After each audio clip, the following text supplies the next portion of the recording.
Rui, a boy of 15 who still has no magical powers, is often the victim of bullying by his girlfriend Elena. Elena is Rui's friend who bullies him in every possible way because he doesn't have any magical skills. On this day, Elena, as usual, mocks Rui. In this world, almost everyone has at least some unique magical power, while Rui did not have it, which made him very upset. In addition, Rui had problems not only with magic, but also with sports, which only upset him even more. Unlike Rui, Elena learned to use magic at the age of 3. In the process of growing up, the number of Elena's magical skills became more and more. In addition, Rui was even more upset not only by the superiority of Elena, but also by the fact that she would never be able to understand all his pain.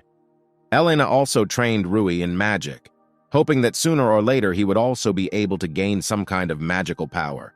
However, Rui was not very happy with the fact that it was Elena who was training him, from which the girl did not enjoy. At one point, Rui simply cannot withstand all the onslaught that constantly surrounds him. Then he tells Elena that today he wants to practice magic on his own. Elena was surprised by this decision, and she starts a fight with Rui, in which she tells him that people like him can never learn magic alone, thus trying to provoke Rui into fighting her. At one point, Elena breaks down and tells Rui that since he is unable to use even the simplest magic, then he is just as miserable a loser as his dead parents. These words touched Rui's soul very much, since his parents died a long time ago when Rui was still very young. Then Rui, without restraining all his anger at Elena, tells her that from now on he will no longer meet with her. Elena could not believe what she heard, from which she was simply at a loss. Rui said that he did not even see Elena as a friend, as he was very annoyed by her arrogant behavior. With these words, Rui ran away from Elena towards the forest, while Elena herself could not believe all of the above. After such an unpleasant conversation, Rui after a while was able to reach the forest, where he decided to start practicing magic. In preparation for casting the spell, Rui attempts to use wind magic. However, Rui, as before, did not succeed, from which he was extremely disappointed with himself. Rui still couldn't stop thinking about what Elena had said about his parents. A little later, Rui pulls himself together and continues to try to summon wind magic. After several attempts, Rui again began to think that he, as usual, did not succeed. Rui also noticed that some other atmosphere reigned in the forest recently. Rui thinks that the atmosphere in the forest has become different because of the monsters that can live in this forest, and he decides to leave the forest as soon as possible. As Rui started to leave, he saw a very strange, glowing hole in the ground, from which emanated very strong magic that even he could sense. Rui decides to go back and tell everyone else about the hole, but due to negligence, he falls into this very hole. After the fall, Rui briefly lost consciousness, and after a few minutes he wakes up and sees that he was in some strange place, in which at first glance, there was nothing. After Rui woke up, he began to remember everything that happened to him before he got here. As Rui was thinking, a beautiful and buxom woman in a black revealing robe appeared behind him. Rui was very confused at the sight of a woman, because he had never met such beautiful women in his life. Taking a closer look, Rui notices the woman has small horns on her head, believing her to be a demon. Rui read in one book that demons are extremely cruel and cunning creatures that can control very strong magic. The beautiful woman confirmed Rui's guess, telling him that he immediately guessed that she was a demon. Out of confusion, Rui somewhat clumsily introduced himself to the demon and said that it was the first time he had seen such a demon. The demon was very surprised by Rui's courage, despite the fact that the elders in his village told the children about demons, that they are very dangerous for people. Despite this, Rui said that he was apparently not intimidated by this demon due to the fact that she was very beautiful. From such words, the demon was very embarrassed, because for the last tens of thousands of years, no one had ever praised her for anything, especially for her beauty. Rui noticed how embarrassed the demon was, and he immediately began to ask her forgiveness for such unexpected words. After that, another girl appeared behind Rui, who was already smaller and with tanned skin, and she also had a long, scaly tail and wings. Rui greeted the girl, which she did not like at all, but she was surprised by his courage. After that, the girl introduces herself as the 7th Dragon Queen. After hearing Rui, he was very worried, since dragons were considered the most powerful race in the world. The girl was pleased with the way she introduced herself to Rui, thus she surprised him very much. After that, the girl asked Rui if he knew who this demon was. After hearing this, the demon remembers that she never introduced herself to Rui. Then the woman introduced herself as Destarosa, the 66th demon queen who rules over all the darkness and chaos of this world. After that, Rui was extremely frightened and greatly shocked by what he heard at the same time. However, Rui still didn't fully understand if they could really be the demon queen and the dragon queen. Destarosa thought that Rui didn't see her as a demon queen just because he thought she was beautiful, while the dragon queen didn't understand how Destarosa was so easily embarrassed by his compliments. After that, they started a small quarrel, looking at which Rui thought that they both got along well with each other and probably even were friends. During this quarrel, they both decide to reincarnate and show Rui their true form. In the process of reincarnation, Destarosa's clothes were torn almost completely. Meanwhile, the Dragon Queen's outfit had completely disappeared and a hard, scaly layer began to appear in some places. At this time, Rui felt an extremely powerful flow of magical energy that he had never felt. After the reincarnation, the Dragon Queen turned into a huge and formidable dragon, and Destarosa found a new, even more revealing outfit than she had before. After that, Rui was completely convinced that there was a demon queen and a dragon queen in front of him. Rui recalled a legend in which a long time ago there lived a hero who had talents for magic, swordsmanship, and a good-natured disposition. Once this hero saved the world from the Queen of Dragons and the Queen of Demons, thereby he saved people from their villainy, after which he himself disappeared. Then Rui realized that these were the same Dragon Queen and Demon Queen that this hero imprisoned here. However, Rui did not understand why they were not defeated, but only imprisoned here. Back then, he assumed that the Dragon Queen and the Demon Queen were so strong that he couldn't completely defeat them, but only imprisoned them in this empty space. Then he thought that they might know how they could get out of here, and he decides to ask them about it. After Rui's question, Destarosa tells him that getting out of here is simply impossible. Then Rui was in despair that he would spend the rest of his life here. The Dragon Queen only added that if they knew how to get out of here, they would not be here anymore. After that, the Dragon Queen decides to show Rui her seal, which she got when she got here. The Dragon Queen said that this seal was placed on them by the hero who left them here in captivity for many years. She also added that it is because of this seal that their souls are now closely connected to this place. Then Rui began to look for this seal on his body, and as it turned out, he did not have such a seal. Then Destarosa began to undress Rui to try to find the seal of imprisonment on him. As it turned out, Rui really did not have any seal, and no one knew why he did not have a seal. Then Rui said that he got here after he fell into some strange hole in the ground. Destarosa thought that he had come here because of an unexplained accident. Destarosa also suggested that he could still get out of here. Hearing this, Rui said that he was ready to do anything to leave this strange place. Hearing this, the Dragon Queen and Demon Queen were surprised by Rui's loud promises. Rui, in turn, did not fully understand what exactly they wanted from him. Then Destarosa said that Rui could make a hole in this place through which he could get out. Rui then said that he couldn't use magic on his own, and thus he couldn't make a hole in this space. Destarosa told Rui that he couldn't not use magic at all.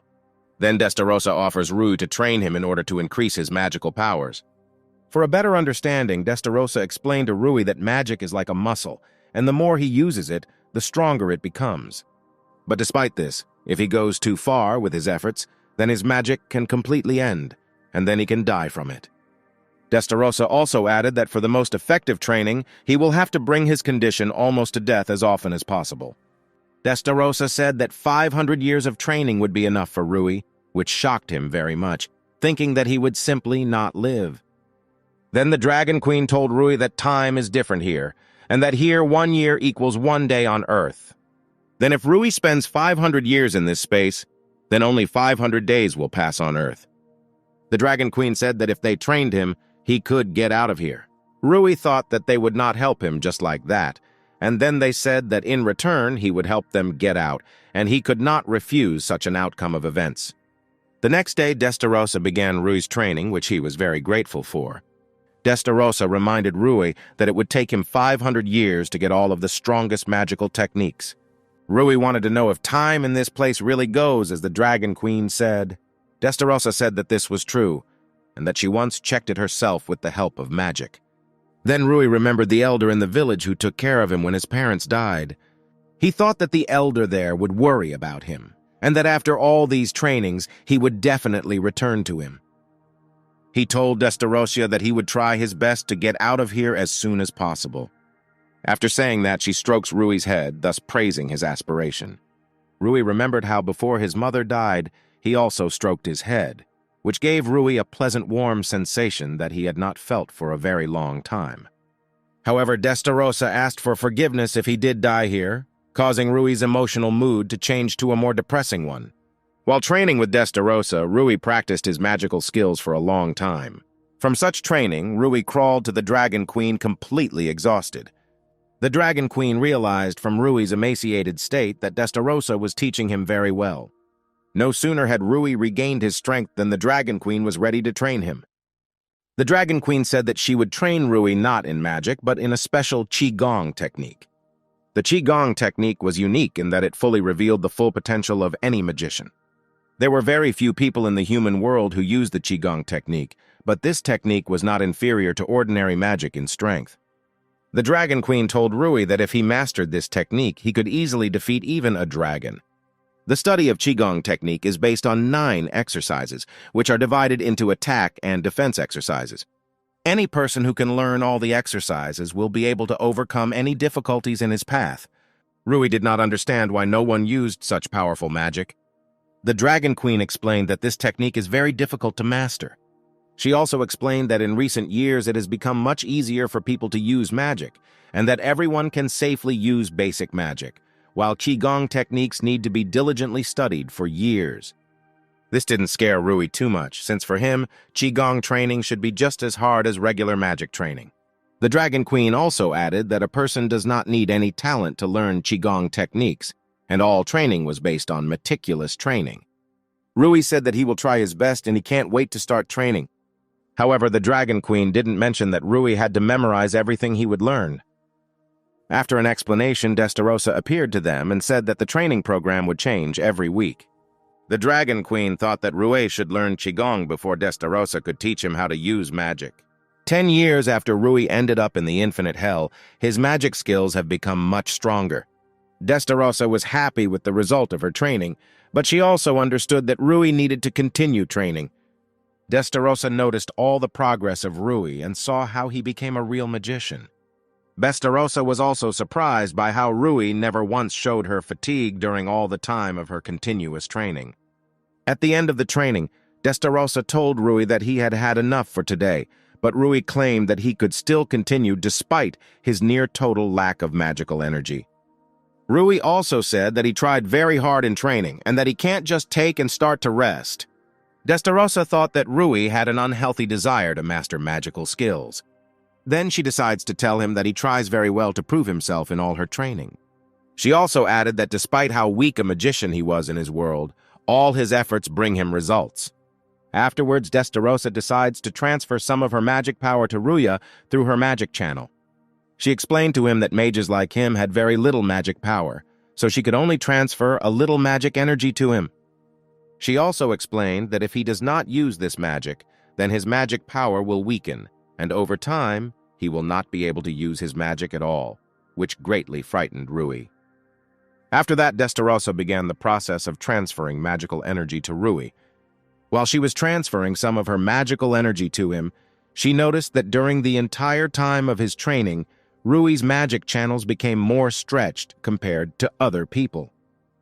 After transferring magical energy, Destarosa kept telling Rui that with every training, he and his magic are getting stronger. At first, such words of Destarosa touched Rui very much, since no one had ever praised him as much as now.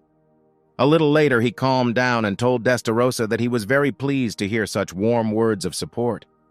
Rui also said that he was very happy that he came to this place and was with them, affectionately calling Destarosa sister. She was unimaginably embarrassed by what Rui had called her, causing her to simply pass out. At first, Rui became very worried about Destarosa, but the Dragon Queen told him that she was just crazy, and that she would come to her senses soon. After seeing this, the Dragon Queen told Rui to rest before training with her. During training, Rui was able to do 100 push-ups with a very heavy rock on his back. After that, the Dragon Queen told Rui to rest before the next exercise. She was pleasantly surprised at how the first visible results of her training began to appear. She also drew attention to how after 10 years of training, Rui was able to master the Qigong technique. While she was thinking about Rui's abilities, she noticed how he, hiding from her, continued to do push-ups, which she did not like very much. She was very unhappy with this behavior, telling Rui that he should not overexert himself under any circumstances. Rui said that because he was extremely weak in his world, he should train as much as possible. The Dragon Queen told him that this was all nonsense and that his physique was more than strong and durable, which Rui simply did not believe. He said that he was the weakest and slowest in his world, and that the Dragon Queen would not be able to understand him because she was very strong. The Dragon Queen realized that Rui was a child with complexes, and that she needed to fix it somehow. Then she tells Rui that thanks to his efforts, his physique is getting stronger with each workout. She explained to him that he considered himself weak only due to the fact that before he simply did not know how effectively he could use the body. She also drew his attention to the fact that his body has a very efficient regeneration and that he should be grateful to nature for being born so strong. Rui was very touched by the Dragon Queen's words about his unique physique.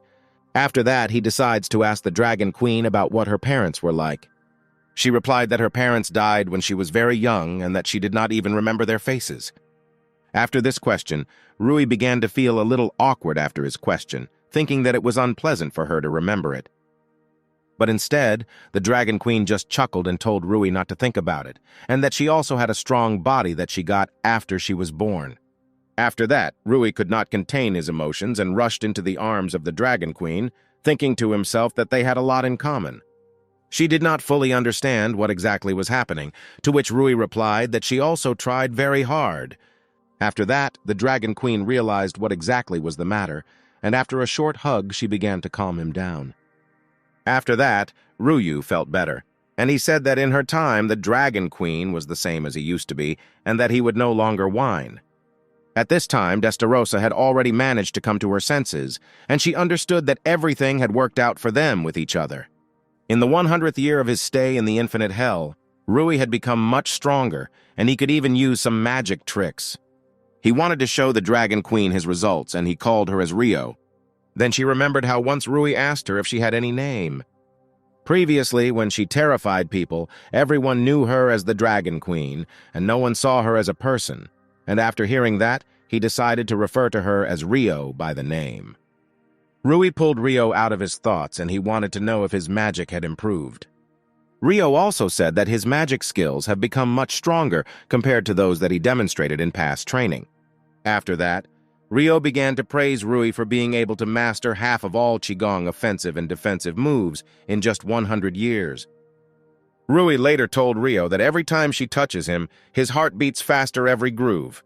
Rio was shocked by what she heard, while Rui went on to say that her skin is very soft and that she smells delicious. Rui didn't stop complimenting Rio, which made her more and more embarrassed. After that, she began to beat Rui for what he had just said to her, considering him to be a pervert. Rui did not understand what exactly he said about her, thinking that he said too much. At this time, Rio, while thinking about what Rui had just said to her, was also thinking about how much he was embarrassing her. At that moment, Destarosa approached them so that she could discuss some questions with Rio about further training. Then Rui decides to leave Destarosa with Rio and continue training away from them. Destarosa drew Rio's attention to how they were able to become friends with each other during their training. She reminded Rio of how, before Rui was here, they were constantly fighting each other to the death. Then they both realized how much the Infinite Hell had changed since the appearance of Rui. Then Destarosa thought about how everything became so fun for them from that moment on. After that, Rui decides to approach Destarosa with a question about his magical abilities. However, instead of listening to Rui, she tells him not to call her by her first name again. Rui then tries to remember how he should address Destarosa. And when he remembered, he addressed her as Sis, from which Destarosa almost fainted. After that, Destarosa turned on Rui with open arms.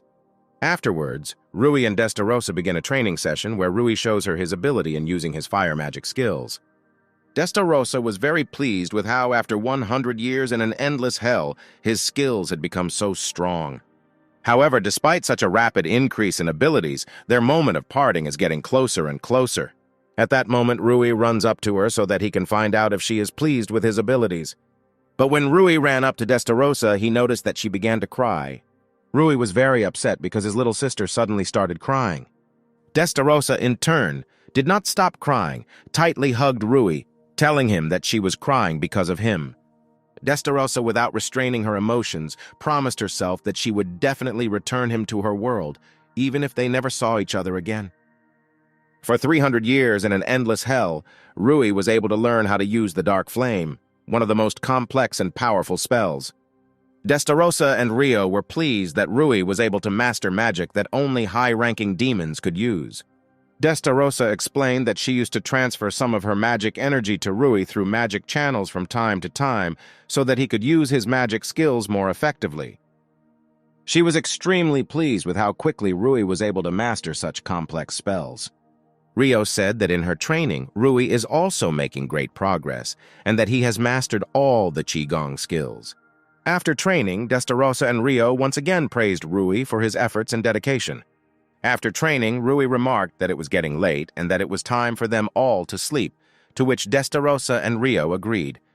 A second later, Rui fell to the ground from an unpleasant pain in his chest, and Destarosa and Rio immediately tried to find out what happened to him. When they took off his outer clothing, they noticed a barely visible gray military mark on him. Rui was scared, while Destarosa and Rio were happy for him, because such a mark appears only in professional warriors. Then Rui calmed down and wanted to know if Destarosa and Rio had similar marks. Then Destarosa slightly removed some of her clothes so that Rui could see her mark. She said that it depicted the royal mark, which was higher in status than the military mark, and she showed that the owner of such a mark was worthy of the royal title. Rio also showed her mark on her palm, which meant she belonged to the royal family. Then Rui decides to find out what exactly is written on his military mark. Destarosa and Rio read the contents of the tag, and it was written that Rui is a demon and dragon warrior. From what she heard, Destarosa was overjoyed and proud of Rui, and she immediately began to hug him tightly. However, Rio said that this mark is not finished and should be silver in order to be fully completed. Rui felt that in order to complete it, he must train harder and harder. However, Rio said that his current body has reached the point where it should be at his age. In infinite hell, no one ages, and therefore Rui's body doesn't grow, due to which he won't be able to cross his threshold of maximum power of his magic skills, and the only way to overcome this threshold is to get out of infinite hell. Destarosa tells Rui that now his skills are more than enough to leave the endless hell. Then Rui decides to rest today, and tomorrow he will try to get out. A little later, Rui returns to the small house in which he lived on vacation and gained strength throughout all these 300 years of training. In a dream, Rui accidentally grabs onto something very large, soft, and pleasant to the touch. When he woke up, he saw Destarosa in front of him in her underwear, which he held by the chest all this time. Destarosa was pleasantly surprised that Rui immediately decided to grab onto her. This sight frightened Rui very much, and he did not understand what was happening now. After that, Rui was attacked by Rio, who was also in her underwear. Ruya was still embarrassed by this appearance of Destarosa and Rio, and he still did not understand what exactly they wanted to do with him. Then Destarosa explained to him that since he would leave them tomorrow, she and Rio should somehow say goodbye. Rio said that their strength and knowledge is not all they can give to Rui. Then they told Rui that they could also give him their first time. After saying that, Destarosa immediately kissed Rui, which made him very excited. After the kiss, Destarosa kept telling Rui how much she loved him. After Destarosa, Rio also began to kiss Rui, thus showing all her affection for him. After the kiss, Destarosa drew attention to how much Rio was embarrassed, which she, in turn, denied. After that, another quarrel began between Destarosa and Rio, in which they began to make excuses that this was happening for the first time. Ryu could only silently watch their quarrel from the sidelines. After that, the Destarosa stopped quarreling, and both of them were already ready to pounce on the defenseless Rui. Rui was very embarrassed and frightened by the situation in which he unwittingly found himself. However, Destarosa and Rio were already unstoppable and were ready to continue their fun with Rui. The next day, Destarosa and Rio explained to Rui that he needed him to get out of the endless hell. Rui just looked at Destarosa and Rio and thought about the day he was here. He could not forget those very first workouts that plagued him half to death. He couldn't forget those moments with Destarosa and Rio when he had so much fun with them. Rui knew that those days of his life had come to an end, and that today he would return home. After that, Rui began to prepare one of his spells, which would create a hole in space through which he would return home. Before Rui can create the portal, Rio interrupts his spell to give him something important. Rio gives Rui his dragon fang earring so he can use it to create a hole in space. Rio tells Ruyu to take her earring and channel all of his magical power into it. Ruyu took Rio's earring, directed his magical power into it, and in his hands, instead of an earring, a dragon sword is found. Rui was surprised at how strong the magic power came from his sword. Rio informed Rui that it was not a simple sword, but a relic of his father, which was made from his fangs. She also added that there are only 2 such swords in the whole world, and she gives 1 such sword to Ruyu as a memory of them. Rui wanted to say that he couldn't accept such a gift from Rio, but she didn't listen and interrupted him. Rio went on to say that she was giving this relic to him for a reason, and that he should fully understand that if he didn't want to accept it. Rui then changes his mind and decides to accept the sword, promising Rio that he will cherish it. Rio was satisfied with Rui's decision, after which she explains to him how to properly use this sword. After a few minutes, Rui was ready to use the sword to cut the space between the human world and the endless hell. Rui began to concentrate all his magic power on the sword, after which he makes a strong and confident swing. After his impact, a large crack appeared in the air from which a bright light came out. As the crack grew and grew larger, Rui had already begun to say goodbye to Destarosa and Rio without holding back his emotions. Before Rui leaves them, the 3 of them start hugging. Destarosa wished Rui a good journey and that he be careful when returning to his world. Rio wished Rui good luck and told him that they would always be waiting for his return. Ruyu could not believe that this was the end, and that after passing through the crack, he would finally find himself in his own world. He also thought that he would definitely release them from the endless hell in order to continue to live with them. Before returning to his world, he told Destarosa and Rio that he would definitely free them from here. Destarosa and Rio only looked after Rui, who was already leaving them. A second later, Rui passed through the crack, after which it closed, letting the Destarosa know that Rui had left them. Rio told Destarosa that now they were alone in an endless hell for the first time in 300 years. Then Destarosa grabbed Rio and began to cry loudly, which Rio did not expect from her at all. Destarosa kept talking about how hard she was already rocking Rui. Then Rio began to try to calm her down, thinking to herself that she had never done this before. Rio never ceased to be amazed that the Demon Queen was capable of such emotions. When Destarosa calmed down a bit, she decided to ask Rio if she missed Rui. Rio said that she believes in Rui and that she doesn't feel as alone now as before they had Rui. After Rio was told, Destarosa's emotions got the better of her again, and then she began to squeeze Rio, calling her a cutie. Then Destarosa told Rio that if she feels lonely, then they need to urgently hug. After that, Destarosa began to tightly hug Rio, who tried to fight her off in every possible way. Rio grew more and more eager for Rui to return to them as soon as possible. Meanwhile, Rui was between the dimensions through which he must get to his world. Rui also missed Destarosa and Rio very much, whom he won't be seeing anytime soon. However, he pulls himself together and thinks that he will definitely save them. A little later, he finds another crack, which should move Rui to his world. Rui then pulls out her sword that Rio gave him and strikes the crack with it to make it bigger. When he widened the crack and went through it, he found himself in the same forest where he found a hole in the ground through which he fell into an endless hell. It wasn't until seconds later that Rui finally realized that he was finally home. Rui's happiness simply knew no bounds, and he decided not to hesitate and returned to his native village. However, during his stay in the endless hell, he managed to forget the way home. At first, Rui wanted to get into a tree and look around, but once Rui jumped, he was at a very high altitude. From such a height, Rui was able to look around and see the sea and his native village nearby. As soon as Rui saw all this beauty, he realized what a small world he lived in before. At first, Rui thought about how he could save Destarosa and Rio, but he was not completely sure that he would succeed.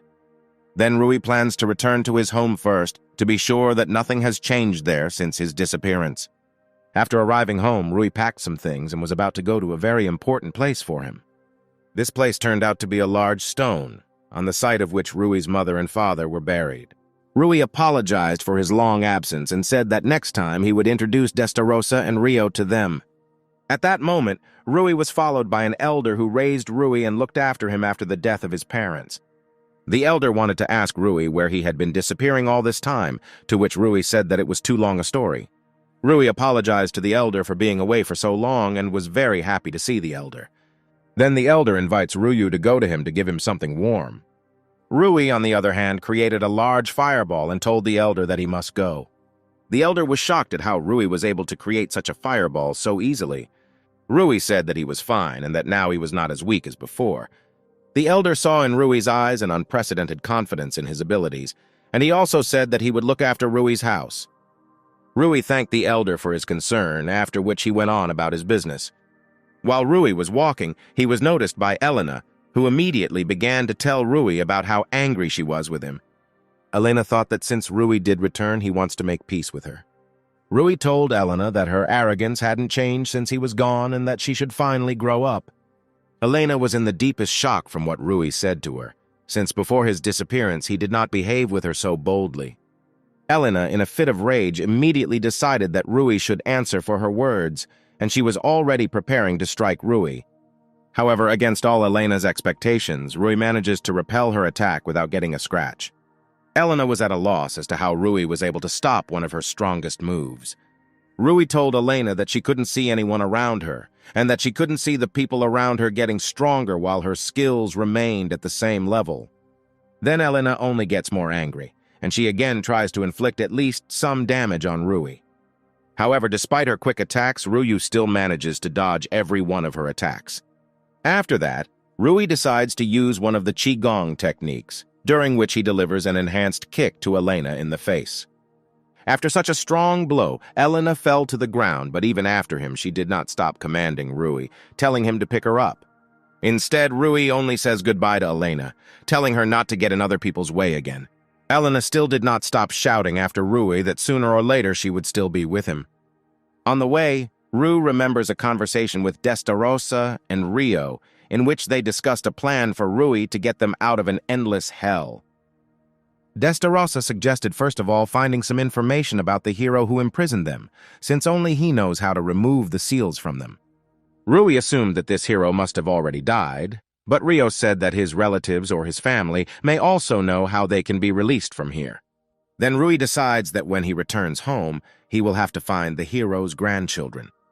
Along the way, Rui decides to first find out about the hero's grandchildren from the people in Escadoria, the capital of the continent. However, Rui did not know in which direction the capital was located, and he decides to find a large accumulation of magic. The magic-seeking technique is more commonly used by demons, while humans need a lot of magical energy to master this technique. Then Rui concentrates all his strength on using this magic to find large accumulations of magic that may come from the capital. After casting, Rui finds a large accumulation of magic, thinking that it is in that direction that the capital is located. After Rui discovers the approximate location of the capital, he decides to use the flying jump, a Qigong technique that allows him to reach very high speed. Rui only slightly jumped forward, and he was already able to cover a very large distance in a matter of seconds. After several such enhanced jumps, Rui decided to rest a little. But when Rui stopped, he noticed a large line in front of him, which was moving towards the entrance to the capital. Rui was a little worried as he had never been to the capital until now, and he didn't know what to expect. Finally, it was Rui's turn, and one knight demanded that Rui show his migration card. The knight realized that Rui did not have any migration card and demanded that Rui leave the queue. Rui was confused, because no one had told him before that he should have some kind of migration card. Rui began to worry more and more every second, trying to somehow get out of the situation. The knight thought that Rui was going to enter the Magic Academy, but Rui did not fully understand what the knight was talking about. Then the knight told Rui to hurry up, as the entrance exam at the academy will begin very soon. Then the knight let Rui into the capital and wished him good luck in the exams. Rui was glad, and at the same time he also did not understand why that knight still missed him. Rui was in the capital for the first time in his life, and he was simply amazed at how beautiful everything was in it. Rui heard from adults that there were a lot of people living in the capital, but there were much more of them than he thought. Rui went to one of the signs so that he could get acquainted with some places in the capital. To the right of the sign, Rui saw a shopping area where people had been selling various things since morning. To the left was the same academy the knight had told him about. Rui always dreamed of getting into this academy and studying in it, but now he was not up to it. At first, Rui wanted to find out something about the hero's relatives in the bar, because you can always find various useful information there, but since he was still a child, he would have been quickly kicked out of there. Then Rui thinks to go to a guild where he can get the opportunity to earn money by completing various orders, and he can also get a migration card with which he can travel to other cities and countries. After some thought, Rui decides to join a guild and become an adventurer. Then an angry old woman appeared near Rui, who thought that Rui got lost on the way to the academy. Then the woman grabbed Rui and dragged him by force towards the academy. On the way, the woman told Rui that the academy was made to directly compete with the Empire, which is getting bigger and bigger every year. She also told Rui that he could easily pass the exam at the academy without presenting any documents. A few minutes later, they reached the very academy where the entrance exams are now taking place. Rui already understood that he was now in a hopeless situation, and now he had no choice but to go to the exam. On the other hand, Rui was not at all upset that he was able to get here. After that, Rui went to the counter, behind which was one of the teachers who was accepting new students. In the distance, Rui noticed targets hovering in the air, on which new students showed off their magic skills. One of the teachers told Rui that he needs to show his magical skills, where he can use absolutely any magic. Rui noticed that one girl was not at all able to hit targets with her magical abilities. Rui was genuinely sorry for her, while the other applicants laughed at her and said that she was completely inept. The next one to show off their magical skills was Rui. At first, Rui wasn't going to show his full strength, but he decided to show everyone what he learned from Destarosa and Rio. At that time, the rest did not understand who it was and from which village he came here.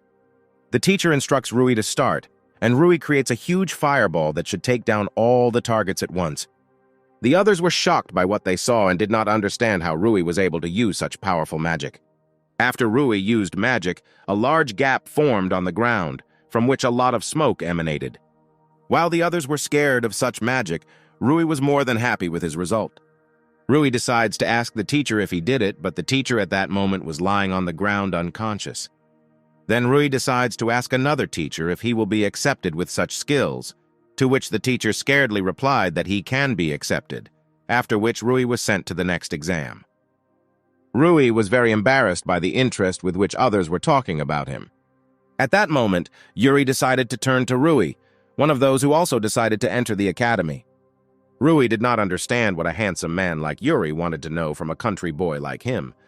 Rui greeted Yuri and said that he was very happy to meet them, to which Yuri reciprocated.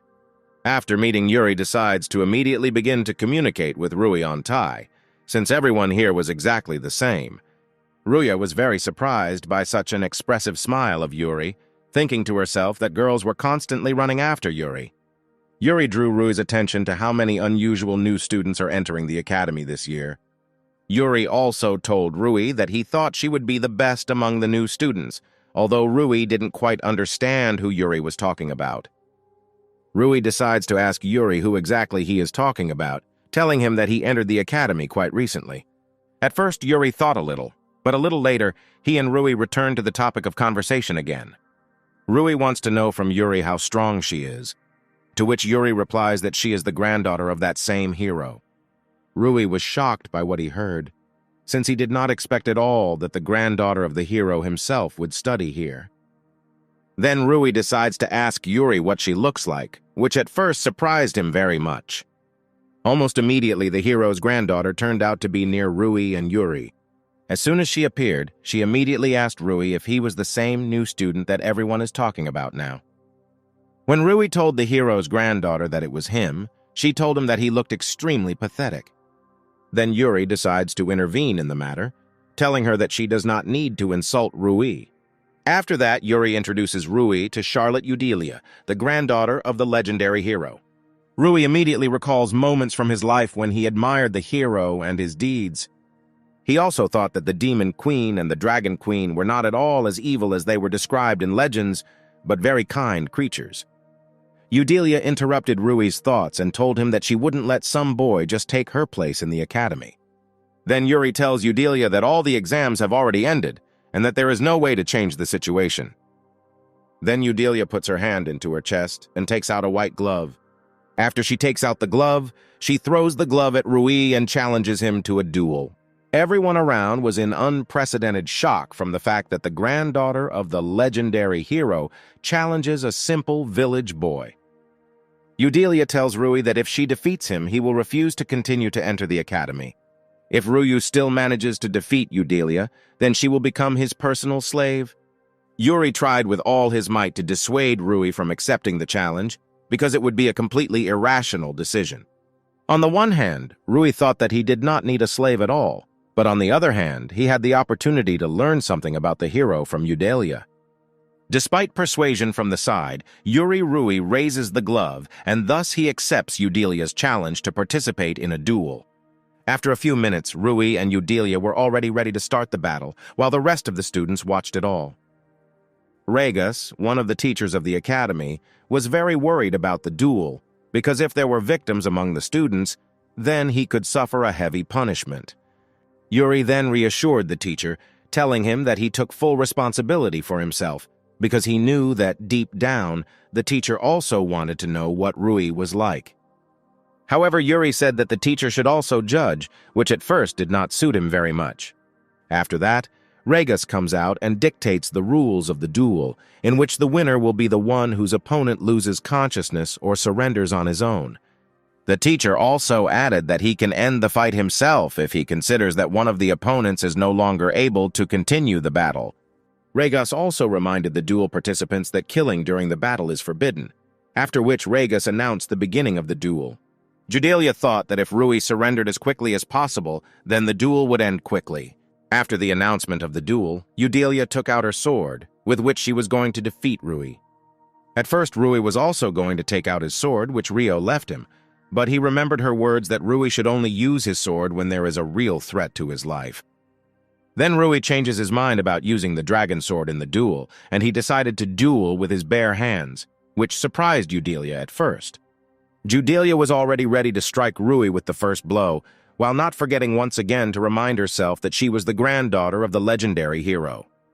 After that, Eudelia, with all her anger, ran towards the unarmed Rui. Then Rui puts his hand forward and uses the Qigong technique, Golden Cocoon, which completely absorbed all the damage from Eudelia's strike. Eudelia was shocked at how Rui was able to deflect the blow of her sword, which is able to cut through steel with ease.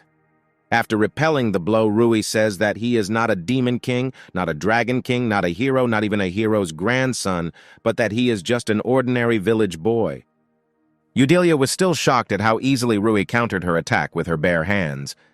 The Golden Cocoon technique makes only a certain area of the wizard harder and more durable, while the Steel Cocoon technique makes the entire body of the wizard hard, but at the same time, his defense was less durable than that of the Golden Cocoon. Also, the Golden Cocoon did not interfere with the free movement of the protected limb, which made it very effective. Eudelia again tried to inflict some damage on Rui, but he was able to easily repel this attack as well. Eudelia didn't understand how Rui could deflect her blows so easily, since she was a skilled swordswoman. Then she decides to change her strategy to use many petal blades instead of a sword, which flew towards Rui. But despite the speed and number of those blades, Rui was able to dodge each blade without any difficulty.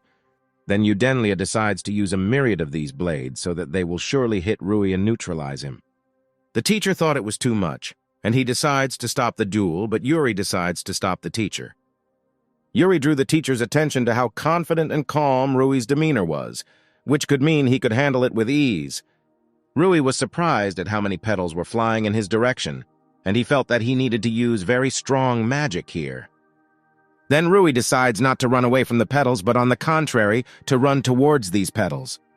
Then Rui makes a high jump and uses a magical technique of a wide flame, which burned all the petals flying in his direction.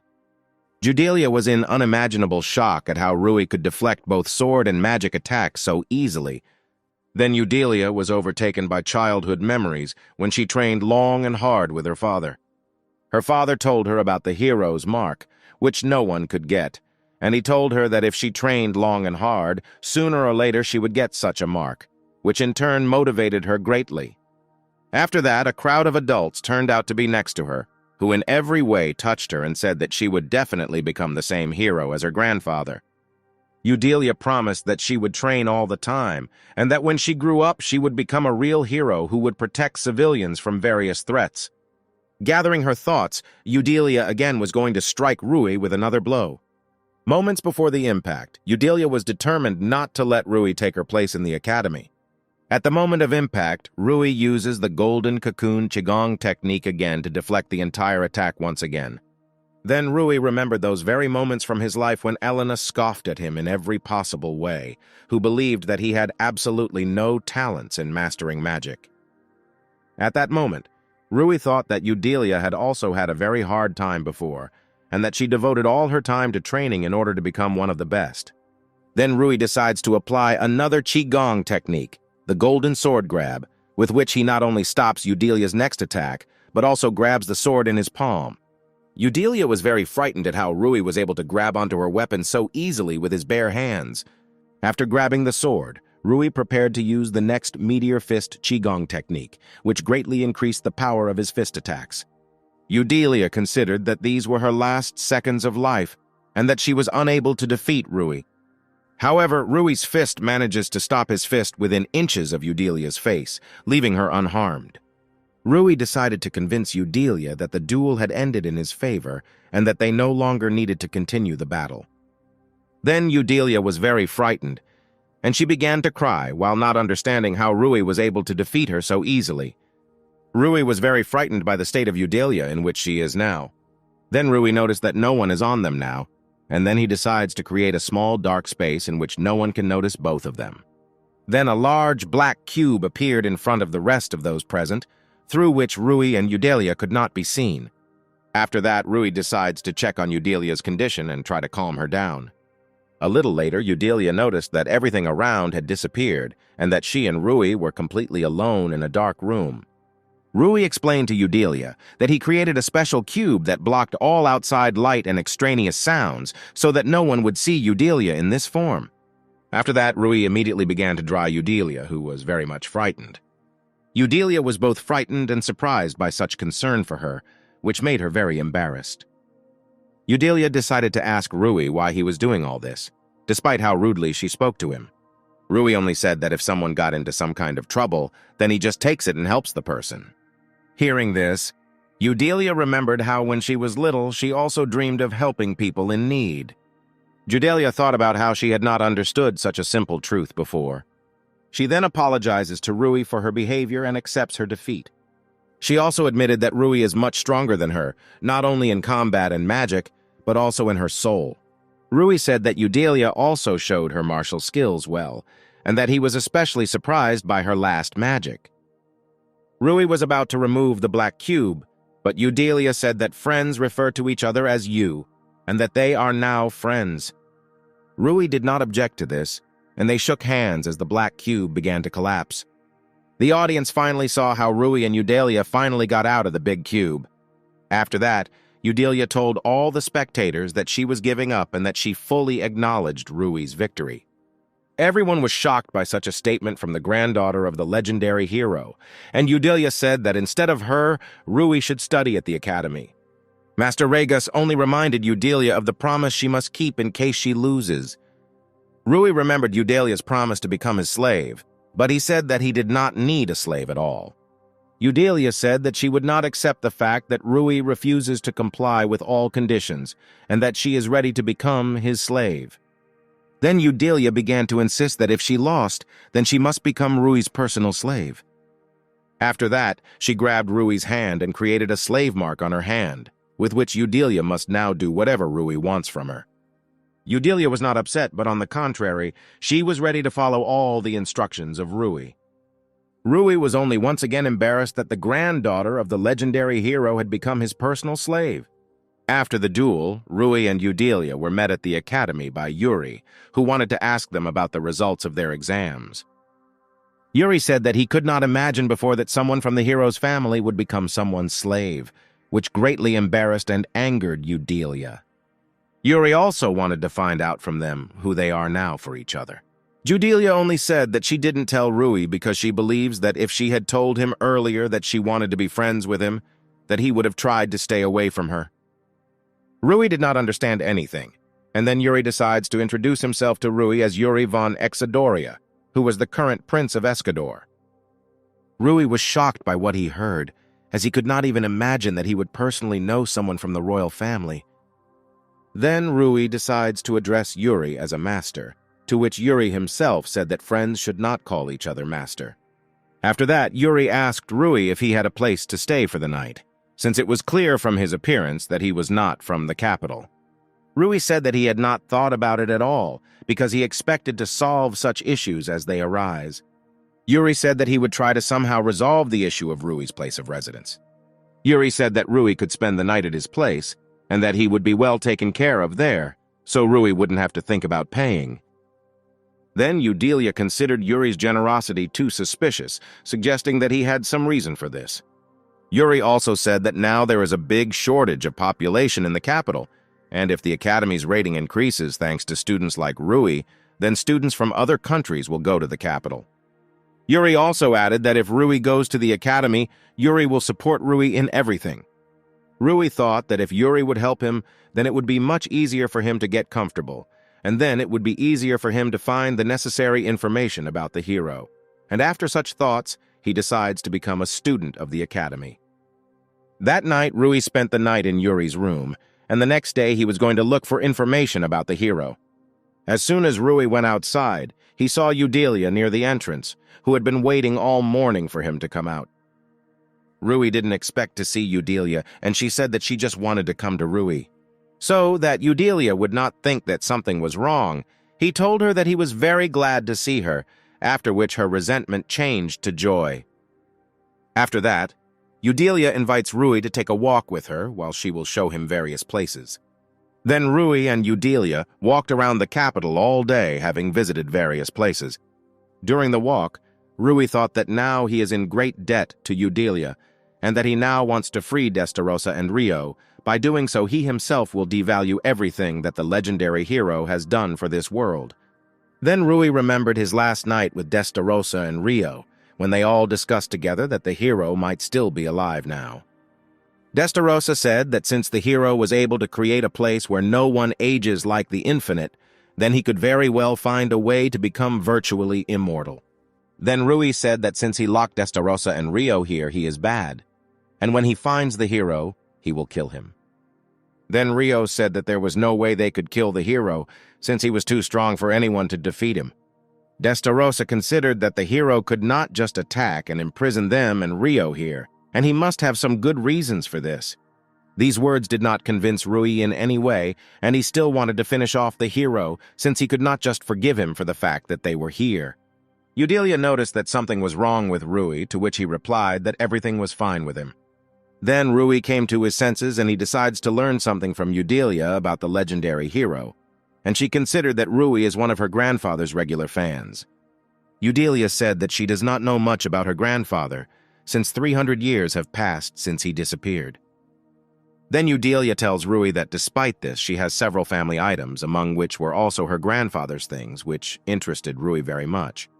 One such item was Frau Gerasos's sword, which Eudelia used in her duel with Rui, and which was passed down in the hero's family from generation to generation.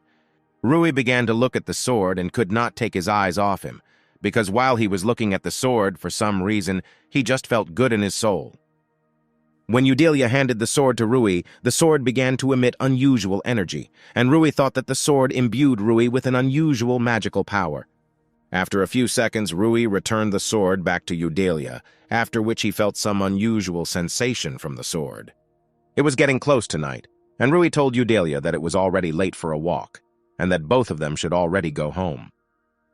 At first, Rui wanted to walk Eudelia home, but she invited him to spend the night with her. Once alone with each other, Rui thanks Eudelia for such a wonderful day, in order to somehow dilute the situation that has suddenly appeared. Eudelia supported Rui and said that she would also like to spend the day together sometime. At the same time, Eudelia thought that she had a unique opportunity to make Rui her. Eudelia remembered how many guys from her environment began to confess their feelings to her when they found out that she was the granddaughter of a legendary hero. Despite the mutual interest in the boys, Eudelia did not meet with these boys since they were much weaker than her. During all this time, Rui was the only one who was finally able to surpass her. Unexpectedly for Rui, Eudelia reminded him that she was his slave. Then Eudelia said that she could do whatever he wanted for him without any exceptions. After that, Eudelia took Rui's hand and put it on her chest. Rui remembered again that very last night when Destarossa told him that even though he loves them, he should not burden his fate. Destarossa told Rui that she and Rio loved him very much, but that they would both be very happy if he found someone he would love for the rest of his life. Rio said that among all races, only humans can have one partner, while male dragons can have several females at once.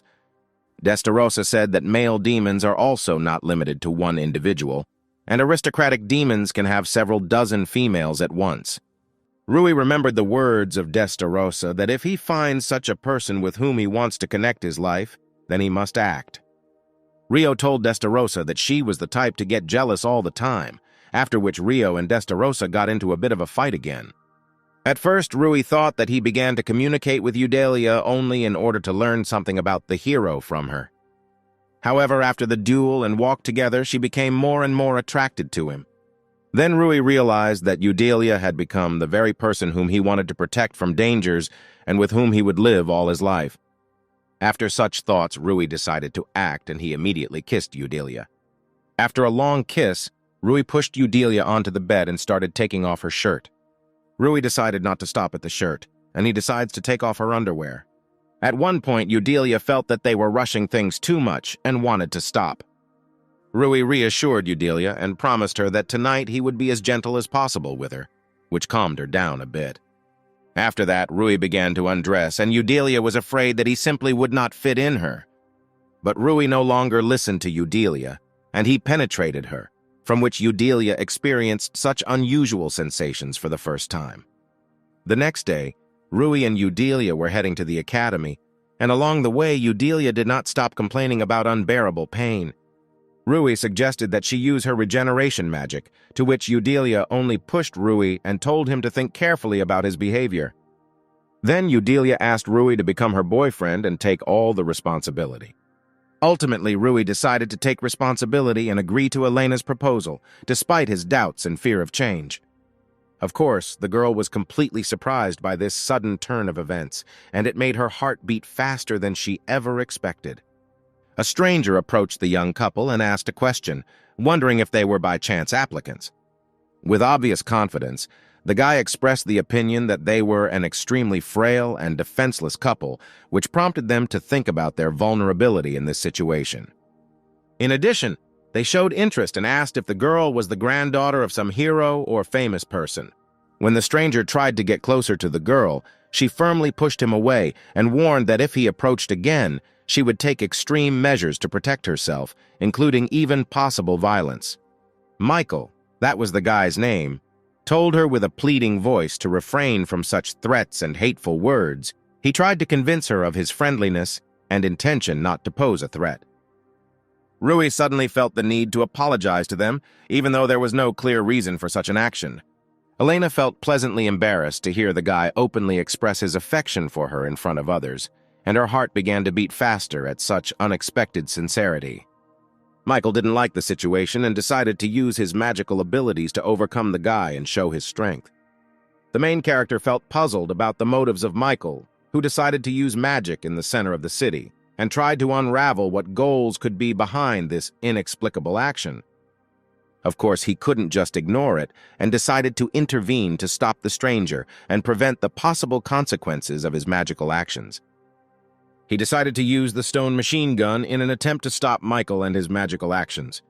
This decisive action yielded results. Michael flew several meters away and lost his balance, unable to stand on his feet after the force of the stone machine gun. His comrades began to worry about him and tried to calm Michael down, showing deep regret and remorse to Rui and Elena for what happened, trying to restore peace and make everything okay. The girl agreed with a smile to the guy's proposal to move on, realizing that this episode with Michael was behind her and they could continue their adventure. Since time was not on their side, they had to move more quickly and hurry, so as not to be late somewhere further along their path. So many people gathered around the building that they felt the atmosphere filled with bustle and liveliness, and they had to walk through the crowd to reach their goal. Elena asked the guy not to stand out among the crowd, warning that his enemies might start making fun of him because they were surrounded by rivals. When the main character learned that the results might be posted there, his determination did not allow him to stop, and he headed to the place, despite the girl's recommendation. He noticed that there were classes labeled A through E. The girl was sure that they were probably in Class A. As it turned out, they were indeed found in Class Z, but none of them had previously known about the existence of such a class, which added to the mystery and unpredictability of the situation. Yuri warmly greeted the couple, creating a friendly and welcoming atmosphere in this unexpected situation. Together with Yuri, there was a mysterious stranger wearing a helmet reminiscent of the helmets of knights, which gave this meeting a mysterious and fantastic touch. As it turned out, this mysterious stranger in a helmet was Yuri's escort, and his presence added even more mystery and interest to this meeting. Having completed the welcoming gesture, they exchanged brief introductions and discussed their expectations for their quest in this new and unknown class, beginning their adventure with eager excitement. The guy introduced himself as Jason and said that his main role was to protect Yuri, which gave them an understanding of the seriousness of this mission and the need for cooperation. Yuri began to reveal that he wears a helmet to hide his true identity, and he hoped that he and the main character could maintain a good relationship despite this hiding his face. Her mood did not improve, and she continued to remain in an angry mood caused by the previous incident with Michael. Yuri only wanted to see the girl. It was for this reason that he did not share information about the class with her, trying to maintain intrigue and make the meeting more mysterious. It turned out that this class is new for the school year. Previously, students were distributed according to their academic performance, but this year in Class Z, they decided to gather students with special abilities, which aroused additional interest and questions from Rui and Elena. We can say that this is a class where talented and unique individuals have gathered, creating an atmosphere of creativity and non-standard approaches to learning. If they had been graded, they would probably have been in Class A, but their performance was so outstanding that they were placed in Class Z, reserved for students with unique abilities. Based on the decision of the management, they were sent to Class Z, taking into account their abilities and potential. The girl could not understand whether Yuri was watching them because it all looked quite suspicious and mysterious, which caused her questions and misunderstandings. For the girl, it didn't matter much whether Yuri was watching them or not, because she felt confident and calm when she was next to the guy. Her running seemed too hot, and the guy politely asked her to slow down so they could move together and enjoy the moment. Jason remained confused as to the reasons why they needed to keep an eye on the pair, which made him curious and doubtful about the purpose of this mission. It turned out that this class was populated by absolute naughty people, and even Yuri found it difficult to keep them under control and keep an eye on them. Jason believed that Rui had the necessary skills and determination to meet this challenge and successfully resolve the situation in Class Z. If Yuri hopes so much for Rui, it means that he has invested a lot of hope and trust in the guy, and now Rui must live up to those expectations. His interest knew no bounds, and he couldn't wait to find out what Class Z class was, ultimately expecting to unravel the mystery of this mysterious place. The guy and girl quickly changed their clothes and decided to go explore the class to learn more about its students and the characteristics of this unusual group. From the very beginning, they did not notice anything that could seem strange or unusual in this class. Rui's goal was to find true friends among the students in this class and build warm relationships, and he hoped that this would be possible despite their uniqueness and quirks. After recognizing the hero, they began to wonder if he was the one who won the duel during the exam, causing Rui to be slightly surprised and happy that his achievements were known. After a positive answer, their reaction seemed strange, as if they were ready to find out more details from the main character and were interested in his story in their own way. Elena showed a willingness to draw her sword and engage in battle if the situation took a more aggressive turn, expressing her readiness to defend herself and the main character. However, to everyone's surprise, the guy simply shook Roy's hand and expressed recognition, saying that the duel was very impressive and deserved praise. The guy began to express admiration and praise towards Rui, as if worshipping him and saying what a magnificent and skillful duelist he was. Jack spoke of his skills in explosive magic, causing amazement and interest among those present, and his talents made him quite a popular figure in Class Z. Behind Jack was a tall guy named Michael, and next to him was Alex. The introduction of everyone in the class became more informative and welcoming. Jack hoped that Rui would be able to make friends with them and find common ground, which was an important aspect for him and for the entire Z class. Having received such a warm greeting from the students of the class, Rui felt that his fears and worries were in vain, and he was ready for new acquaintances and adventures in this unusual class. The girls also showed support and greeted the boys with a smile, starting to get to know them and talking to them, which created a friendly atmosphere in the class. Rui was attracted to one of the students and began a conversation with interest to learn more about him and get to know him better, feeling that this class could bring him many interesting contacts and experiences. It turned out that this student was not in a friendly mood, but instead exhibited aggressive behavior and anger, which left Rui a little dumbfounded and unsure of his actions. The main characters felt bewildered, not understanding what could have gone wrong, and wondering if they might have made some mistake or bad experience that caused this student's aggression. Since Rui was from a village, he might not be aware of some of the city's customs or practices, which could explain his negative attitude and dissatisfaction. This was because it was forbidden to have slave beastmen in the capital, but in other major cities this practice continued, which caused discontent on the part of many beastmen and created a conflict between them and ordinary people. The main character wondered if he would ever be able to become friends with this student, despite the initial tension and conflict, and he hoped that the relationship would improve. When the girl tried to tell the guy something, his attention was focused on one of the girls in the class, which caused some misunderstanding and irritation in the girl. He couldn't help but notice that she was amazingly beautiful, as if she had come straight out of a painting, and this caught his attention and piqued his interest. Slightly stuttering, Rui greeted the girl, trying to compose himself and be polite in front of her. However, he only received a cold disregard from the girl, which left his feelings a little hurt and disappointed. Elena could not stand this behavior and was amazed at how the girl dared to ignore the guy, and this caused her indignation and bewilderment. She exhibited pretentious behavior and stated that there was simply nothing to talk about with him, which caused additional irritation and bewilderment on the part of Elena and Rui. Elena was perplexed and disappointed by such an unpleasant answer, which completely contradicted their hopes for friendly communication with the students of the class. Her nerves were already gone, and she felt very irritated, ready to explode and tear the girl to pieces on the spot because of her rude and unpleasant behavior. Yuri noticed that the guy had apparently already established relationships with everyone, and also added that the teacher was already heading towards them, and they needed to quickly take their places. Yuri defiantly introduced himself again and greeted the guy, showing his friendliness and willingness to communicate, despite previous troubles.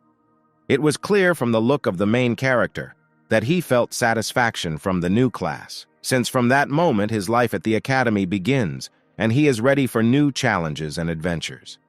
One day, a teacher was explaining something to the children with great diligence, trying to convey important information and knowledge to them.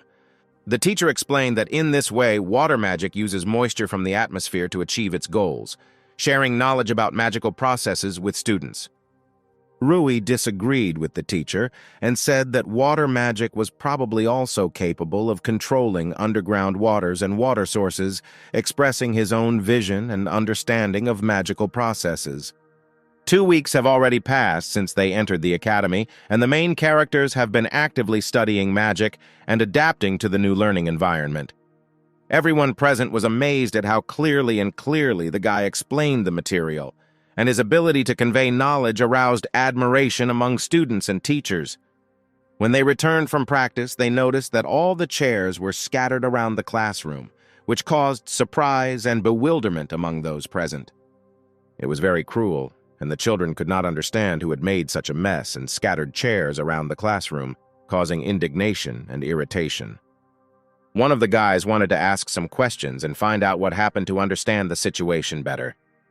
He decided to find the one who created this mess. He is sure that he left traces or evidence that will help solve this mystery. Oscar began using magical analysis to uncover magical clues or information that could lead him to discover the villain who was causing chaos in the classroom. This is exactly what Rui expected from Oscar, relying on his magical skills to solve the mystery and find the culprit. Oscar announced that he had these magical skills thanks to the help of the guy, which caused interest and surprise among the others. Thus, he was able to develop his analysis skills and ability to analyze more than just one table, thanks to the training and lessons that the guy gave after school. Oscar noticed a classmate's hair and shoe prints, which could be a clue to who caused the mess in the classroom. Oscar was truly impossible to fool, and his unique skills in magical analysis allowed him to reveal details that went unnoticed by others. As it turned out, the guy was expelled from the village for abusing magic, which explained his strange and hostile behavior. He rejoiced at the opportunity to use magic and realized that he could now be useful and contribute to solving the mystery of the disorder in the classroom. The guy provided information about who broke into the classroom and caused the chaos, sharing his knowledge and observations to help solve the incident. Oscar, not wanting to get involved in conflicts and fights, decided to stay away and not join the class that was probably going to look into the situation. Oscar could rely on his friend and assured him that he could cope without his help, expressing his trust and confidence in his abilities. At this time, Jack, Alex, and Michael were nearby, ready to support their friends and help if necessary. They all had one common goal: to catch the one who broke the rules and created chaos in the classroom in order to restore order and restore calm in the academy. Jack asked the main character if he could start already, expressing his readiness to intervene and help investigate the incident. Kicking down the door, the boys burst into the classroom, ready to begin an investigation and find the rule breaker. The boys were confident that they could win this battle and solve the mystery of the classroom incident, trusting in their skills and their own dedication. It appears that all the suspects are planning to feign innocence and hide their involvement in the incident. A stranger approached the guys, and the main character immediately felt that he had seen him somewhere before. It seemed that he was from the aristocracy or other upper class.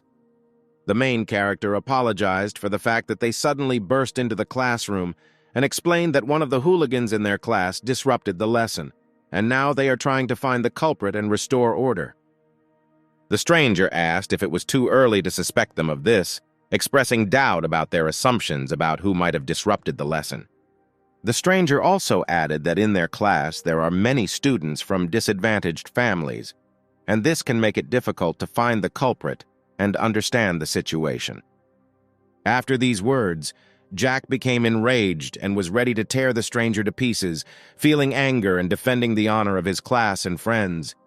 Understandably, Rui realized that the stranger just wanted to anger them, and he began to think of a strategy on how to remain calm and investigate the incident intelligently and effectively. He asked Jack to trust him and rely on his decisions so that the investigation would go more smoothly and efficiently. The guy began to take something unknown out of his pocket, causing interest and anticipation among everyone present. The main characters carefully examined the hair that Oscar found for them in the classroom and began to analyze it, hoping to find any clues or traces of the culprit from it.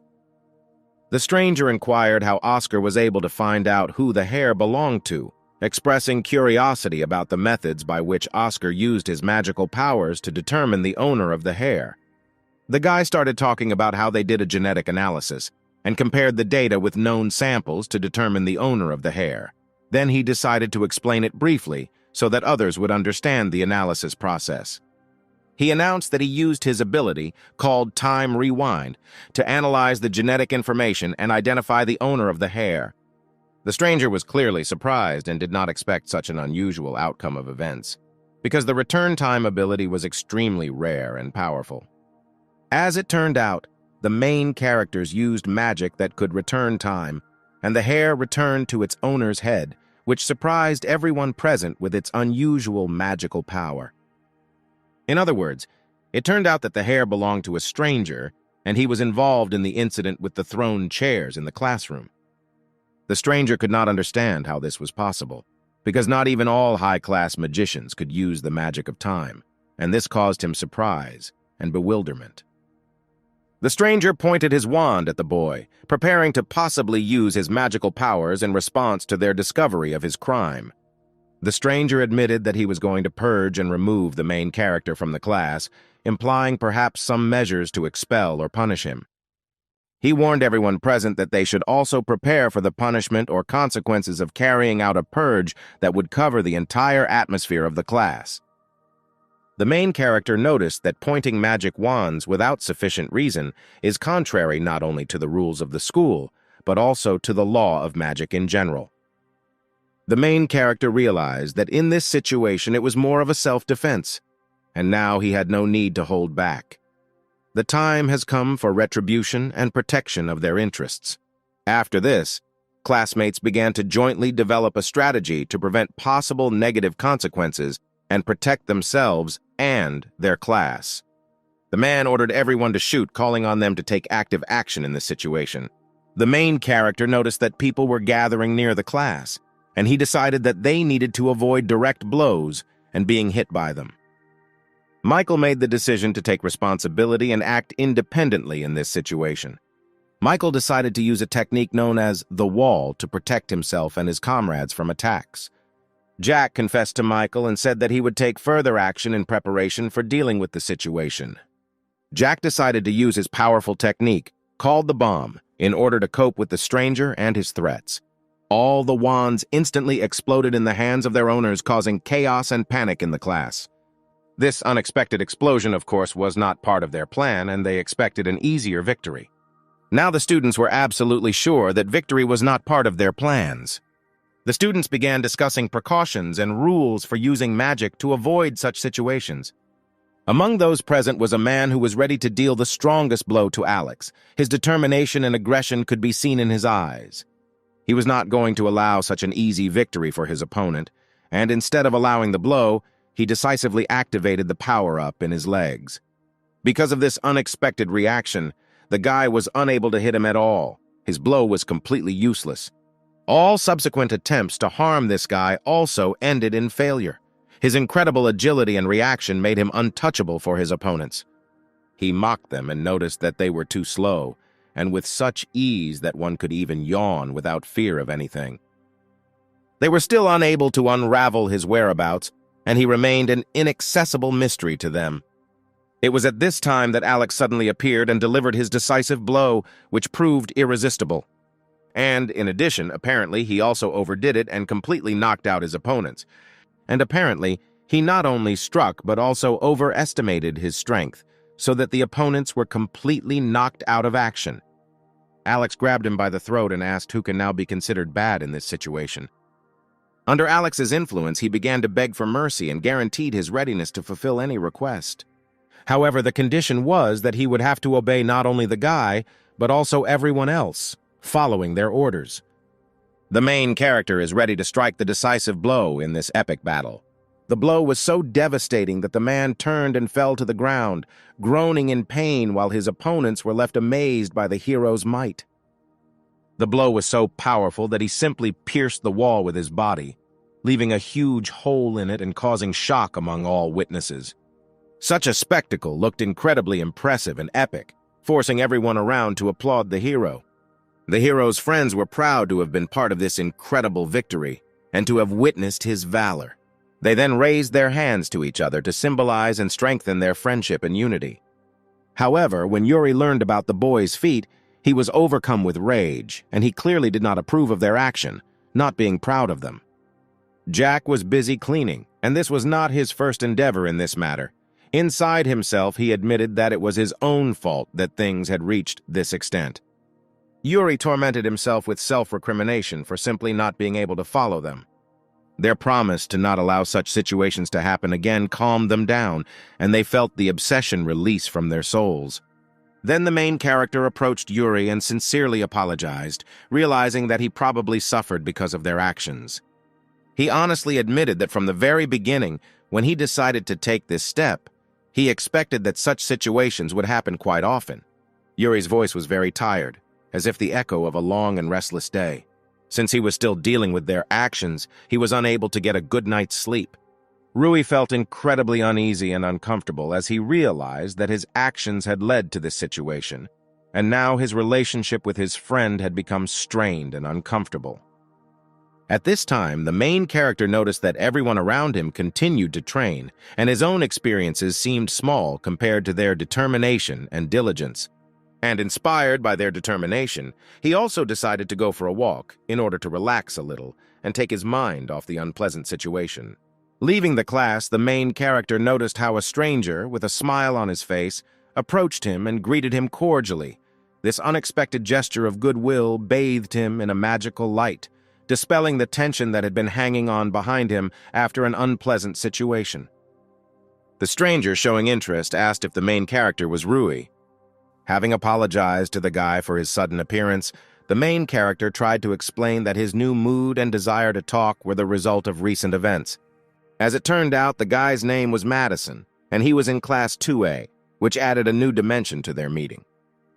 The main character warmly shook the stranger's hand, expressing his respect for him and showing his readiness for friendly communication. Madison was just curious about what Rui looked like since there were rumors about him and he wanted to see the guy in person. And oddly enough, these rumors turned out to be related to yesterday's incident that everyone was talking about. Madison suddenly began to approach Rui as if they had found a common language, and their conversation became more frank and friendly. Madison felt ready to tell Rui something important and personal. With a look of trust, he made it clear that he had a story to share with him, and Rui was ready to listen. Rui listened carefully to Madison and realized that even he, being strong, realized that in this world there will always be people even more powerful and terrible than himself. And at that time, the main character was worried about his charisma and ability to impress others. Rui sincerely and heartily thanked Madison for his honesty and warning about the powerful and scary people in this world. He felt that his new friend truly cared about his well-being and safety. However, within himself he was well aware that there were at least two people whose power and influence exceeded his. Madison decided that he probably shouldn't have worried then, since meeting such people was unlikely, and he preferred to focus on what he had now. He then began to say goodbye and announced that it was time for him to go, leaving Rui with the thought that their meeting was unexpected and interesting. The main character noticed that Madison was indeed a very mysterious person, and his short meeting left a mystery in his soul. And suddenly, as if in a hurry somewhere, Madison began to say goodbye and leave the meeting place, leaving Rui with a feeling of unexplained mysteries and secrets. Rui's gaze revealed many secrets and mysteries that he may yet have to reveal. Arriving home, Rui immediately collapsed on his bed and realized that he was extremely tired after a hard day. Rui was so physically and emotionally exhausted that it was clearly a consequence of their long and tedious labor to restore the class that had been damaged. He was proud to realize that he had worked hard despite the challenges and was able to rebuild the class on his own, which filled his day with a sense of satisfaction and achievement. Rui woke up and looked around puzzled, having difficulty discerning whether it was already morning or still twilight.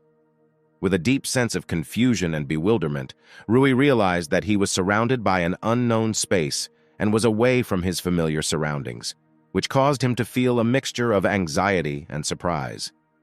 However, he was sure that even if this place seemed endless and incomprehensible, his little sister and Rio would always come to the rescue and support him.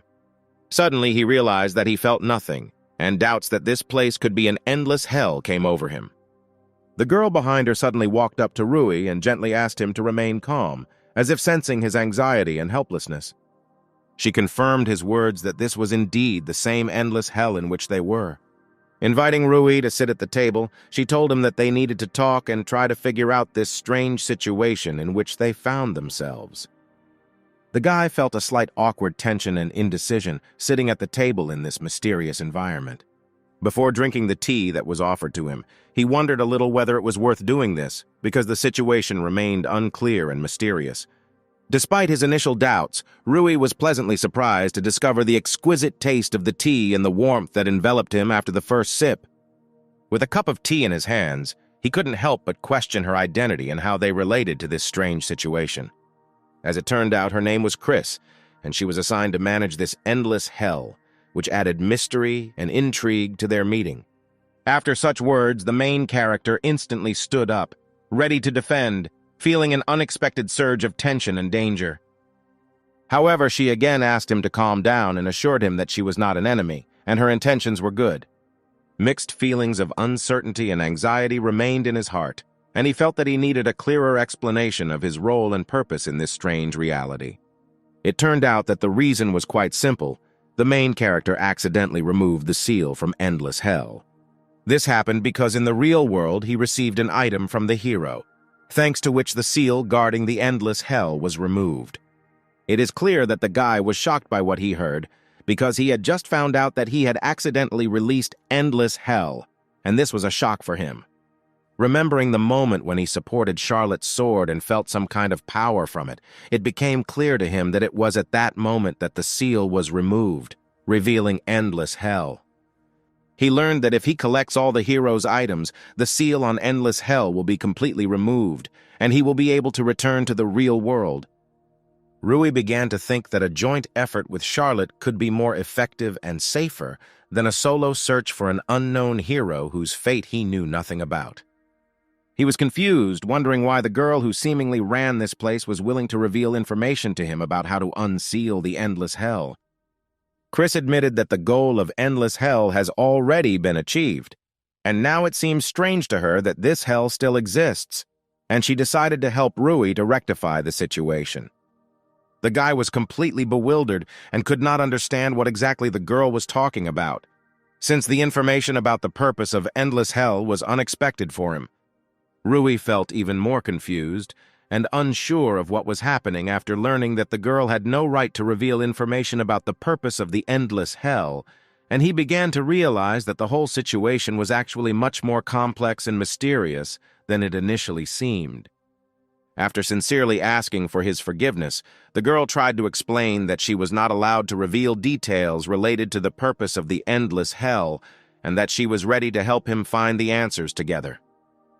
The girl explained that the main character is not here physically, and that is why he will be able to return to the real world when he collects all the hero's items and removes the seal. It turned out that he was called to this world so that he could gain the experience and skills necessary to complete the task of collecting the hero's items and breaking the seal from the Endless Hell. Thus, Rui began to understand that his role in this world became more clear, and he was ready to take on the challenge and help Chris achieve this goal, since he had the opportunity to gain the skills and experience that would be needed to complete this important task. Concentrating, Rui tried to think about swords, and to his surprise, he saw swords appear in front of him, ready to use. It was an indescribable feeling of power and control over the world around him. Chris, not wanting to waste time, decisively announced that they would begin training, and Rui was ready to begin learning and using his new swords. Under the influence of unknown forces, he instantly dodged the blow without any apparent explanation, causing surprise and admiration both for himself and for Chris, who realized that Rui had unique abilities. He was amazed by this event, as his head literally almost flew off from his amazing dodging of a blow. At the very last stage of the training, she warned that if he died in this world, he would never wake up in reality, and this gave the whole situation seriousness and importance. Chris reminded that everything they were going through was just training, and that Rui still had an exam that would test his abilities and readiness. Rui couldn't help but notice that the girl, despite her gender, was extremely strong and masterfully wielded a sword, which earned him respect and admiration. Chris noticed that the main character didn't seem to be taught how to use a sword, and decided that they had a lot of work to do to overcome this deficiency and achieve success. He may not have had any experience, but the guy already had some techniques that were taught to him, and he was ready to use them in battle. He used the shine technique to create an instant flash of light, blinding his opponent and giving him an advantage in battle. However, from the expression on the girl's face, it was impossible to determine that she was alarmed by this reception, and she remained calm and decisive. Rui realized that he must use his intelligence and techniques to make up for the speed gap and be more effective in battle. Under the pressure of struggle and stress, his nerves could not stand it, and he decided to use his super enhancement to increase his abilities and chances of winning. Using his super boost, he unleashed a powerful blow, putting all his strength into it, in an attempt to turn the tide of the battle in his favor. Rui's strength and determination impressed even Chris, and the battle became much more intense and interesting as both fighters fought for the top hand. Using his magical body, the protagonist gained additional strength and agility, which made his attacks more powerful and threatening, and he continued to fight with Chris, who also fought back. With this powerful blow, Rui was able to establish his dominance in the battle and highlight his unique abilities. Chris, despite her strength, was forced to succumb to the guy's power. Realizing that further struggle was pointless, the girl asked to stop and realized that Rui's strength lay in the fact that he was not limited to a certain form and was able to adapt to the situation. Chris, despite her defeat, quickly reacted and used her shield to deflect the guy's attack and protect herself from the consequences of the powerful blow. The main character continued to demonstrate his unique ability of adaptation and magical power, which allowed him to overcome obstacles and achieve success in battle. Chris recognized his incredible skills and decided that she should find out more about this mysterious guy. Gathering his last remnants of strength and determination, Rui prepared for the final blow, knowing that it would decide the outcome of the battle. For some unknown reason, he suddenly felt a sharp pain in his head and began to faint, which caused alarm and bewilderment in both him and Chris. There were only a couple of moments ahead, and he could have defeated the girl, but sudden frostbite stopped him on the path to victory, and he was left bewildered and with a pain in his head. Chris, however, had no intention of killing him, and his little body did its job to protect him at the moment when he was in trouble. Sakura, symbolizing beauty and renewal, could become a sign of hope and a bright future for a guy who has gone through many difficulties and trials. Chris understood that she relied on the main character because the fate of the world was in his hands, and she believed that he could cope with the difficult task that lay before them.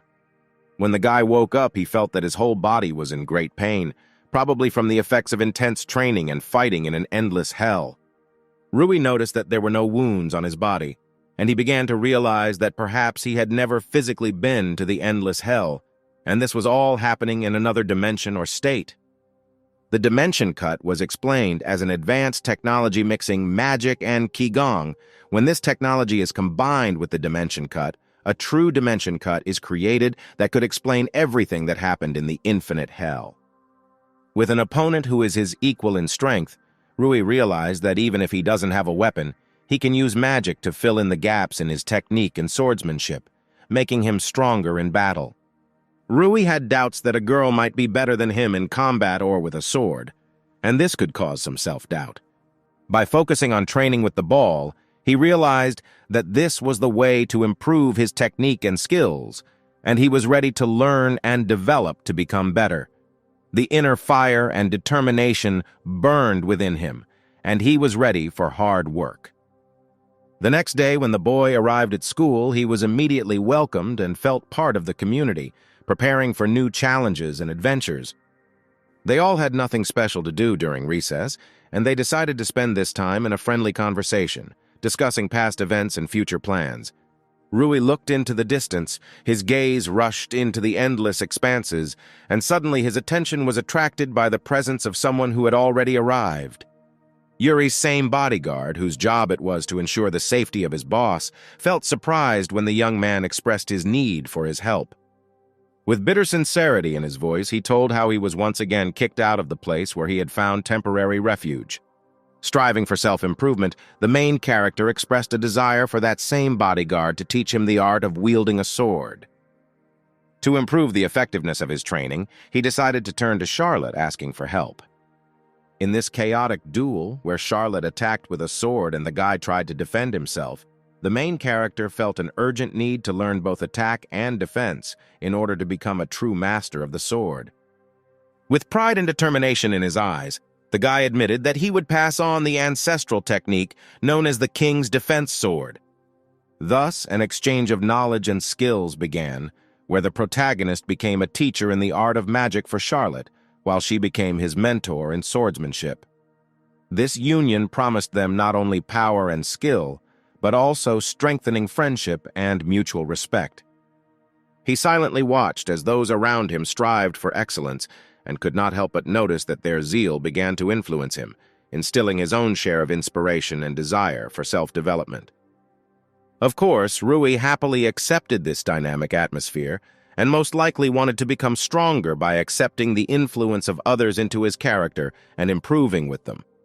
Thus, they decided to apply their efforts moderately, moving towards their goals and excellence together, supporting each other along this important path. The main character lent his support to the guy in his aspirations and endeavors, standing next to him, ready to help and inspire him to achieve his goals. After some time, the main character again found himself in endless hell, where he continued his training, striving for perfection. This time, his outlook was more confident, and he approached his training with more determination and self-confidence. This visible progress in his efforts encouraged not only him, but also those around him, including the girl. Their faith in his abilities became even stronger, and they continued to support him in his path to excellence. He became much better and was even able to injure a girl, which was a clear indication of his improvement and the growth of his fighting skills. She noticed that he had begun to train and realized that his persistence and determination in the process had not gone unnoticed. The main character openly admitted that he has many teachers and he is taught by guys who have outstanding sword skills. Chris noticed that he was serious and realized that his desire to excel and achieve his goals was a real priority for him. Rui asked why his sister and Rio were not in the endless hell, expressing his concern over her absence. She began to explain that she and he were on different floors of endless hell, separating them in this world, but remaining in contact. This knowledge about the second floor aroused his keen interest and desire to explore this unexplored area of infinite hell in order to learn more and perhaps meet his sister and Rio on a new level of this mysterious world. The girl was forbidden to say who exactly was on the second floor, and this rule added even more mystery and intrigue to their communication with Rui. The main character was a little upset after these words, since the hope of meeting his sister and Rio was overshadowed by the ban on disclosing information about them. Chris admitted that it looks like the guy in his world actually met the granddaughter of the main character, which caused surprise and joy among everyone. It turned out that it was Charlotte, and the main character admitted that they were friends, which added new threads of connection and understanding between them. At first she resented him, but after a duel between them, their relationship changed dramatically, and she began to see him as a true friend and ally. It turns out that she is actually very lonely and strives to become stronger not only for herself, but for the sake of others, and this additional point added even more depth to the exploration of her character and motivation. Chris was sure that she lived happily, but at the same time it was important for her to share this joy and happiness with others, so she strived to become stronger and more useful to others. The guy admitted that she also helps him with her life activities, and their interaction turned out to be mutually inspiring, because they supported each other in finding their own strength and the meaning of life. Since 6 hours have already passed and the guy has started to become transparent, they will have to say goodbye soon, leaving behind important lessons and inspiration for future endeavors. Before he left, Chris stopped him to express her gratitude and promised to continue her journey to excellence in his absence. She asked him to beware of the Genesis sect and to be vigilant, warning him against potential dangers along his path. The girl couldn't tell him the details, but she assured him that when he solved the mysteries of the endless hell, he would definitely have to contact her and find out more about the Genesis sect. She stressed that he must be vigilant and careful, otherwise he risked being left with nothing when he revealed the secrets of the endless hell and the Genesis sect. After this important information, the guy began his journey back to his world with the hope of future contact and a deeper understanding of the endless hell and its secrets. It was clear from the girl's facial expression that she was sincerely worried about the guy, and her concern was a reflection of their strengthened connections and friendship. At this time, a change came. and the guy and the girl, leaving hope and a promise to meet again in their hearts, separated for a while to continue their studies and adventures in their worlds. The main character was very bored without her, and he felt that in her absence something important and special had left his life. Since Charlotte was busy, he needed to arrange for someone to hang out and go out to relieve his boredom and loneliness. He, feeling hungry, decided to go somewhere to eat to quench his appetite and spend time usefully. At this time, he heard that a showdown was taking place somewhere in the vicinity, and this made him be vigilant and cautious before going further. The main character immediately decided to get closer and find out what the problem was, ready to offer his help if needed. At this time, it turned out that the same angry guy from class was arguing with someone, and the situation looked tense and potentially dangerous. However, it turned out that it was Wolf, and the main character was familiar with his difficult character and tendency to conflict. The main character approached Wolf and asked what happened, showing interest in what caused the argument and conflict. The guy was asked to talk to his classmate, since he was closer to Wolf and might be able to calm the situation and find out what happened, since it was difficult to get information from Wolf due to his anger. The atmosphere was very tense, and everyone around felt angry and dissatisfied, which created an unpleasant environment. After the man said that it was precisely because of such aggression that he hated the sphere of people, the guy flared up in rage, as this hurt him and caused a wave of emotions.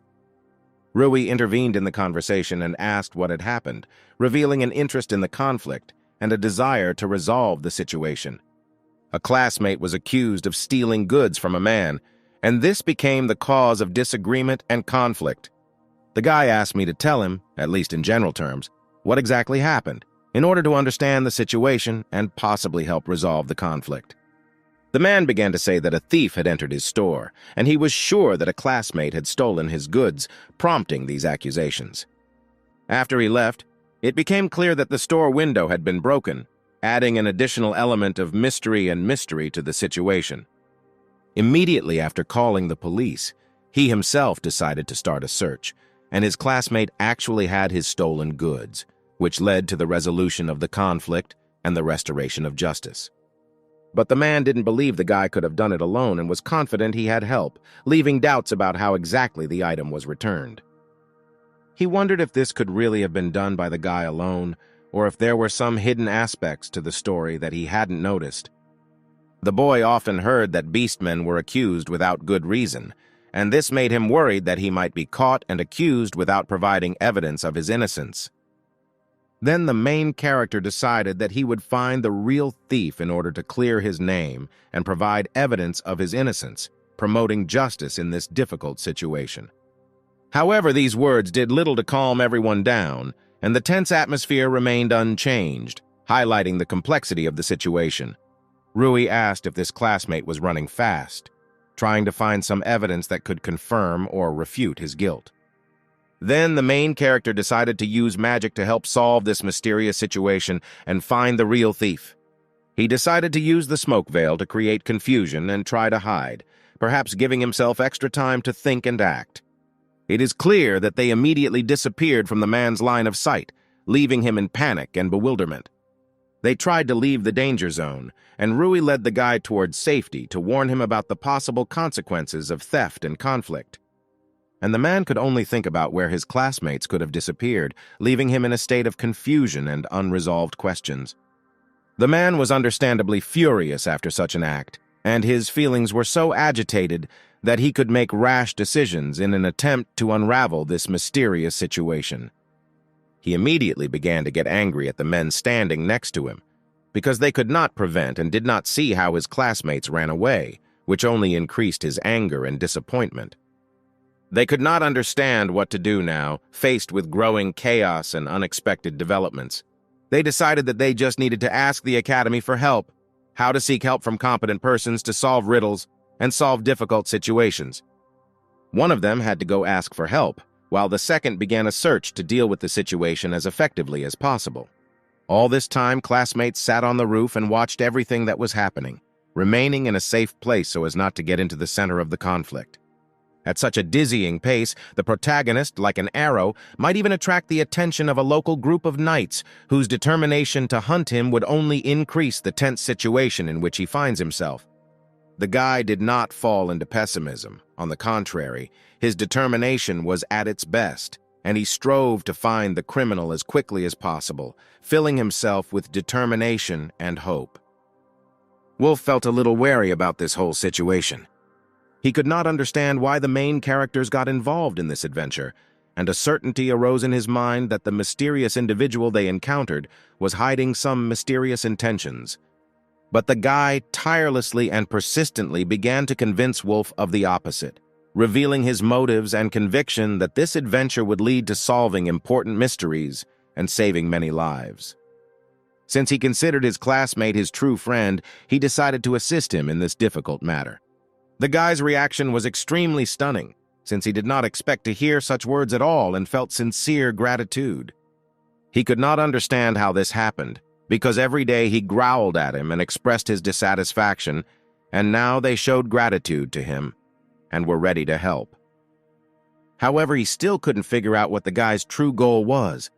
The main character, sharing his plan, invited his partner to go to where he discovered the mysterious bottle, assuring that this could give rise to new discoveries and reveal the key mysteries of this fascinating story. However, when they arrived at the indicated place, they discovered that there were no traces or evidence left there. The guy turned to the company with an enthusiastic look and politely asked to give him this beautifully decorated bottle of wine for a while, as if he had an important plan. After receiving the bottle, he began to use magical analysis, blindingly revealing its origin and centuries-old history, as if opening a gateway to unknown worlds. The main character enthusiastically admitted that the secrets of this magic were passed on to him by a close friend, whose wisdom came from ancient texts and mystical knowledge. Despite his passion and effort, he realized that his mastery of magic had not yet reached the heights his friend had reached, and that he still had a lot of study and practice ahead of him. The main character, through the magical atmosphere, suddenly discovered something and broke the silence, inviting the assembled company to go somewhere, as if expecting an important discovery or adventure. Without explaining a word to his friend, he resolutely continued to run away, as if rushing toward something urgent, leaving him bewildered and intrigued. Wolf, carefully watching what was happening, noticed that Rui was moving at such a speed that seemed inhuman, which caused his surprise and suspicion of his friend's mysterious abilities. After these words from Wolf, the main character sped up even more, as if embodying strength and energy that defied explanation and pushed him towards an unknown goal. After some time, as if called by an incredible force, they found themselves in place, as if they had overcome time and space, waiting for what would open before them in this mysterious location. The footprints they noticed led inside the building, as if inviting them to explore the secrets hidden within its hideout. After some thought, the guy decided that in this situation it was better to return the bottle, because he felt that the upcoming exploration of this mysterious place could take a lot of time and effort. Wolf, stunned by the development of events, could not understand whether this was the very barn they were looking for, or whether another mystery had opened up before them. The main character was impatient to get inside, as if his heart was beating in unison with the secrets hiding behind these doors, and he was eager to reveal their secrets. In the midst of their intriguing exploration, Charlotte, who had been searching for them all this time without success, suddenly appeared, disrupting their moment of excitement and solving the mysteries. She admitted that she had come here for their own sake, expressing deep care and concern for their safety, and wanted to be there to help and support them in their adventures. The girl said that she used magical power to search for their traces, as if contacting the outside world in order to find friends and be there in difficult moments. True, using magical power was not an easy task for her, and she admitted that it took a lot of effort to find them in this mysterious location. Finding themselves in this unusual situation before her, they instantly thought that Charlotte had come, perhaps with the purpose of catching them or returning them to the path of safety. They breathed a sigh of relief when they received a positive response from Charlotte, realizing that she was not opposing them, but on the contrary, wanted to help and support them on this mysterious journey. Today she was invited to the royal palace to be an instructor in magic for the warriors. Then suddenly a request came in to find them. These words clearly upset the protagonist, crushing his hopes and leaving him in a state of disappointment and misunderstanding. Wolf, not ready to give in to Charlotte so easily, felt an inner rebellion and determination to continue the research, despite all the difficulties and disappointments. However, from the girl's reaction, it was clear that she was not very serious about catching them, and perhaps even shared their desire to explore this mysterious location. Then she suddenly decided to help them completely, as if changing her original intentions, and they felt a surge of relief and support from Charlotte. After her decision to help, the main character hugged his friend tightly, feeling deep gratitude and joy that they could explore this mysterious world together. She was very embarrassed by this unexpected hug, but at the same time she felt in it the warmth and support that she had needed for a long time. Wolf decided to attract attention and began to talk animatedly, as if trying to diffuse the atmosphere and involve everyone in conversation to alleviate the awkwardness of the moment.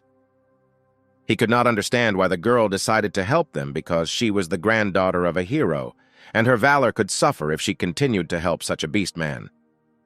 She asked them not to consider his words nonsense, explaining that on the contrary, abandoning people in trouble hurts her valor, and her decision to help does not depend on how he is in her eyes. The guy did not hide the fact that he was slightly stunned by these words, feeling how the internal conflict began to dissipate, and he received support and understanding from an unexpected ally. It is not clear for what reason, but she suddenly took up her sword, as if preparing for something that might require her protection, and they were again enveloped in mystery and uncertainty. Then, feeling the growing tension, they decided to quickly end the situation, realizing that they had many challenges and mysteries ahead, and time was an important resource.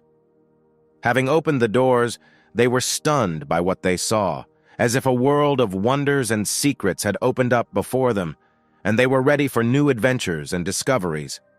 There were a lot of expensive things there, impressive both in their wealth and elegance, as if they had entered a treasury that they had never even dreamed of.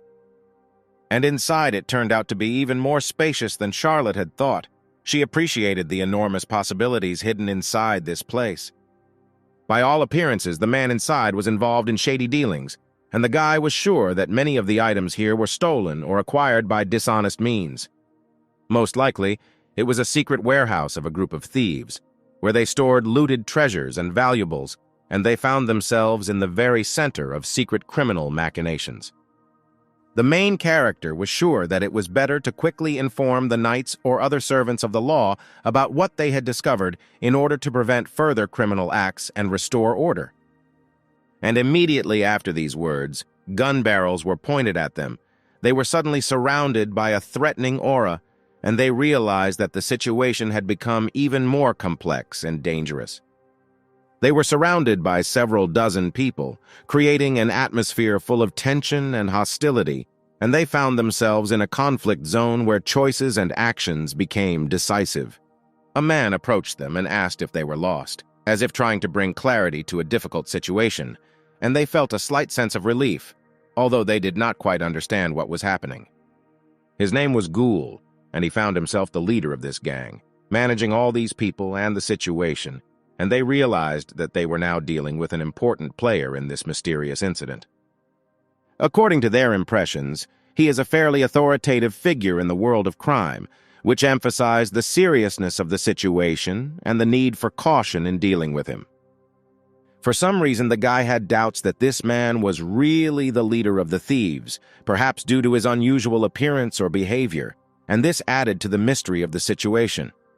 He made good money from thefts, but the main character was determined not to let him make money from all this stolen property and believed that justice must prevail. He was determined to stop the thief and put an end to his illegal activities, even if it meant confronting an authority figure in the world of crime. The man suddenly felt that he seemed to have seen the main character somewhere, and his look at the young man became full of suspicion and bewilderment. Then, as if revealing some secret, he said that he was very lucky to see this young man, and his words aroused surprise and questions from everyone present. He did not think that his goal would come to him, and his attitude towards the main character became even more mysterious, leaving many unanswered questions in the air. Charlotte resolutely drew her sword and took a stance, preparing to defend herself, her determination clear despite the difficulty of the situation. Wolf was very angry that the man had stolen goods from the souvenir shops, which could expose him to suspicion and hostility from the locals, and he strongly expressed his indignation. The man couldn't even remember which gift shop he stole from, and his incredible carelessness and oversight added to the mystery of the situation. He did not deny that one of his subordinates seemed to have stolen something from there and did not see a huge problem in this. Then he began to mock and show where all this goods were. After these words, the guy now definitely won't forgive them and will tear them to pieces on the spot. The man realized that the guy seemed to have gotten it for this act. Taunting him, he offered to become his master as an apology. Wolf was shocked by this proposal and was already at the peak of his rage. He began to explain that he actually had one rich suitor for the guy.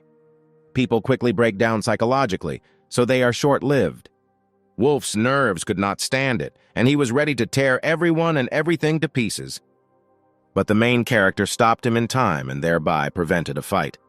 He was sure that they simply wanted to anger him and he should not give in to it. He asked Charlotte to shut up because she was looking down on him. The guy asked him not to think about it because they don't think so. He's just talking nonsense. These words also slightly struck Wolf because he had apparently never heard such a thing before. After that, he really calmed down a little and came to his senses. The main character hoped that the guy had learned his lesson and understood everything. Wolf's gaze switched to Rui's bloody fist. He admitted that he would repay the man for insulting his friend.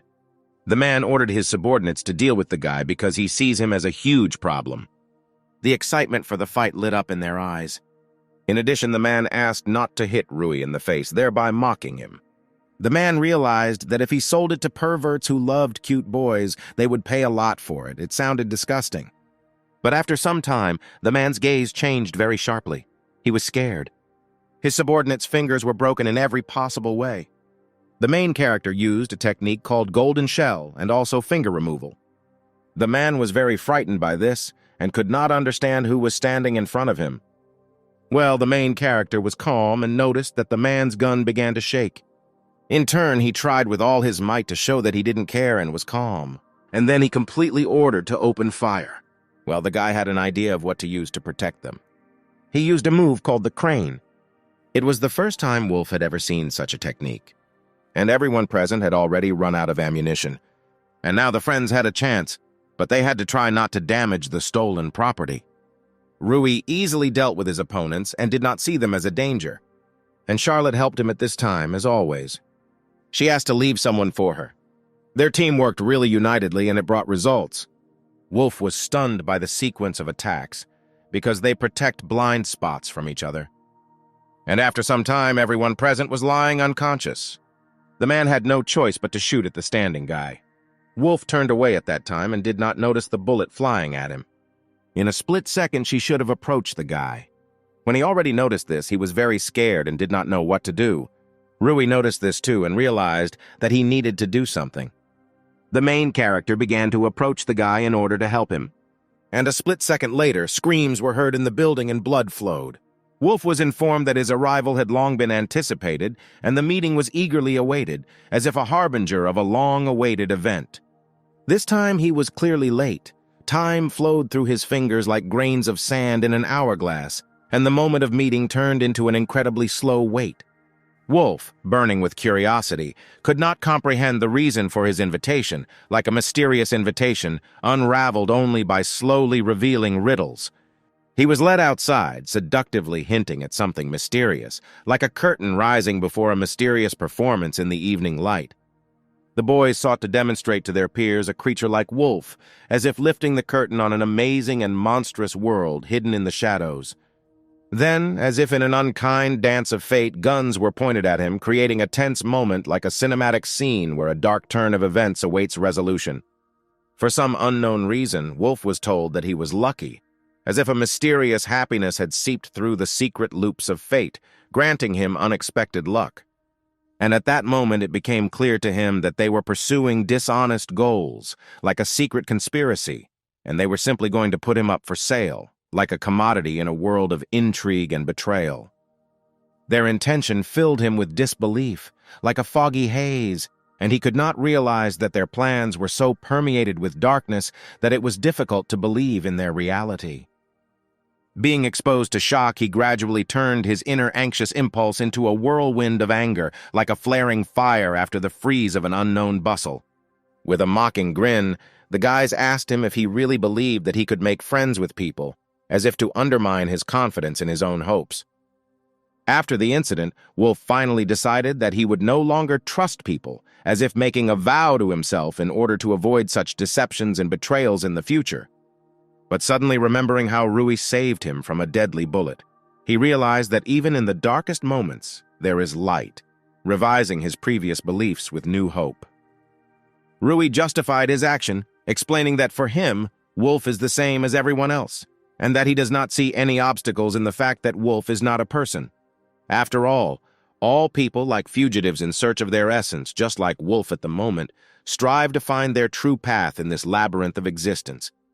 Rui simply didn't want Wolf to become something he wasn't, because he realized that Wolf might seem rough and unapproachable on the outside, but inside he was kind and sensitive. When meeting with teachers and peers, Wolf became the target of discrimination, and he naturally did not like being the subject of resentment and misunderstanding.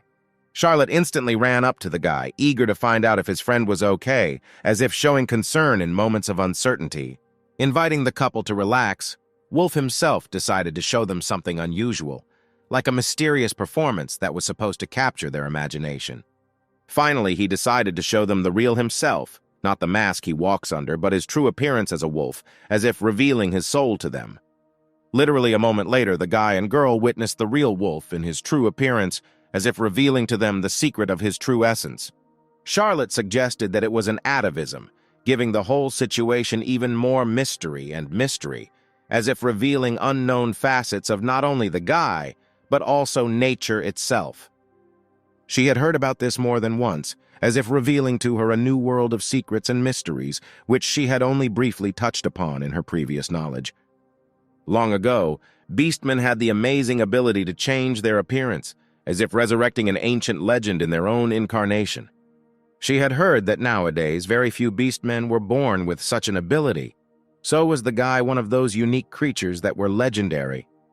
All those who dared to harm Wolf deeply regretted it, for he easily surpassed their strength, as if leaving them in helplessness and disappointment.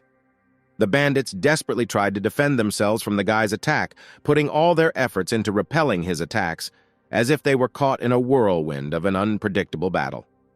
Charlotte noticed that the wolf moved with amazing speed, like a shadowy flashing lightning sword in the hands of an invisible warrior. Then the guy simply destroyed all the male guards like a whirlwind of unstoppable force, sweeping away everything in its path. After that, Jackson began to call someone out, as if a harbinger of new events developing an incredible intrigue. In his arsenal, as it turned out, there was an unusual weapon ally, a wise parrot, like an unusual ally in strategic intrigues. Wolf was surprised to discover that Jackson had such a rare weapon, as if confronted with an unexpected secret in his arsenal. Jackson tried his best to force the parrot to fly because he was deeply frightened and could not cope with this task, as if faced with unexpected difficulties. The boy could not allow the man to do this, as if he felt a deep responsibility and felt that he had the burden of protecting someone who could not protect himself. Jackson realized that he would have to sacrifice some essence or substance, as if faced with a difficult choice for the sake of the greater good. At the final stage, she only said that someone should undertake to deal with the guy, as if challenging and causing herself to take responsibility for resolving the situation. The initially ordinary and vague substance began to transform into some kind of monster, as if a monster with an uncertain threat was forming from the dark depths. Both of them found themselves in a state of bewilderment from what they saw, as if faced with something that went beyond their understanding and expectations. Jackson was not surprised that the guy was so scared, as if realizing that he was faced with something terrible and incomprehensible, which led to natural fear. This was a very rare representative of slimes, because it sucked things into itself and increased in size, as if possessing unique properties among its species. Jackson didn't want to use it for Wolf's sake, but he knew it was his fault that he attacked him himself, as if bringing on the need for extreme measures. Wolf felt that he needed to catch up with the man before he could strike, as if realizing that now was the moment to take decisive action.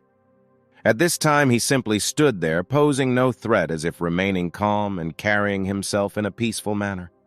But only after some time did he finally make some kind of movement, and it became clear that he was trying to grab Wolf, as if launching a surprise attack.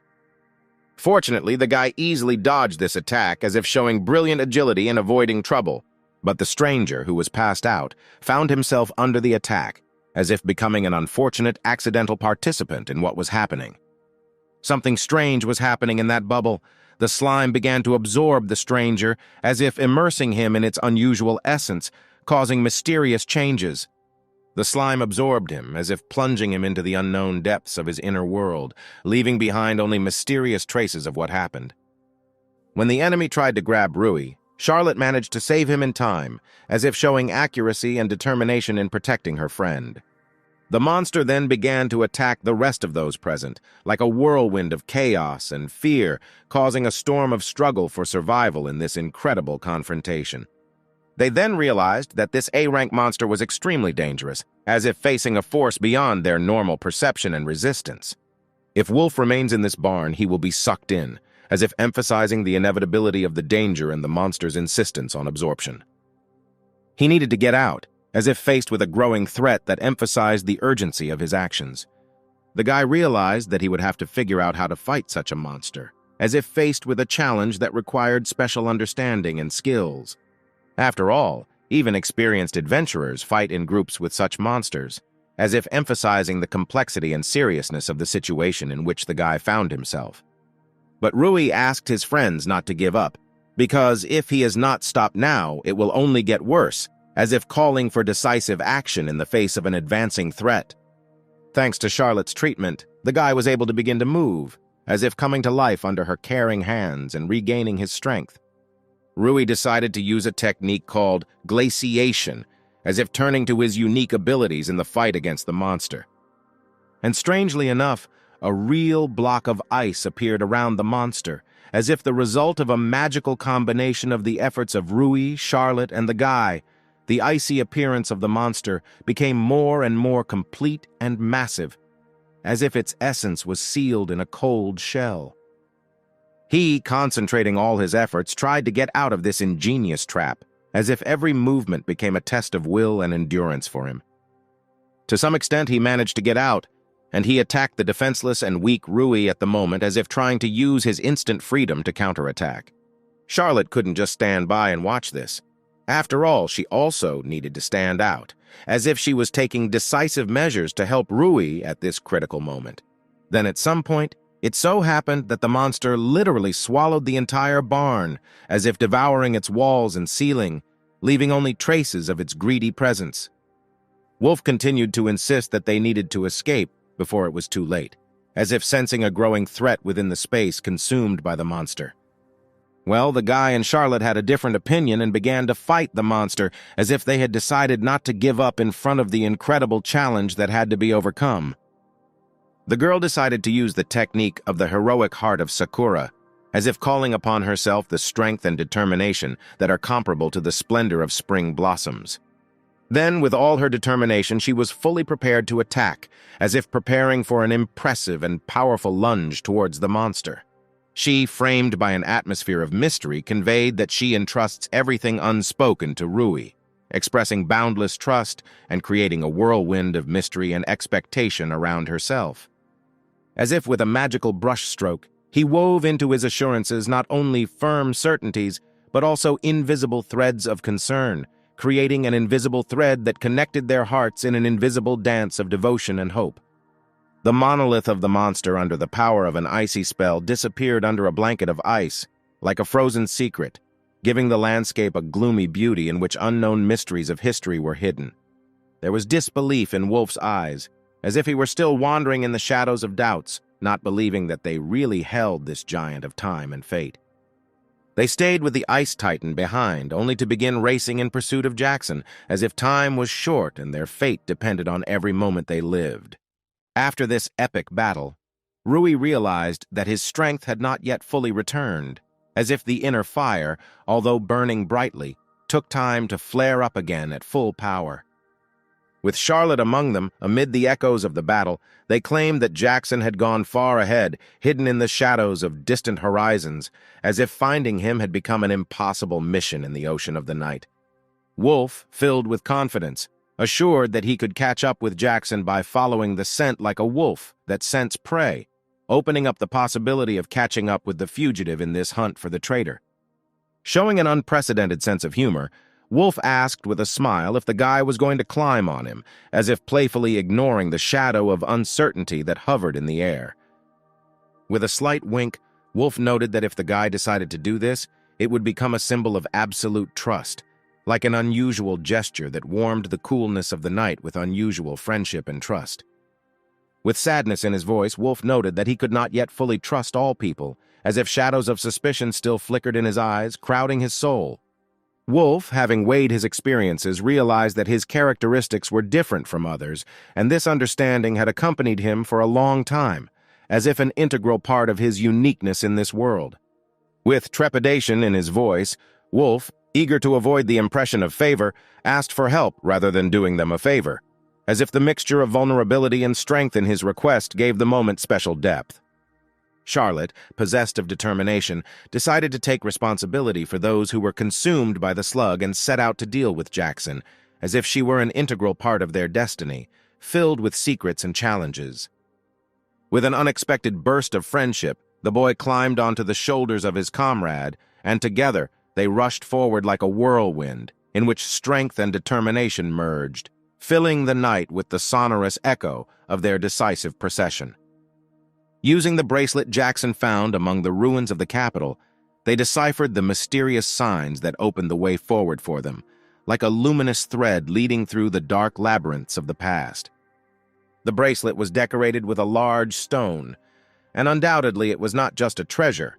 By selling it along with the mysterious bird, they could get a significant amount, as if exchanging the mysterious for the material in this game of fate.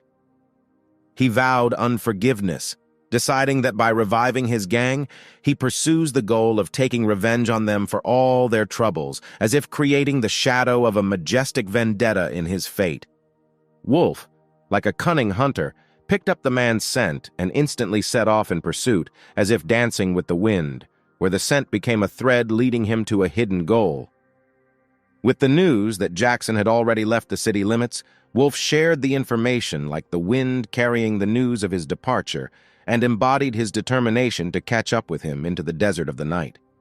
Wolf, imbued with a premonition of future events, enthusiastically anticipated the upcoming meeting, as if in a previously unraveled chapter of his adventure novel.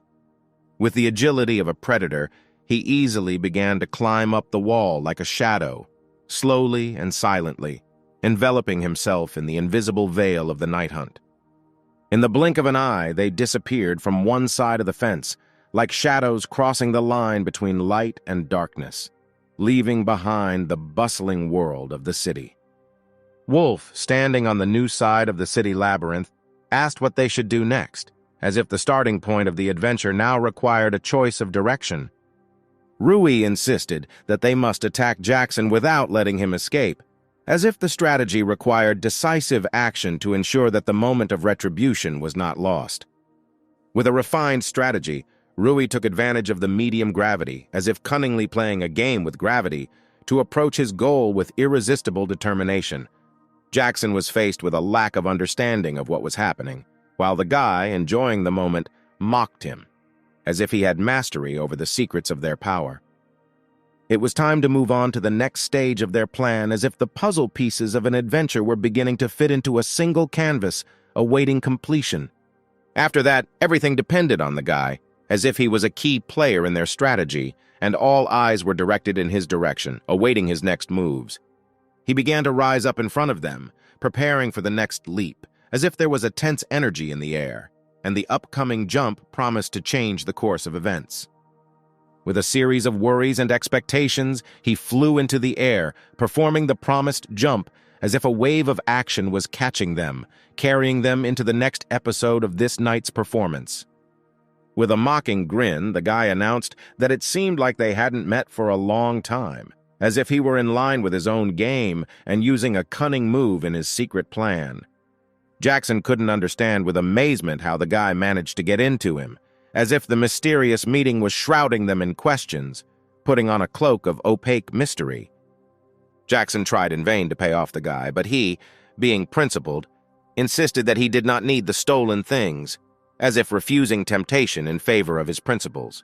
Even as he began to offer him a woman as compensation, Jackson was aware that the guy remained unforgiving in his beliefs, as if warning him against a dark path.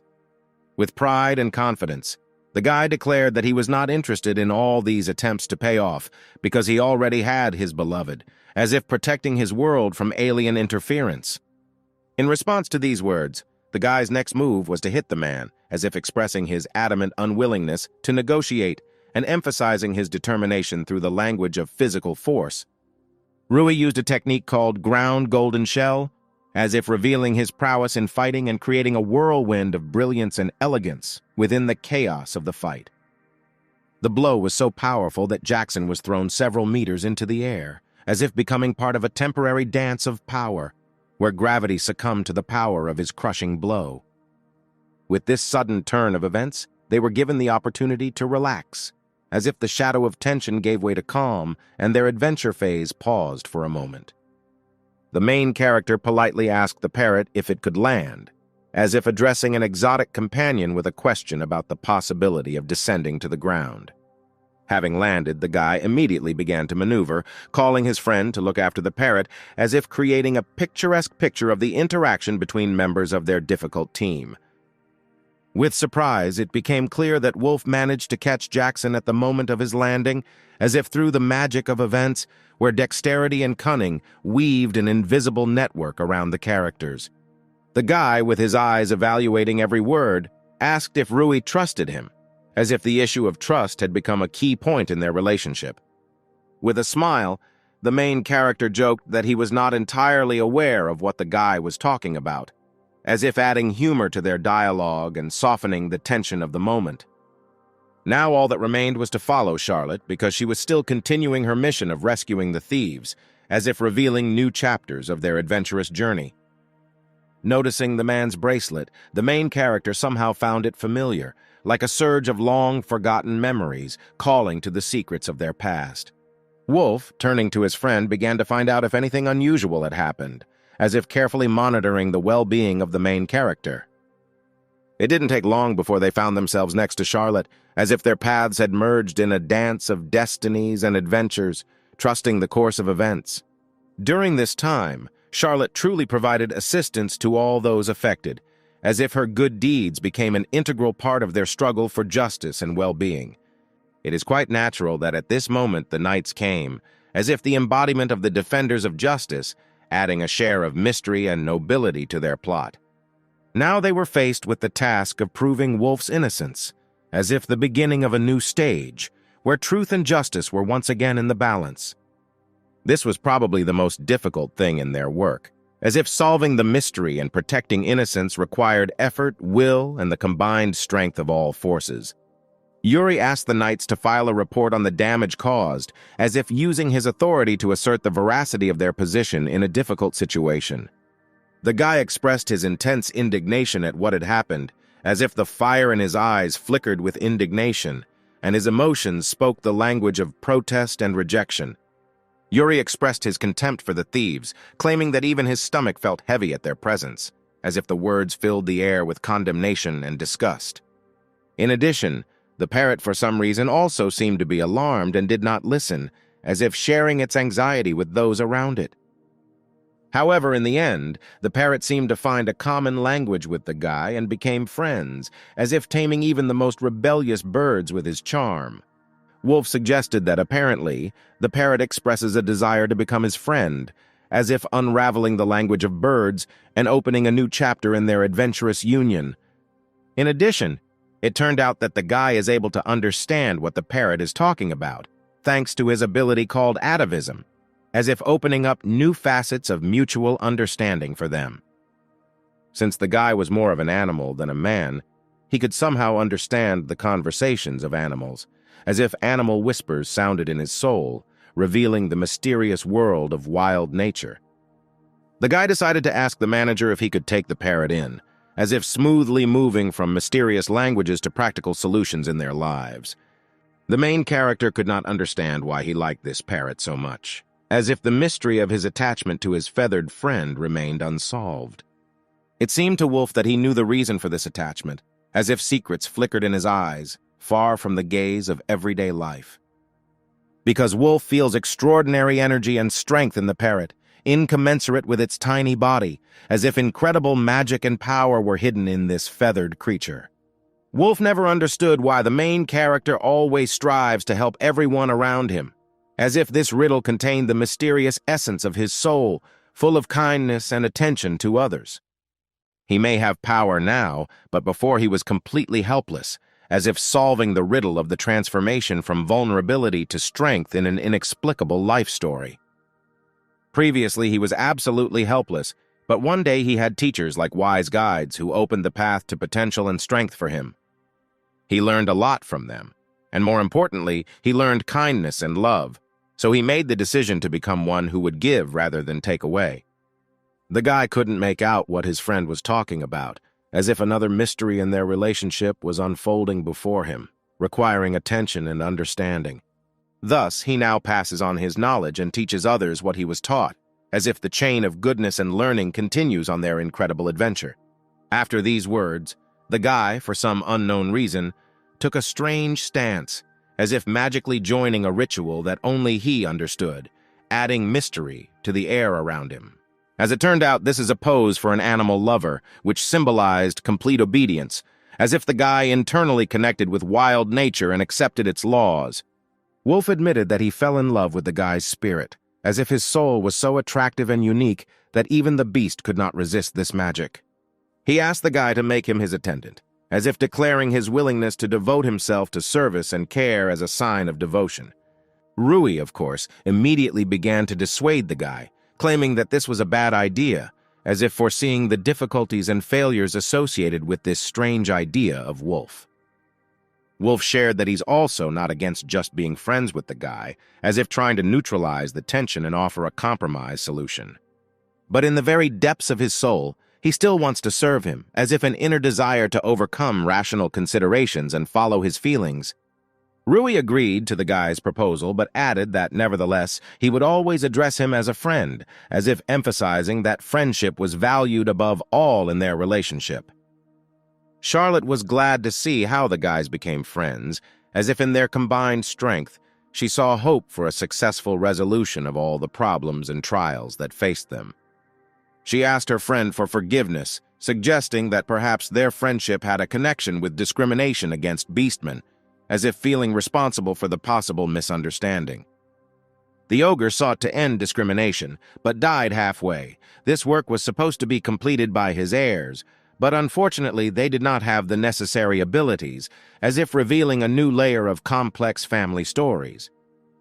Charlotte, wishing to end discrimination, apologizes for the misunderstandings, realizing that her ancestors, focusing on their abilities, could not change the circumstances, and now everything depends on their heirs. The guy thanked Charlotte for thinking about his race, as if these words reflected gratitude for understanding and support in the fight against bias. As he began to explain that the issue was not just Charlotte's ancestors, but that his own race bore some of the blame, the guy emphasized the importance of everyone's recognition and responsibility in order to make progress in solving the problem. He said that through their conversation, he realized the need for a deeper study of each other's races, as if their communication had awakened a thirst for understanding and tolerance. Thus, he expressed his belief that just as he studied his race, people should also pay more attention to the study of the beastmen, as if offering a path to mutual understanding and bringing two different worlds closer together. Charlotte assured that she would definitely try to contribute to promoting this idea, as if expressing her readiness to take an active part in the process of rapprochement and understanding between different races. After all, she was the granddaughter of a hero, and for her, it was an obligation to keep her words, as if a hereditary call to honor and responsibility sounded in her vest. After these words, they shook hands with each other, as if symbolizing agreement and a common path towards creating a more harmonious and understanding world. The guy was very nervous about Jackson, and was afraid that the Knights would find out about him, as if the tension in his soul was reflected in concern for his safety and the secrets that could be revealed. The guy was extremely surprised when, turning around, he noticed a stranger behind him, as if the sudden appearance of a man introduced an unexpected element into his everyday life. The boy suddenly discovered that among his friends he was known as Thorn, like a mysterious symbol that permeated his being and inspired mystery, like the wind on a cold night. After this, the mysterious stranger presented Jackson's death head like a dark artifact, keeping unknown secrets in his lifeless eyes, slowing down the flow of time around him. The mysterious guy could not understand his own appearance, while the thought slipped into his thoughts that perhaps he had come with the intention of ending his life. The moment the guy tried to escape, his plans were ruined. The mysterious stranger easily stopped him, as if controlling his every step in this dark game of fate. In addition to his promises, the stranger mercilessly, as if breaking away from his own words, actually took his life, leaving only a shadow of the past in his cold eyes. Having already committed many deeds, it seemed reasonable to him to leave the capital for a while, as if leaving behind a trail of mystery and unknown events. The mysterious stranger, leaving the scene of the incident in turn, left behind a whole heap of mysteries to which it seemed there were no answers. After some time, Wolf rejoined the class, as if his return provided him with new perspective and inner strength for the next stage of his journey. Rui was stunned by this idea, as if a whirlwind of unexpected thoughts rushed into his mind, leaving behind a trail of mysterious excitement and unknown prospects. At that moment, Michael joined them, as if the unexpected arrival brought with it a fresh wind of change, filling the space with new possibilities and dynamics. Dissatisfaction filled Michael, noticing that Rantle Wolf was silent. Then he decisively said something as if intending to destroy this silent barrier. There was clearly an atmosphere of dissatisfaction between them, as if the shadows of an unfriendly relationship were slowly spreading between them, creating a tense background in their communication.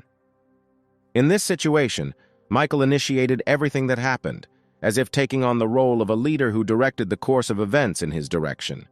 In response to Michael's initiative, Wolf decisively offered him a duel, as if it were a challenge that could change the direction of their relationship, with more than just words at stake.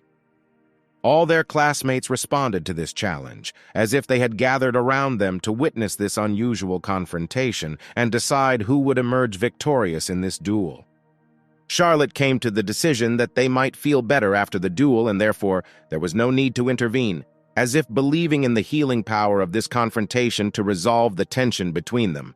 The moment Yuri entered their circle, his eyes showed determination to share something important about the bracelet, as if interrupting the moment that could change everything. Once in the spotlight, the bracelet was not stolen, but the mystery of its creation and purpose remained mysterious, as if its origin was to be revealed and unraveled. Having debunked the mystery around the bracelet, it turned out that it was an extraordinary artifact, the bracelet of the ogre himself, like an unnoticed link in the chain of his mysterious history. Yuri had a hard time accepting the reality that such an important bracelet was in front of him, as if doubting the truth of this discovery and its connection with the fate of the ogre. The girl asked to look at the inside of the bracelet. A flower was engraved on ogre's things. Having discovered that the bracelet was a family secret, Yuri sought to keep this information secret, as if realizing that no one from the outside should know about it. The main character suddenly realized that in front of him was exactly the key that was mentioned to him, like a piece of a mysterious puzzle that could reveal long-awaited secrets. At that moment, his feelings did not deceive him, and he turned out to be right, as if his intuition was leading him to the truth, revealing to him the long-awaited answer to the riddle. Politely, he asked to be given this bracelet for a while, as if intending to delve into its secrets and unravel its meaning. If Charlotte did not object, then Yuri expressed his agreement, as if all members of the group began to realize that this bracelet could be the key to solving many mysteries. The guy decided not to remove the seal right now, preferring to leave it untouched, as if realizing that it was better to try not to directly touch this mysterious artifact. Charlotte, flushing easily, inquired, with a slight hint of irritation, why he needed the bracelet, as if looking for answers to questions that worried her. Charlotte, without showing indignation, only asked for a time when he could tell, as if striving for clarity regarding this mysterious story. He politely agreed with her proposal, as if ready to share this secret when the right moment came. In addition, Yuri was also interested in finding out why the guy needed this bracelet, as if confronted with another link in their common mysterious history. Late in the evening, his friend the parrot appeared to the main character, as if unexpectedly bringing a fresh portion of clues and fun to this mysterious world. Wolf argued that this parrot had wisdom, as if bringing intelligent thoughts into their environment, which added mystery to the overall context of events. According to the residents, this parrot also won their favor, as if bringing joy and positive emotions to their common space. Now, the guy decided to start studying the bracelet, as if opening up a new path to solving the mysteries that he had encountered. When he put on the bracelet, suddenly, a blinding light flooded around him, as if opening a door to a world of bright revelations and mysterious possibilities. He wondered what floor he was on this time, and perhaps he was about to face a hostile presence, as if every floor in this world could hide its own secrets and dangers. But to his surprise, after a long time, he finally discovered his sister, Alice, as if meeting a loved one was an unexpected gift among the mysteries of this supernatural world. At that very moment, he was overcome with excitement, as if the meeting with his sister had broken all ties and was returning to him a piece of previously lost harmony.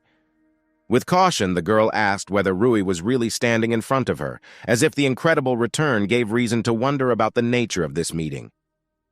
He responded positively, bringing joy to her heart, as if the confirmation of his identity meant untold happiness for her at this moment of meeting. Both felt the joy of finally meeting again, as if emotions in the arms of long-awaited meetings intertwined, creating a magical moment in their unraveled world. Alice was indescribably glad that they were together again, as if the happiness of being reunited with her brother had no boundaries, filling her heart with joy and warmth. The sister's friend reminded the main character that, as always, he also did not remain indifferent, as if emotions overwhelmed him, causing tears of joy or perhaps melancholy. But he could not understand what she was talking about, because she herself was also crying, as if emotions and experiences made their meeting deep and mysterious. The brother and sister continued to look at each other after a long separation, as if their entire history, experienced together and now revived at this moment, was reflected in their glances. Over a cup of tea, Rui shared his story, telling what had happened during all this time, as if every word brought new nuances to their journey together. Her hug was so tight and strong that she literally squeezed him between her breasts, as if trying to convey all her tenderness and love in this vital embrace. Alice's friend, already smiling, took the guy from the girl herself, as if this unexpected turn of events added lightness and playfulness to their meeting. Rui, in turn, even thought that at such a pace he might suffocate, as if the cheerful atmosphere around created a feeling of incredible energy and movement. She asked him whether he thought she was better than Alice. Rui asked whether Alice was angry because he found a girlfriend. Alice, with a slight smile, explained that her words were only a cheerful manifestation of good intentions, a play of the soul aimed at playfully teasing her brother. Lucy, with a peaceful smile, stated that she did not get angry over such little things, adding that, in her opinion, friendship was more important, and even shared some sage advice with Alice. In addition, Lucy noted that her joy would not be exhausted only if Alice consciously avoided such actions, emphasizing her uniqueness in expressing emotions. Meeting again, Rui invited them to share their knowledge, expressing a desire to learn something new from them, thereby creating the exciting prospect of sharing experiences. Then, completely at a loss, Alice decided to amaze Rui by starting to demonstrate complex and incomprehensible techniques to him, revealing to him a world of unique techniques. Lucy naturally did not lag behind her friend, and happily shared her amazing methods and techniques with Rui, creating an atmosphere of inspiration and exchange of experience around them. The three souls, reunited, were filled with joy, realizing that they were united again. Sparks of contentment flickered in each heart, revealing the priceless treasure of friendship. Rui, immersed in the learning process and absorbing knowledge from Alice and Lucy, gradually became transparent, as if his essence was dissolved in a stream of new ideas and skills. Worried and surprised, the girls could not unravel the meaning of this mysterious transformation, and they begged Rui to explain the mystery of what was happening. Rui began to explain that his physical body was in the real world, while here, in the dimension they met, only his soul remained, freely moving in the whirlpool of knowledge and experience. It is because of this that after 6 hours in an endless space filled with knowledge and trials, he returns back, overcoming the barriers between worlds to reconnect his soul with his body in the real world. Now, with the awareness of the mystery of Rui and his travels between worlds, Alice comprehended the depth of what was happening and comprehended their entire amazing experience with a sense of wonder. She hugged her brother tightly, as if she wanted to embrace this entire moment, leaving a memory of him in her heart before he plunged back into the whirlwind of his spiritual journey. Rui, puzzled, could not comprehend why Alice reacted so strongly, overcome by an unknown mixture of love and secret fear for her brother, who crosses the boundaries between worlds. She felt as if an eternity had passed since he left, as if time in their worlds was moving at different speeds, taking him on a long adventure. They just asked him not to forget that he has both of them, maintaining a connection not only in different dimensions, but also in the deepest corners of their hearts. In parting, they only said that they would always be for him, supporting and protecting him, ready to be a support in a world where reality and spiritual wanderings are intertwined. The girls were left alone again, but the fire of mutual support burned in their hearts. Their connection remained unshakable even in the absence of their brother, who had gone into the world of mysterious travels. Lucy confidently predicted that they would meet again, while Alice, it seems, looked at the future with some doubt, did not really believe in the inevitability of reunification. The girl believed with complete confidence that Rui, despite all the difficulties and trials, would surely overcome his challenges, realizing his goals and winning in his spiritual aspirations. As travelers passed through the gate, they were asked to show their migration card, suddenly calling into question the convenience and carefree nature of the journey. The man, with surprise in his eyes, could not comprehend the reason behind the unexpected request for a migration card, confused in solving the sudden riddle on the path of his wanderings. The knight, trying to justify himself, explained his unexpected reaction by saying that he had encountered a samurai for the first time, turning his gaze admiringly and a little embarrassedly to this representative of a different military tradition. The man was asked with curiosity for what purpose he had gone on this journey, suddenly drawing attention to the mystery of his mission and intentions. He replied that he had work to do, but emphasized that it was not just ordinary work, leaving a mystery around the nature and significance of his activities. Upon entering the classroom, Rui happily greeted everyone, spreading a positive mood around him and filling the space with his energy. His greeting was reciprocated with a welcoming response that brought warmth and friendliness back into the classroom. Silently to himself, he wished Iris good morning, sending quiet but sincere wishes to her that shrouded the beginning of his day in warmth and mystery. He was always intrigued by what Iris liked, and he curiously wondered about her preferences, trying to unravel the mystery of her inner world. A classmate approached Iris to inquire about something, asking questions and creating an atmosphere of curiosity around the mysterious world of her interests and preferences. With an icy tone, she asked if the girl realized that she was being ignored, leaving a hostile tension in the air and raising questions in Iris's heart. On the contrary, the girl was glad that Iris seemed to finally speak, experiencing positive emotional excitement from the conversation and new contact. Everyone in the class had already become friends, and only she felt the wall separating her from the others, a feeling of loneliness that she wanted to destroy. Rui was eager for any chance of developing a friendship with her, and his eyes gleamed with determination to overcome the wall of misunderstanding and establish a connection with her world. Rui was approached for help with homework, providing an opportunity to connect and get to know each other through a common cause, opening the way to a potential friendship. However, it is unclear for what reasons their gazes went into the distance, creating a moment of mysterious silence, as if a hidden secret that had yet to be revealed. Lying on his desk, Rui was dying of boredom, immersed in the monotony of the educational process, dreaming of adventures and unknown worlds that could enliven his day. Charlotte asked if Rui was okay as he lay on his desk, expressing concern and curiosity about his emotional state.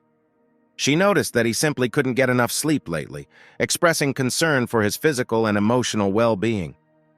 Rui, meanwhile, remembered how he played with his new friend, the parrot, smiling at the memory of the joyful moments that brought light and rainbows into his life. At this time, he again felt a gaze on him, the same as at that moment in the classroom, causing him incomprehensible sensations and an unknown secret. He mused that this might be an intent to kill him, sensing signs of an invisible threat that could overshadow his peace and quiet. Rui assured him that he was fine and that he was almost awake, trying to dispel the shadow of anxiety that had shrouded his sudden wakefulness. Charlotte did not argue with the guy, taking his words on faith and showing understanding, leaving the moment without any questions. The guy looked very excited, sitting in class. His emotions were seething, filling the air with an atmosphere of mystery and expectation, as if something unusual was happening in his inner world. It doesn't matter where it comes from and doesn't know from whom, but it's definitely next, as if a mysterious turn of fate is already rushing forward, bringing with it unknown variables. Walking through the forest, the main character felt that he was being followed, as if they were following his tracks, as if an invisible eye was secretly watching his every step. He decided to try something right there, creating a mysterious moment where the protagonist's decisions and actions begin to influence the course of events, shrouding everything in an atmosphere of unpredictability. Ancient hieroglyphs had to be written around him, as if he had become a participant in an ancient secret, the deciphering of which could change his fate and the course of events. He drew a magic circle, embodying ancient knowledge and power in action, as if calling upon the mystical forces hidden in mysterious geometry. The magic circle could create a barrier, and this is exactly what Rui wanted to do, magically separating his world from outside influences and keeping his travels secret. Taki was able to catch someone. He felt success, as if his magic circle had worked, creating an invisible net that caught the mysterious pursuer. Rui began to build a cage around himself, as if creating a magical amulet that would protect him from mysterious threats and enable him to unravel the mysteries of his own world. To his surprise, he saw Iris standing in front of him inside a magical cage, as if her appearance was part of a mysterious plan that he could not predict. He could not understand where she had come from and why exactly she was inside his magical cage, as if the mystery of her presence was to be solved along with the secrets of his own fate.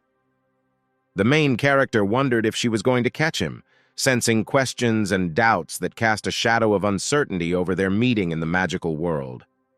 But he did not want to fight with her at all, revealing to her his true intentions and desire to solve the mysteries of their meeting together. Iris saw no point in answering the guy, creating a moment of confusion and mystery, as if her silence was part of a complex puzzle. She wanted to take revenge on him for her master, filling the air around her with tension and determination to change the course of events in her favor. After which she began to attack her classmate, showing determination and strength as if she had become an unrelenting defender of her master in this magical battle. Well, it is an honorable thing that Rui will not allow himself to be easily offended and began to defend himself, showing endurance and determination to stand in defense of his essence in this unusual battle.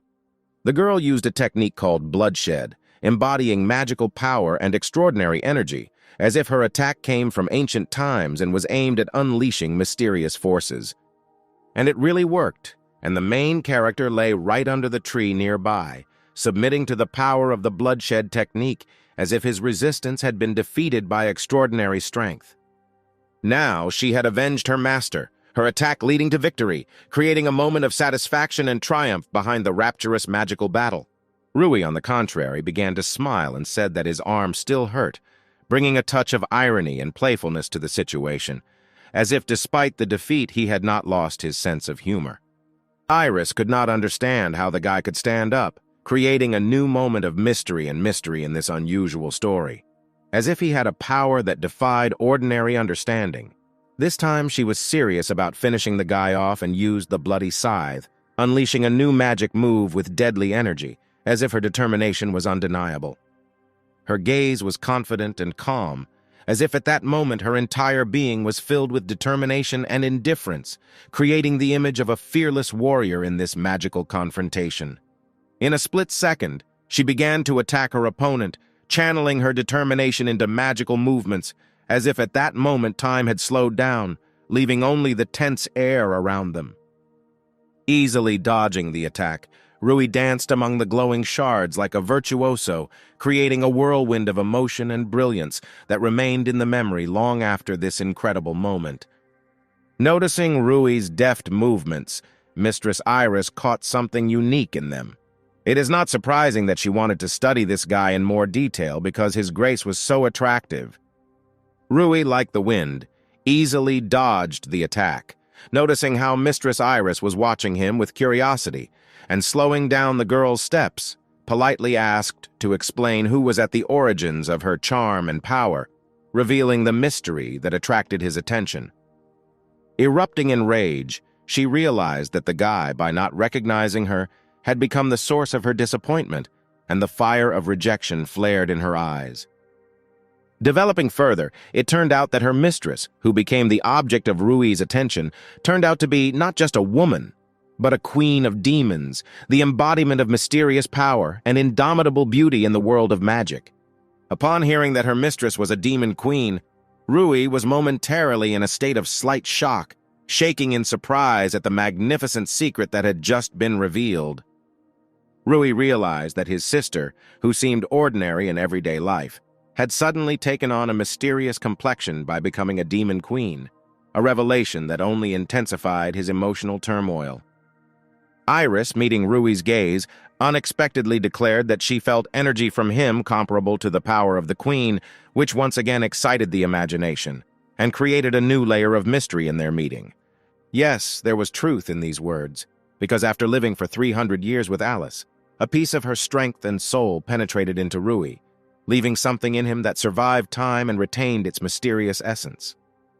Having discovered that his magical power truly surpasses that of a human, Rui realized that something incomprehensible flows in his veins, belonging to another, higher reality.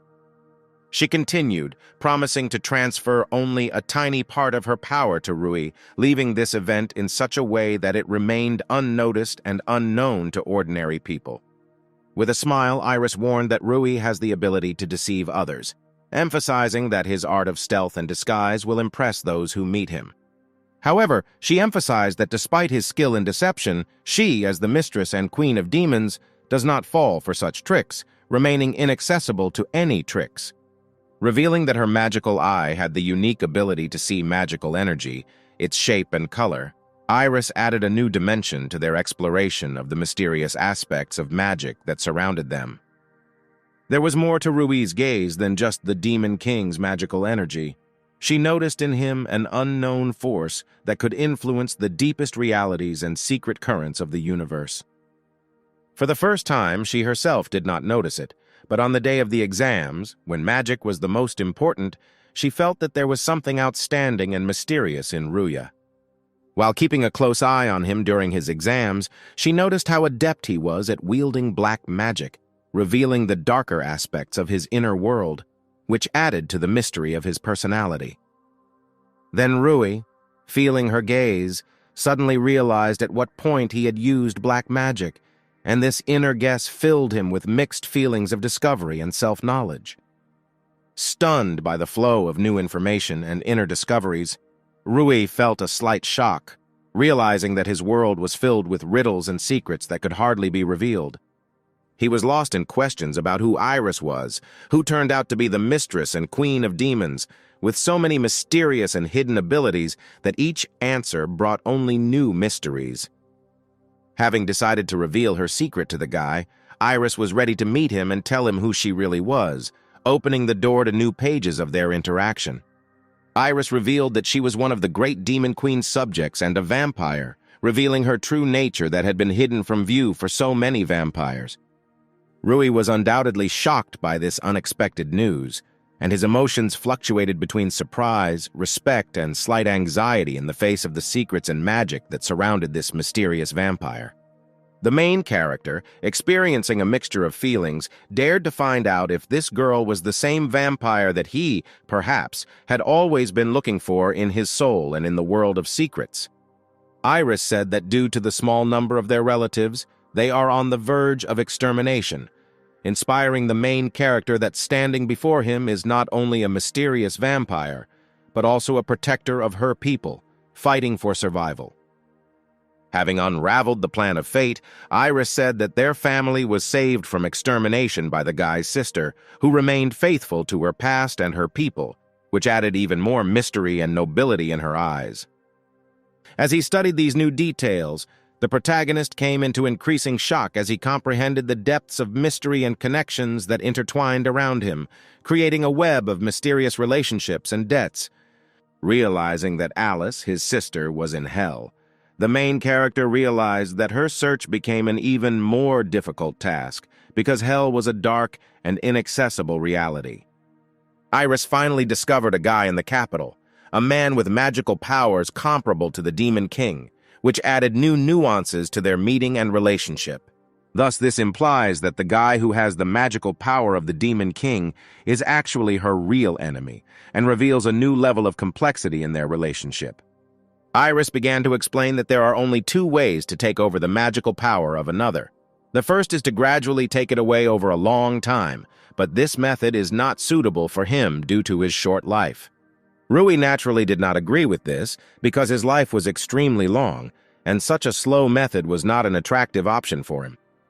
Iris claimed that his power came from the act he committed of murdering Alice, which became the source of his magical power, which left him with mixed feelings of guilt and shock.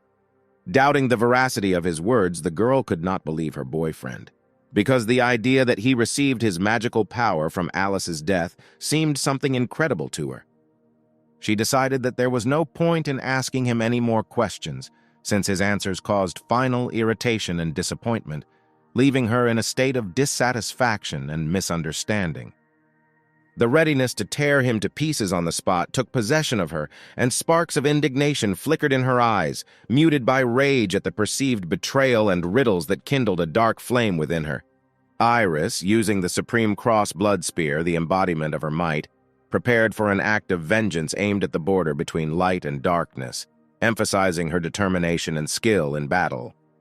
The guy did not show much nervousness, as he believed in his strength and confidence that he could overcome all difficulties and win the upcoming fight. To ensure his protection, he activated the Satanic Ray, the embodiment of dark forces, ready to answer the challenge and take his side in the fight against the powerful Iris. In the blink of an eye, the bloody spear disappeared as if it had never existed, emphasizing the fickleness of magic and the unpredictability of the outcome of this unusual battle. The girl refused to believe in his real power, since the idea of his strength was distorted in the eyes of her perplexed mind, unable to comprehend such magical greatness.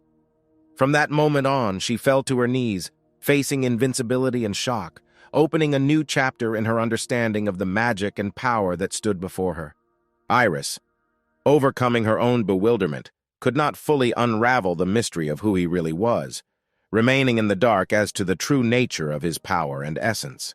The main character began to explain that he was the same as the girl, striving to save her queen, which clarified his true motives and clarified the paradoxes of their meeting in the world of magic and mysteries.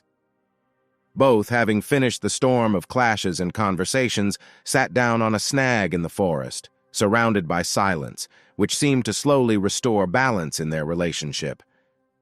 The girl could not accept into her reality the truth that her queen was really alive, and this fact, like a magical blow, deserved comprehension and internal acceptance. Ready to answer for her actions, she was willing to accept whatever punishment was in store for her actions, offering her loyalty and repentance to her queen. Instead of suggesting punishment, he suggested they work together to save his sister, which reflected his willingness to cooperate and showed that he had a place in his heart for leniency. To console her, he promised that the issue of punishment would be resolved after they worked together to save his sister, striving to find a balance between justice and mercy. Realizing that revealing the lives of both kings could lead to war, they realized that they needed to be extremely careful and tactful to avoid additional difficulties and conflicts in a world where politics and forces could throw everything into chaos. At this point, the protagonist realized that revealing this information would make it difficult to seek help from anyone else, as it would raise questions about wandering and loyalty in the face of potential conflict. However, this did not mean that everyone around them would automatically become enemies. There were those who could understand the difficult circumstances and remain neutral in this situation. As it turned out, all this time they were being watched by other vampires from afar, which created additional layers of intrigue and uncertainty in their already established history. A man named Bruno appeared in front of the couple, suddenly intervening in their destinies and introducing new elements into an already confusing scenario. Bruno revealed that even after 300 years, the Demon King remains the only master for this couple, instilling in them that the bonds of the past cannot be easily broken. The man wasted no time and immediately asked the guy to make them his subjects, presenting difficult choices and trials in front of them. Bruno admitted that before this, they did not have the slightest clue, but after 300 long years, they finally met the bridge to the Demon King, creating a new twist in the plot of their lives. Bruno revealed to them that Rui was their last hope, like the key to unraveling the mysteries and to their survival in a complex game of power and magic. To the surprise of everyone, the guy easily agreed to their proposal, as if the confidence had awakened within him that this path would lead to new discoveries and opportunities. Iris, feeling responsible for the noise of her companions, asked the guy for forgiveness, trying to maintain calm and resolve the misunderstanding that arose due to their sudden appearance. She explained that all her partners were simply extremely happy, having somehow lost control, and having an unexpected effect on those around them. The main character was also glad that he had more friends, and in this whirlwind of events, he found some joy and support in his journey. The girl sincerely admitted that she hoped to continue working with the guy, expressing her readiness to cooperate and develop their relationship. After all the incidents, the guy decided to take a little rest, giving himself the opportunity to think about what happened and look at the future from a new perspective. Rui, who remembered in a dream that his room smelled very tasty, woke up with a feeling of mystery that approached him again. When he finally realized that there was someone else in the room instead of him, he fell into a slight shock, not expecting such a turn of events, which added a new element of mystery to his adventure.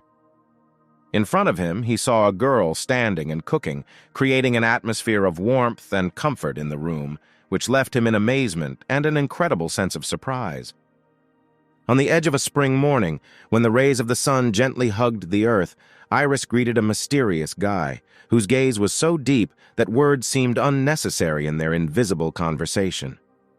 With a look full of tenderness, Iris told the guy about her culinary plans, promising him breakfast, like a magical symphony of flavors, and asked him to wait, leading him into a world of waiting. The main character was curious what Iris was doing in his room, creating a mysterious atmosphere filled with whispers of mysterious secrets and magic that he did not yet know about. Rui is left waiting for an explanation of how the magical girl Iris entered his world, like a mysterious star falling from the heavens to illuminate the path to unexpected enchantments. Iris, with a slight smile, explained that she was destined to be his assistant, as if fate had long ago decided that their paths would intertwine to create a unique saga in their common life. Iris handed him her creation on a plate, like a gift, and warmly admitted that she had put not only skill into this breakfast, but also all her love. Eyes on the table, Iris's breakfast truly looks delicious, the bright colors, delicious aroma, and rich variety of dishes creating the promise of a magical morning feast. The main character, enjoying a magnificent breakfast, sincerely thanked Iris for this banquet, in which every taste, like a note of a melody, sounded juicy and memorable. When he finally decided to try something with his own hands, the main character realized how delicious he could cook, weaving a piece of his inner warmth into each culinary masterpiece. In the atmosphere of the class, the girl decided to reintroduce herself, as if revealing her story in new shades, creating a mysterious excitement among her classmates. This time she introduced herself as Ruyu, risen and whole again, as if gently mended by the magic of time and fate, ready to weave new stories with their class. Of course, everyone in the class was amazed by this unexpected news, and a look of amazement flashed in their eyes, as if opening a new chapter of the mysterious journey with Ruyu. And so, among the surprised glances, Charlotte stood out with her displeasure, as if disharmony caused by the unexpected turn of events in the class sounded in her heart. With her appearance and facial expression, Charlotte literally conveyed to everyone that she was deeply unhappy with this situation, as if her inner rebellion was broadcast to the entire class. Charlotte, with a look of demanding urgency, demanded an immediate explanation from her boyfriend, as if demanding clarity in the foggy web of mysterious events unfolding in their class. In a whirlwind of excitement and uncertainty, Iris intervened for some unknown reason, deciding to hug the guy, as if eclipsing the moment and breaking the tension that had engulfed the class. Rui made every effort to reconcile Charlotte and Iris, as if protecting them from unnecessary disagreements and tensions that could cloud the air in the classroom. After some time, they finally calmed down, found a common language, and sat in the classroom, like the only harmony in the world, after a storm of uncertainty. The guy decided that what was yet to come written on the board was already important, and he peered into the next chapter like a riddle ready to unfold before him. The teacher stood in front of the class, asserting that it was not the race that was important, but those who had overcome the wall of strength, receiving a special mark, as if drawing attention to the strength of the inner spirit that could overcome any barriers. When its owner becomes stronger, it transforms into a golden royal mark, and a special royal mark also appears next to it, as if symbolizing the highest level of strength and wisdom. When the teacher asked who knew anything about this royal mark, one of the boys energetically raised his hand, as if ready to reveal the secrets he had learned in his quest. He began to explain that when one thinks of a special royal mark, what comes to mind is the Dragon King and the Demon King, two monarchs who are completely different from each other in their essence. As Demon Kings, they become the embodiment of fierce power, their power piercing the darkness and causing trembling in the hearts of those who dare cross their path. In a martial arts tournament, participants will fight the previous Demon King, and the winner will join the ranks of the elite, becoming the next lord, thus passing on the title of a demon with outstanding magical power. Of course, in this fascinating story, Iris saw her destiny reflected as if in a mirror where magic and adventure are closely intertwined with her own story. Unlike demons, Dragon Kings are born with the mark of a king, inherited from their royal family. From this moment on, they are destined to become Dragon Lords, but carry the burden of this title from birth. The teacher announced that the next step would be practice, but emphasized that this time their mentor would be a different teacher, as if introducing a mysterious change to the routine of the lessons. Everyone was amazed at the news that they would now have a teacher with a general mark, as if the sudden appearance of this mysterious teacher caused surprise and excitement in the class. Rui realized that he now had ample opportunities to gain new knowledge and experience, as if the upcoming training under the guidance of a teacher with a general mark promised to be exciting and useful. The teacher asked if they were Legas's students, as if hinting at his connection with a mysterious and influential educational institution. The man introduced himself as a wandering swordsman named Kojiro and announced that he would be teaching them for some time, as if introducing a dose of mystery and adventure into the class. Charlotte, full of curiosity, wondered how powerful this man was, as if his strength contained secrets that could captivate the imagination. The man invited them to fight him if they wanted to find out how strong he was, as if challenging him to a duel to reveal his true strength and skill to them. The entire class was aflame with the desire to meet such a great master in battle, as if the flame of passion and excitement flared up in their hearts, creating an atmosphere of excitement and anticipation. Wolf, having a burning desire for battle, strongly expressed his desire to fight first, as if ready to accept the challenge and show his skills in front of the great master. Kojiro announced that Wolf and Michael could attack him together, as if giving them a unique opportunity to test their strength in an alliance against the great swordmaster. He then drew his sword, as if unraveling the mystery hidden in the blade, and prepared his eyes for the upcoming battle. The man decided to shake their confidence and asked if they were afraid of the possibility of losing together, as if challenging their determination and fortitude. Their dissatisfaction grew as the man seemed to not take them seriously, as if making them even more determined to prove their strength.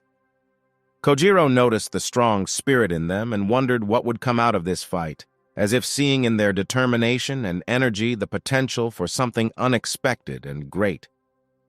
Then he announced that he was ready for battle, as if a gleam of determination and experience flashed in his eyes, ready to test their strength. Next, the man pushed off from the floor, as if flying into the air, and in his movements one could already read the grace of an experienced warrior, ready for battle. Wolf didn't even have time to react when the swordmaster approached him like a shadow, silently and efficiently, creating the feeling that the battle had begun even before the first blow. Wolf's strike, compared to the swordmaster Kojiro, seemed surprisingly slow, as if time had slowed down, highlighting the gap in skill and experience. Michael could not afford to lose this battle, as if his determination was filled with a burning desire to overcome the challenge and prove his strength. He then used a technique called a bomb, as if suddenly revealing his arsenal of techniques to bring surprise to the battle. At this point, the man had already admitted that the situation had become a little dangerous, as if the internal fire of their passions was fueling the fight to the breaking point of tension. They were furious when they saw that even a few blows did not reach their target, as if anger and disappointment were igniting the flame of determination within them. By the way, now he is preparing for a new attack, as if the moment of truth is approaching again, and they are ready to face unknown challenges.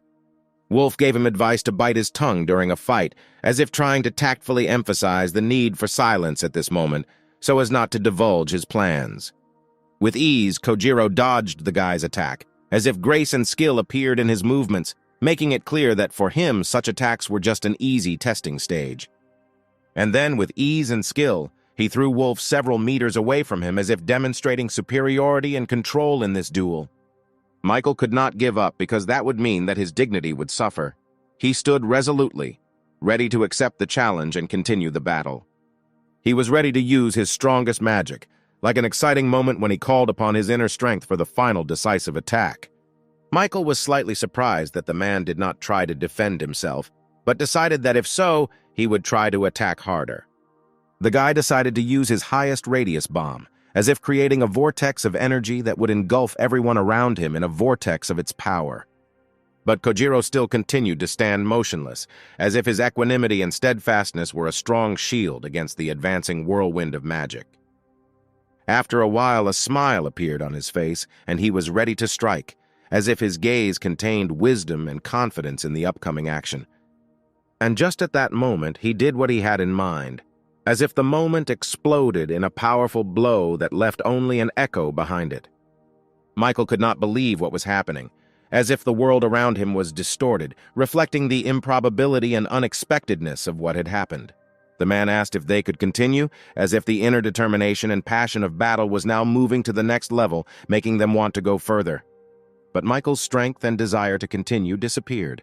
He realized that he had lost and, in the end, gave up, as if admitting defeat to the strength of an experienced opponent. Everyone present was shocked that the man had defeated them so easily, as if his skill had pierced through their expectations and caused uncontrollable admiration. Rui was confident that now, after this fight, he would become better, as if in every defeat he saw an opportunity for his own growth and improvement. The protagonist took the sword in his hands, as if feeling the weight of the weapon, preparing for the next challenge that would take his skills to the next level. The man noticed that the main character had again tensed his shoulders too much and advised him to move the weight lower, as if sharing his experience and suggesting how to improve his technique. The man admitted that before he was a nobody, but for a clearer understanding, he added that now he is confident in his abilities and knows who he really is. His persistence gave him a mark, like a badge of achievement that showed his journey and efforts in becoming someone important. The man decided that his task ahead would be to train the prince, as if a new chapter had opened before him in their shared history, full of lessons and discoveries. James said that he personally trains the prince, and the man does not need it, as if his words conveyed confidence in his abilities and responsibility for training the heir. There was clearly tension between the two of them, as if there was uncertainty and dissatisfaction in the air, creating an atmosphere of irreconcilability. The guy said that this was his duty, and he could not do otherwise, as if emphasizing his devotion and determination in fulfilling his duties. But Yuri said that the guy should not worry. Kojiro did not interfere further with all this. When the man asked if anyone else wanted to, Michael and Wolf immediately extended their hands to him. James didn't think the man was bad, but he couldn't let others get close to the prince without doing something special. Yuri was glad that he had such a guard. Rui realized that they really had a strong connection. The main character said that today James will teach him. Kojiro nevertheless suggested starting their training. Rui was clearly alarmed. He didn't look the best. Something was very bothering him, and he wasn't doing a good job of hiding it. He could not understand how such a situation could happen. He was sure that this should never even happen. Charlotte couldn't understand why Rui always goes with him and trusts him. It was clear to her from the very beginning that this was a bad idea. Iris realized that she should be with the main character, and should also think about my rebellious behavior. She still didn't have enough to ruin everything for the master. Usually Wolf was also with them, but this time it was an exception. The main character was asked how he was doing. The same stranger with whom he had met when named Frederick appeared in front of the guy. Rui heard that Frederick had gotten into some kind of squabble again. This was clearly not a good sign for him. Frederick asked the main character who it was next to him. He introduced his girlfriend Charlotte and his girlfriend Iris. Frederick noticed that they were very cheerful. The guy said that he had information that Rui would like. As it turned out, Frederick found a dungeon nearby, not far from them. And the main character really became interested after hearing it. But the girl, on the contrary, somehow became wary after that. Frederick decided to tell this information to Rui, because the ruins there could have a connection with the hero whom the guy was working so hard on.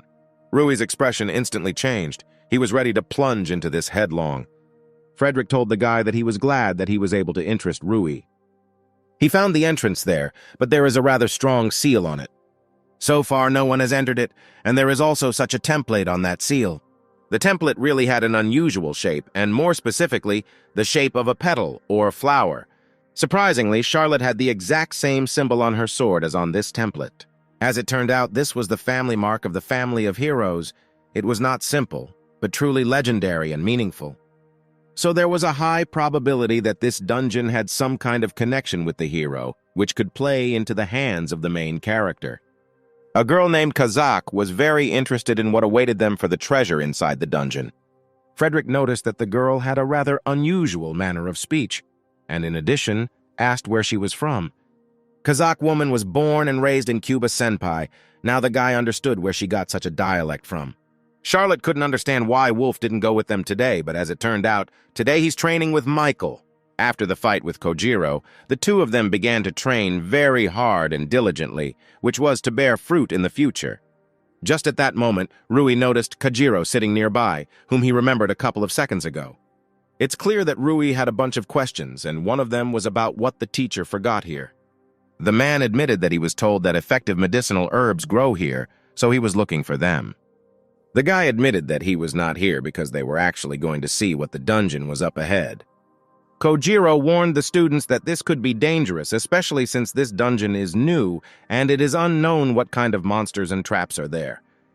Rui assured Kojiro that they were not going to play there, and if it was dangerous, they would immediately leave the dungeon. But no matter what, in any case, they need to go there, no matter what. A lot of things depend on it. Kojiro will agree to this only if they take him with them, so that he can look after them and help if something happens. Kojiro provided the children with a homemade regeneration potion that works on scrapes and bruises. But still, they must be extremely careful on this expedition, because the potion will not be able to save them from final death if something happens. Rui was disturbed by how kind the teacher was to them throughout the whole time, especially at this moment in time. Now they were clearly ready to begin exploring the dungeon, which was fraught with a lot of mysteries and treasures. After some relatively short time, they finally came to the dungeon. It's not that this was a new dungeon. The ruins had always been here, but Frederick thought that they had been plundered. But about a week ago, I accidentally found the entrance downstairs, which served as the discovery of this mysterious dungeon. Near the dungeon, there was a group of people consisting of 5 people. They were diligently trying to find something, but at the moment they were resting. Kazaka shared her opinion that this group of people seemed unpleasant, and she would not particularly want to be around them for a long time. The gaze of the tired men immediately fell on the girl, and indeed their appearance and gaze were not the most pleasant, very angry and cold-blooded. They rudely asked what they needed and why they came here. The men thought that someone had already arrived, but it turned out that they were just children. This clearly made them laugh. The next people they turned to were Charlotte and Iris. They told them that it was dangerous here, and it was better for them not to be here, otherwise the consequences could be dire. If they walk here, the bad adults will catch them. This behavior made Charlotte very angry. Although she did not show the full aspect of her emotions, you could still tell that she was unhappy with it. Iris even said that if they want to flirt, they should first start with taking care of themselves, because their behavior was disgusting. The man was speechless after such words. He clearly did not expect to hear this from the school students. They hoped that they would be scared of them and immediately run away. The man instantly became furious and even pulled out a knife, saying that the girls would regret not taking him seriously. For unknown reasons, he decided to start with Rui, then swung at the guy and was ready to strike. It is clear that Rui easily dodged this attack and it did not cause him any harm. Then the main character began to attack himself in order to show that the man has no right to conduct a dialogue with them like that. Strangely enough, in a split second the man simply lay on the ground unconscious after such a blow from the guy. The men's partners could not understand at all what these children were allowing themselves to do, and were also ready to show them their place. Frederick realized that it looked like the 3 wouldn't get inside so quickly, and something had to be done to speed up this process. But everyone knew how Frederick loved fun, so this fight had to be memorable and colorful.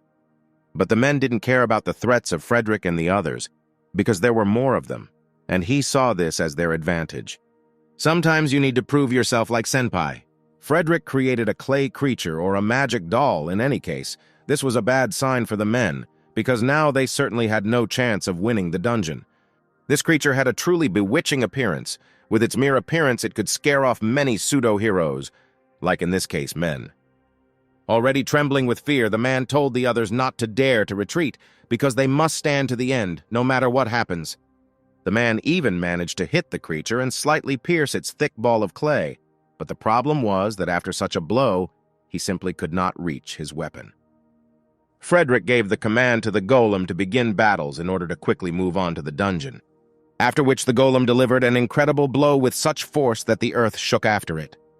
Then the partners saw their friend already unconscious, lying on the floor straight, like that impudent man who was in a similar situation. In a mysterious voice, someone told Ryu and Iris not to move. Otherwise, unexpected things might happen to everyone. Turning around, they saw in front of them a man who was holding a knife right in front of the Kazac's throat. He pathetically asked whether they knew what would happen if they moved. He asked them again, only this time he raised his tone or whether they understood what was happening. And just after these words, not a trace remained of the man's sword. It is unclear who, and it is unclear how his sword was simply cut in half, which radically changed the whole situation. As it turned out, it was the work of Kazak. Because of the noise, her baby woke up. This baby was like an abnormally sized praying mantis, which instantly attacked the stranger. The insect immediately began to attack the man in order to protect the girl. The Kazakh woman immediately began to apologize to her friend and said that they were already finishing. Frederick was not at all aware of the existence of this man, and next time he would have to ask permission to look at him and find out more. The men decided to attack the opponents, relying on numerical superiority, and their only argument was that there were many of them, and there was only one enemy. The girl decided that since one of them woke up, she needed to wake up the others. Suddenly, a multitude of abnormally huge insects appeared, and their origins remained a mystery, but now their numbers were strikingly equal. The man was instantly frightened by what he saw, and this seemed quite natural, given the strangeness of what was happening. Stunned by the inexplicable, the man felt instant fear. With gratitude in his heart, the Kazakh began to warmly express his gratitude to his friends for the help they provided, pouring words into their contributions to his life with warmth and sincerity. Charlotte and Iris, noticing the main character, immediately began to find out if everything was okay with him, showing concern and keen interest in his well-being. The guy, rejoicing at the victory over his enemies, realized that it was important that they did not remember them, and now he had to do everything possible to erase his trace from their memory. The main character suddenly began to use an unknown technique, shrouding his actions in an aura of mystery and causing interest and surprise among those around him. As it turned out, this was what his teachers had taught him, and he now applied what he had learned with confidence and skill. By channeling electricity through his head, the hero discovered that he could manipulate memories, effectively erasing parts of the past and leaving behind traces of uncertainty. Waking up, the man was surprised to find that he did not recognize any of them, and a blank sheet opened in his memory, as if the pages of memories had been erased. After some time, they found themselves in the jungle, and the place itself seemed truly mysterious, as if nature itself kept its secrets and sacraments here. Just a few seconds later, the mysterious seal that Frederick had spoken about appeared in front of them, as if the prophetic moment of their adventure had come true. Moreover, this seal proved to be extremely durable, which only increased the difficulty before them and added new puzzles to their already difficult task. Frederick wondered if he could ask Charlotte for a small favor, revealing the hope of her friendly assistance on this mysterious journey. It is unclear why the main character suddenly grabbed Charlotte's hand, as if trying to dissuade her from something or warn her from an invisible danger.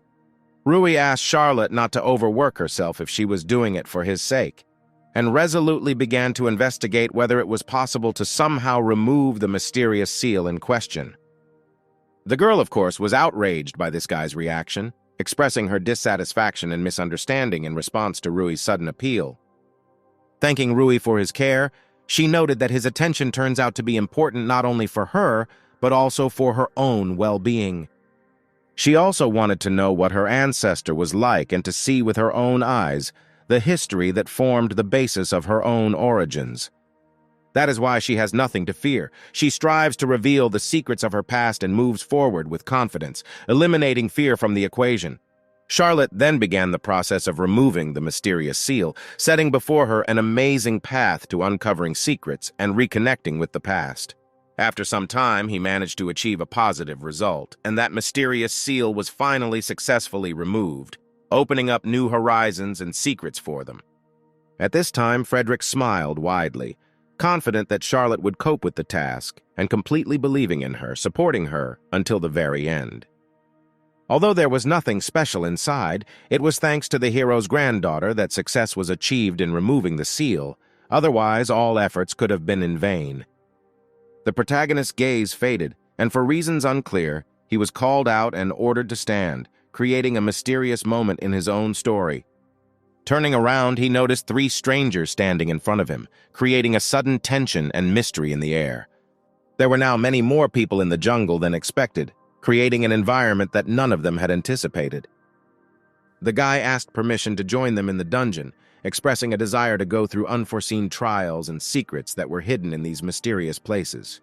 Rui wondered who they were, as he could not allow them to join without understanding their identity and goals in this mysterious place. After apologizing, the guy explained that he did not want to scare them, introducing himself as Max, the leader of a group called the Jackal, making excuses for their sudden appearance in front of Rui. The girl with blue hair was named Jima, and she was a thief. With a wave of her hand, she expressed pleasure at meeting her, adding that it was nice to meet you. The third girl turned out to be Mal. Despite her status as a newcomer, she was a magician, which added interest to this unpredictable group. Max reassured them, telling them not to be afraid, since they were only at the very bottom of their lowest rank group, urging them not to judge by first impressions. Realizing that they couldn't do it alone, they decided to ask Rui if they could help them on their difficult journey by revealing their own purpose and motivation. It turned out that they were quietly watching their fight, and, emerging from the shadows, Max apologized for not being able to intervene and help them at that moment. Charlotte asked if there were any advantages to them joining and helping them, finding out how they could benefit from this alliance. Max began to explain that despite their weakness, they had a lot of experience in the jungle and knew how to discover traps, treasures, and secret passages, which their new acquaintances did not know how to do. Indeed, it was true that they did not know at all how to handle traps, find treasures, and discover hidden passages in the jungle. The company decided to discuss all aspects of the situation and make a collective decision on how to move forward with this group and what steps to take in their journey together. Max suggested that if they couldn't come to a decision, they could look at the magic items they had, hoping it might shed some light on next steps. The guy pulled out the Ring of Charge, which absorbs the magical power of the one who puts it on and stores this energy in himself. Rui's heart was touched by this magical item, and it was clear to him that this treasure would be useful to him in future adventures. As it turns out, the ring drained Max's magical power, but released some that didn't enter his inner sphere, creating an interesting twist on the use of this magical item. The next item was the Medal of Body Change, which, when placed around the neck, promised to protect against any attack, adding a new element of security to the collection of magical artifacts. Kazak was not entirely happy about this because this pendant broke from a light attack. After Max suggested the next item, the main character broke down and gave them permission to join them on their difficult journey. The group was delighted with such news because now they had a chance to survive in this dangerous dungeon with the support of experienced comrades. Charlotte wasn't sure that everything would be fine and was a little nervous about it, keeping a cautious optimism in her heart. After this, the entire group, now united, went deep into the dungeon, ready for the new adventures and challenges that awaited them. Max warned his allies that if they faced a strong enemy, they had better run away, creating a strategy to ensure their safety in difficult situations. As it turns out, the group's true intention was to take all the treasure for themselves, raising questions about trust and the consistency of their journey together. Having caught up with the main character, Max said that he had decided to talk about the jungle, revealing to them more information about the place and possible dangers. It's better to be careful. There must be a trap in such a corridor, for example, a copy emerging from the floor or an arrow. Just as Max was talking about the button in the floor, Rui unwittingly stepped on it, creating a tense moment and raising questions about following the warnings. However, now everyone clearly understood what Max warned about, looking at what happened with some puzzlement. Within a split second, a huge block of stone appeared above the people's heads, creating a shadow of fear and forcing them to quickly react to possible danger. The main character undoubtedly felt guilty at this moment, realizing that it was because of him that all these events were developing in this direction. The main character turned to Max with a request to take action, because it was for such situations that they brought them into their group to solve such problems. Max instructed Mala to take the lead since she was a mage, emphasizing her abilities in magic and the need to use them in this situation. The girl conjured a medium magic arrow and fired it straight towards the huge stone, quickly reacting to the threat and trying to nullify the potential danger. Max slowly realized that in front of him was a stone devoid of magical power, and that is why the girl's spell remained ineffective, like a fruitless plan doomed to futility. Max realized that in front of him was a stone devoid of magical power, explaining why the girl's spell did not work, remembering how the Golden Adventurer cut a similar stone. Hearing that the stone could not be broken with an ordinary stone, the main character flared up with enthusiasm and instantly ran towards it, sweeping away obstacles in his path. Rui, after weighing the power of his Meteor Fist technique, decided to use it to break the mysterious stone, embodying power and determination in the act. The Jackal group marveled when they saw how the guy actually managed to break that mysterious stone, joyfully welcoming success and absorbing the energy of his victory. Iris carefully asked the guy to show more reason in such situations, reminding him of the possible dangers and risks that could lie in wait for him along the way. I have not yet encountered many different traps and obstacles on my way. Sometimes they faced situations where they needed to work together to overcome difficulties. Frederick noticed that they had already come a long way, but still had not discovered any treasure, causing him some concern. The main character said that there was an additional path deeper and suggested continuing research along this route. Maximum understanding may come when they discover a way out for themselves, or they may be able to invent a cunning plan that will help deceive everyone around them. Of course, he felt deep gratitude for the good fortune of meeting such distinguished comrades on this strange journey. Finding that vast spaces were opening up in places where they had not previously penetrated, the protagonist assumed that they were probably in the depths of the dungeon. Rui's gaze deepened into the distance, and his expression suddenly changed, acquiring a hint of fear and fear. Not seeing the slightest hint of a flying magic ball in front of them, they began to wonder if they were encountering one of the most treasured treasures hidden in the mysterious depths of the dungeon. It was difficult to unravel what exactly was revealed before their eyes, a mysterious manifestation, vague and incomprehensible, that captivated the imagination of all those present. And suddenly, out of nowhere, the words of some mysterious voice were heard, who announced that he was testing life reactions and was beginning to analyze the hero's genetic code. Having successfully completed the operation, the process of transferring information to the two began. Iris did not have time to react, and in an instant the main character seemed to disappear, dissolving into unknown spaces. With an additional shock, they discovered that not only the guy, but also Charlotte was missing. No one could understand how this could even happen. Max was also at a dead end, unable to explain what happened, because this was the first time he had encountered a similar phenomenon. Kazakh wisely asked Iris to wipe away the panic, reminding her that calmness is the best ally in solving difficult situations. Iris immediately began to apologize to Max for her unrestrained impulse, realizing that lost emotions do not always help in solving mysterious mysteries. Max realized that their disappearance resembled the magic of displacement. They were probably transported to another room. Frederick had an unpleasant premonition of trouble. Frederick noticed that the sphere examined them carefully and then transported two of them. It seemed that it removed them, allowing us to continue on our way, but unfortunately it left us. The sudden disappearance of his comrades under the influence of a magical sphere, which Frederick had warned about, finally penetrated Max's consciousness, forcing him to think about the mysterious force influences and possible consequences of this unusual event. The magical sphere seemed to take stock of the two, transporting them into the unknown while the others remained outside it, bereft of explanation and the opportunity to join. It was because of this irrepressible decision to end all communications with them that a mysterious rock statue appeared before their eyes, rising like a powerful giant from ancient times. The remaining group of people were confused, faced with misunderstandings, helplessly wondering about the next steps, because among those who left were those who possessed unrivaled strength and wisdom. At the same moment, the main character suddenly woke up, realizing that his face was blinding by an intense snow-white light, as if a bright ray was penetrating directly into his eyes. It was at this moment that it became clear to them that only the two of them had been transported to this mysterious place, and no one else was sharing this mysterious setting with them.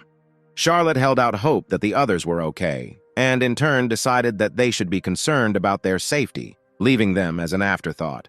It was obviously much more dangerous here than in the previous place, and the girl, sensing the threat, immediately grabbed her sword, ready for any surprises. The main character's gaze darted to the girl's hand resting on the sword, and at that moment something mysterious and unknown flashed in her eyes. With caution, the guy took her hand and gently asked her not to resort to such actions, arguing that it was unnecessary and not required in this situation. In addition, he explained that he was with her to somehow reassure her, because against the backdrop of this difficult and tense situation, any support becomes important. After these words, Charlotte suddenly became confused. Confusion flashed across her face, and she became embarrassed, as if she had not expected such attention. She noted that she herself was capable of defending herself, but if he wanted, then so be it, she would agree, allowing him to take care of her protection. It is clear that the guy did not argue on this score, and only added that he was ready to become her knight, giving her a sense of security in this mysterious and dangerous world. A stranger in a rather strange and old outfit wandered not far from them, attracting attention with his mysterious presence in this world full of secrets. Before they entered the ruins, there was no one here, and so this stranger became a mystery to them, adding mystery and uncertainty to their adventure. Sword in hand, Rui inquired about who stood before them, eager to discover the stranger's identity and learn more about who had joined their strange adventures. In response, he announced that he was waiting for them to take on the hero's legacy and share his intentions, taking responsibility for the next stage of their journey. Explaining that he posed no threat, he politely invited them to join, a silent gesture inviting them to come to him and reveal new aspects of their fateful journey. Having no other option, the three who came decided to follow him, following the mysterious stranger in the hope of new discoveries and unraveling the secrets of this strange world. Moving forward, they discovered something that caused them complete shock and surprise, causing their hearts to skip a beat from unpredictable explorations in this mysterious place. An extremely ancient painting of historical significance was spread out before them, right on the wall, arousing their respect and incredible admiration for the greatness of the past, brought to life by this work of art. The painting depicted the majestic ogre hero. His appearance came to life on an ancient canvas, revealing mysterious stories and exploits to them, plunging them into the depths of time. This painting showed the third-generation ogre. His powerful figure and expressive features remained in the surprise of the audience, as if opening a page of history that had previously been forgotten. The stranger decided to answer all their questions in sequence, preparing to reveal the secrets and provide them with the keys to understanding what was happening in this amazing historical place. The answers must have amazed them, causing surprise not only at the results, but also heightening their interest in what lies in the depths of this mysterious story. He sincerely admitted that his face was in a terrible state, soaked in time and rotten marks, creating a mysterious contrast between his history and appearance. He couldn't even remember his name, but it was because of his rotten face that he felt disgusted with his body, considering himself a kind of zombie in this mysterious past.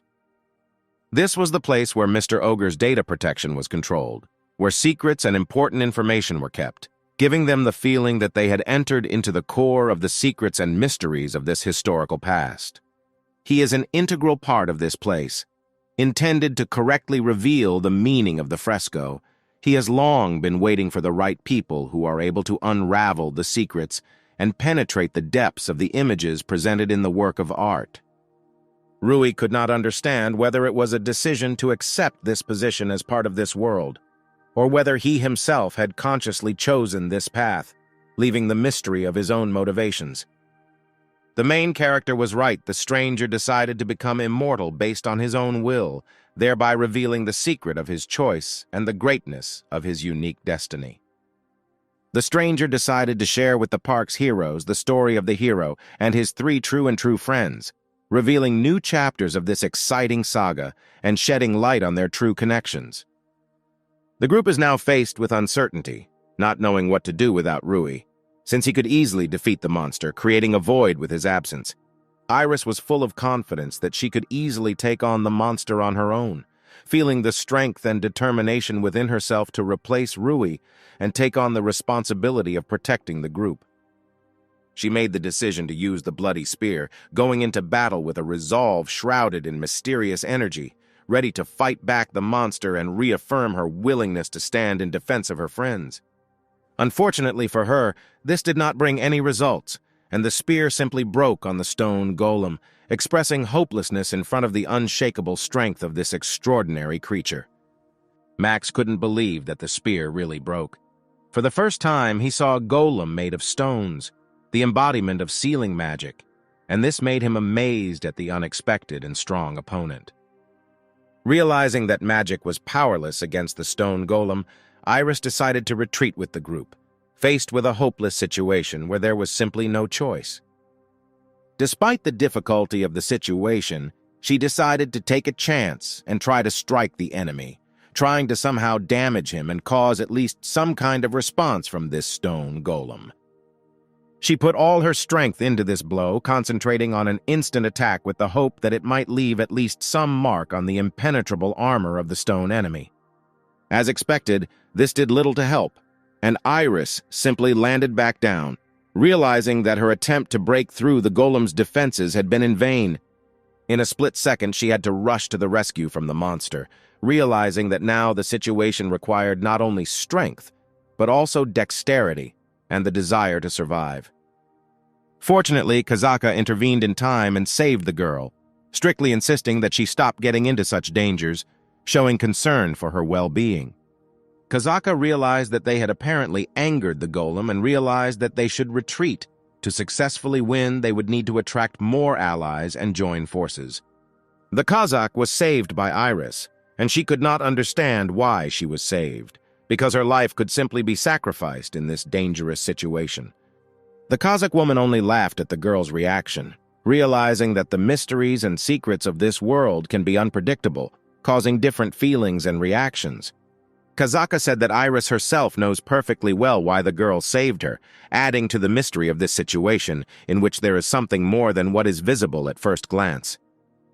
It is clear that Iris could not understand what Kazaka was talking about, because the answer remained veiled in secret, raising only more questions. Charlotte was amazed, unable to believe that the man had willingly chosen to become a zombie based on his own choices. Rui felt that if he became a zombie, his life and memory would last forever, forcing him to think about the cost of such a choice. However, in most cases, others break down psychologically as they experience their body breaking down into a disgusting state. This only indicated that the man had been alone for 300 years, experiencing a long and solitary journey in his unusual destiny.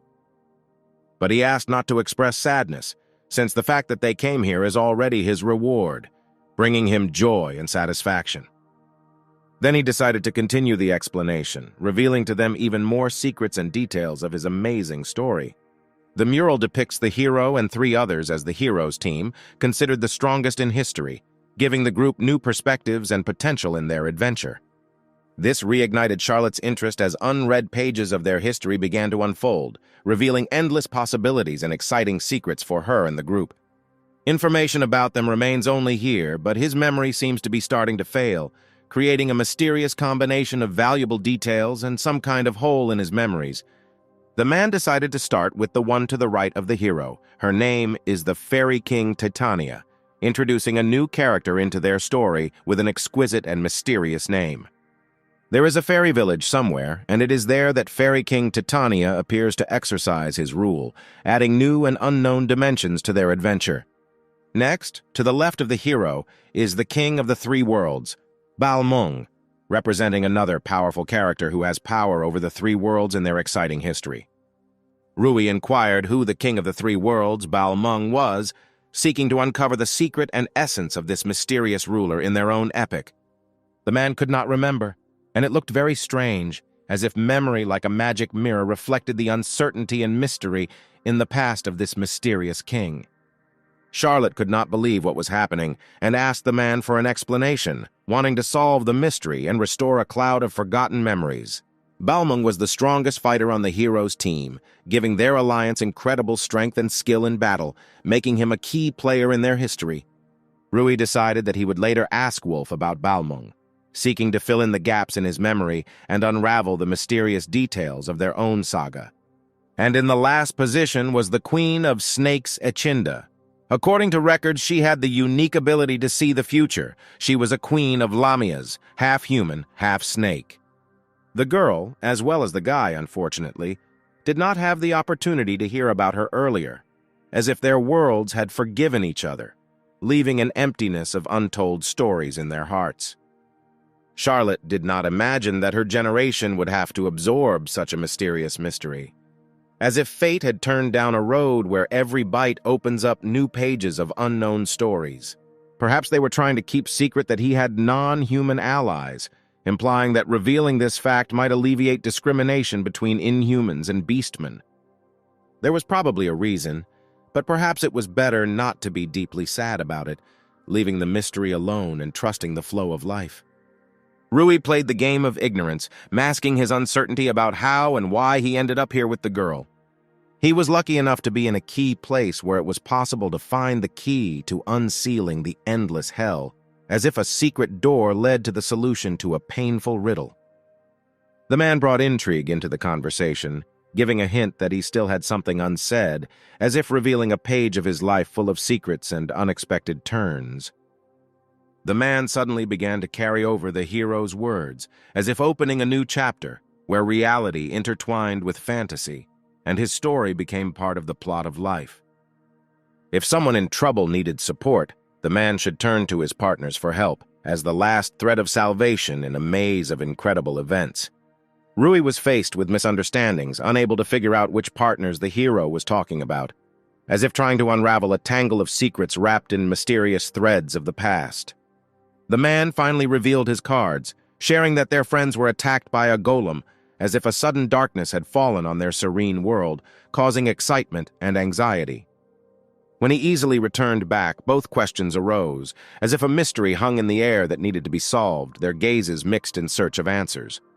This was all that needed to be told to the man. He had been waiting for this moment for a long time. But when it came, he suddenly felt loneliness, as if a mysterious secret carried not only answers but also sadness. Wrapping his arms around Charlotte, he expressed gratitude to her for everything, as if at this moment words became unnecessary, and feelings found their response in the silence of the embrace. In parting, she said that he was a hero, even more outstanding than herself, as if he had left an indelible mark on their shared adventure. The man said goodbye with his last words, noting that the girl had the blood of a hero flowing in her, as if a mixture of courage and determination flowed in her veins, which supported them in this world of secrets and dangers. And then, literally, he seemed to crumble, disappearing into space like a shadow, taking with him mystery and heroic metamorphosis. Having made up her mind, she decided to inherit his desire, as if a spark of determination had awakened in her heart, ready to sparkle in the name of continuing the extraordinary path. This meeting and everything that happened became an integral part of her memory, clearly intended to remain in the corners of her memories for a long time. Kazaka began to explain why she decided to save the girl, as if his words revealed the depths of her kindness and determination, deserving admiration. Iris still could not comprehend the meaning of the words, that she herself knew why Kazaka made such a decision, as if the secret of her motives was hidden in the impenetrable depths of her inner world.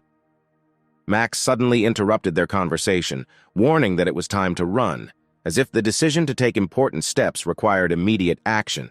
And just at that moment, a golem attacked them, threatening to destroy everyone together, as if a whirlwind of events suddenly took a dangerous turn. Max realized that his attack power was equal to that of an A rank, as if his inner potential had been unleashed, raising his abilities to a new, exciting level.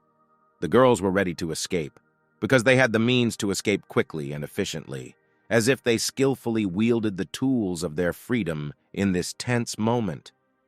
However, despite their attempts, for some reason, these methods did not work in this situation, as if mysterious forces were opposing their plans for freedom. Mila suggested at least standing silently in the corner of the room so as not to attract attention. Otherwise, they risked preventing their escape. Max glanced decisively at the girls, trying to assess the situation from the corner of his eye, as if his vigilance was aimed at maintaining the safety of the entire group.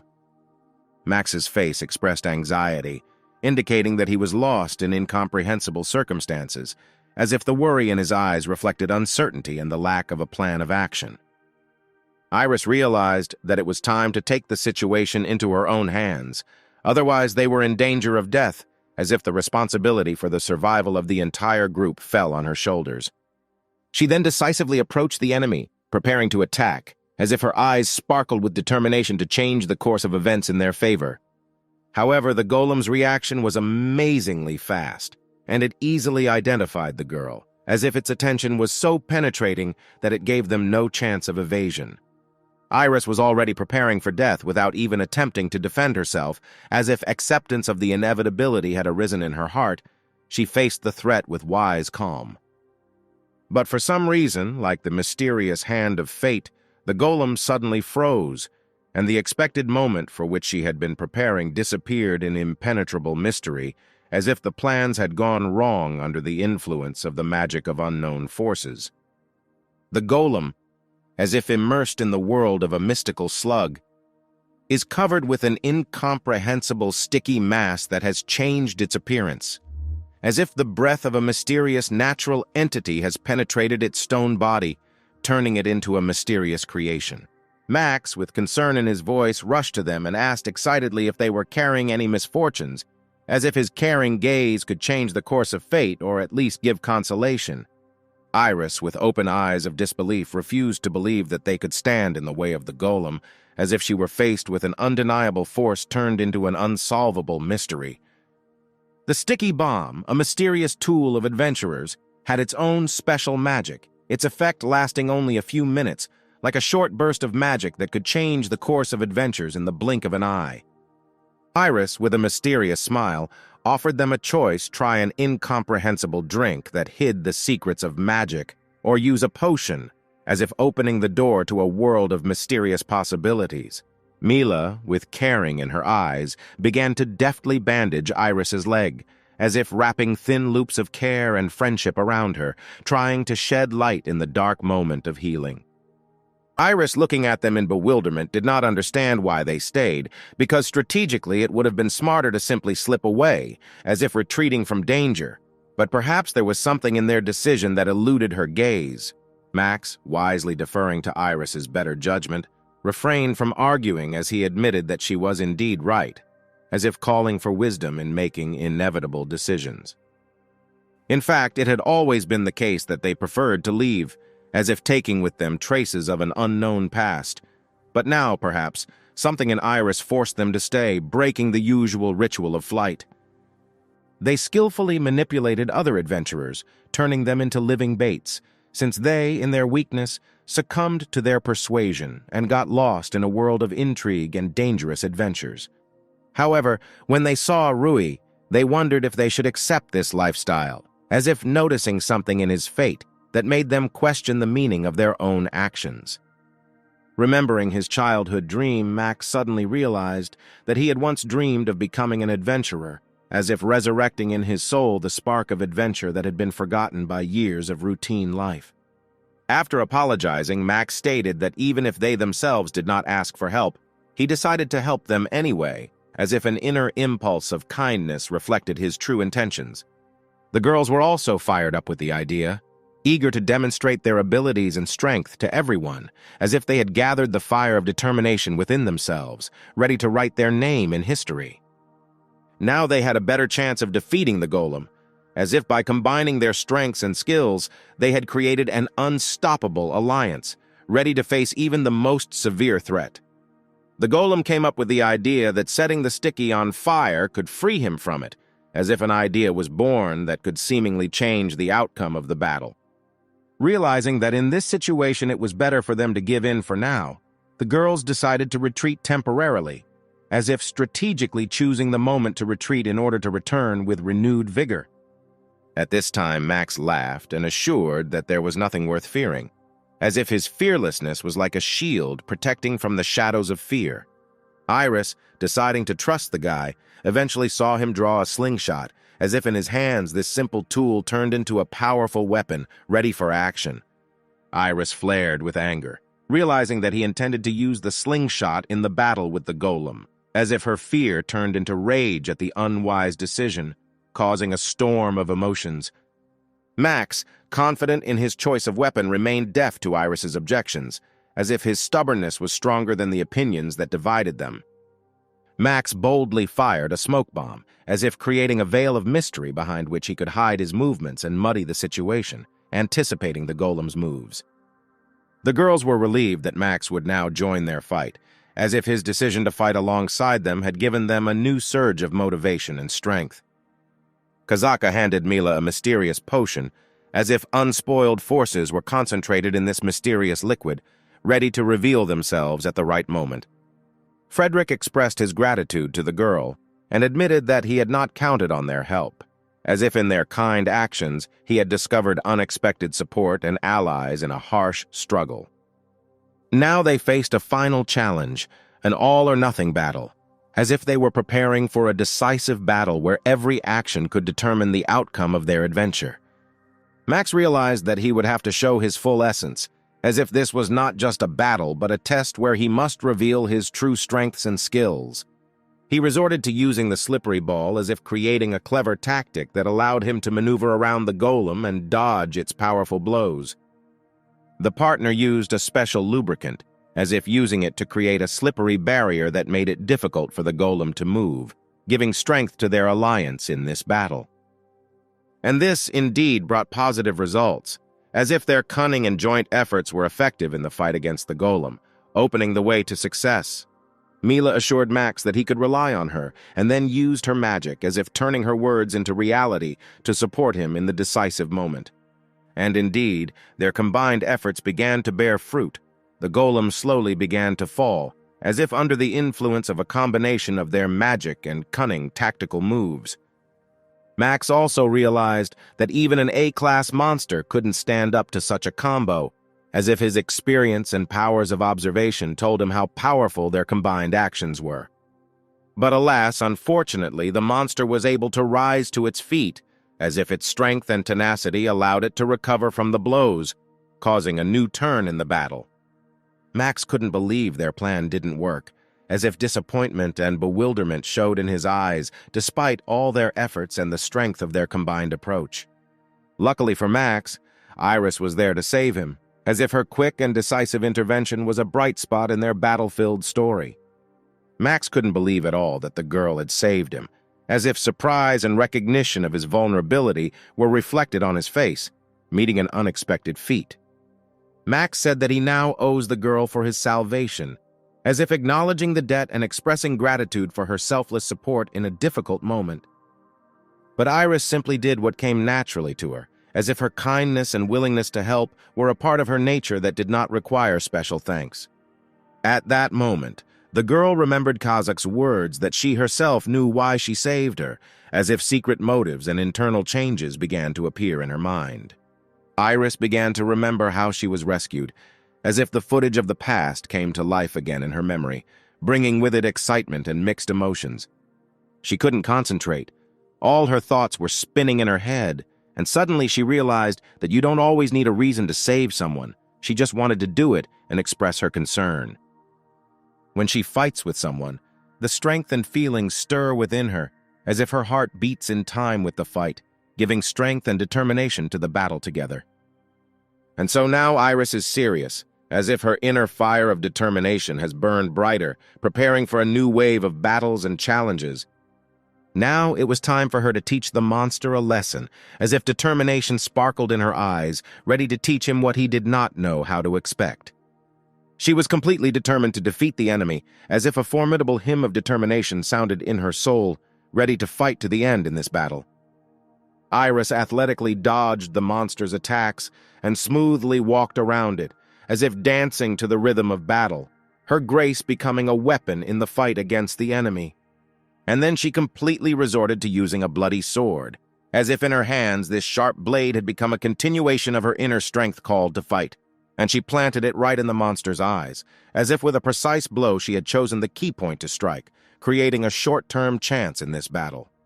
This blow was undoubtedly strong and powerful, as if its energy filled the space, leaving a clear mark on the power dynamics of the battle. To the girl's surprise, she noticed that the monster began to attack itself, as if its indestructible will to fight had an influence on its behavior, creating a new turn in the course of the battle. Iris really didn't expect things to turn out this way, as if the monster's unexpected reaction to her blow made her feel surprised and uncertain about the fight. Max immediately ran up to the girl to find out how she was, as if his anxiety and concern flared up at the moment when the situation in the battle became unpredictable.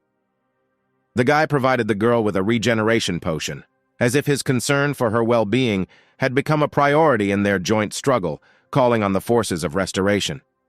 Max began apologizing and calling himself useless, as if his mind was overcome with guilt and helplessness, absorbing the weight of responsibility for the course of the battle. Iris, of course, began to deny this, as if not wanting Max to burden himself with guilt and expressing confidence that they would cope with the difficulty together. After all, thanks to Max, she was saved from certain death, as if the recognition of his role in their destinies became a bright note in the dark plot of their adventures.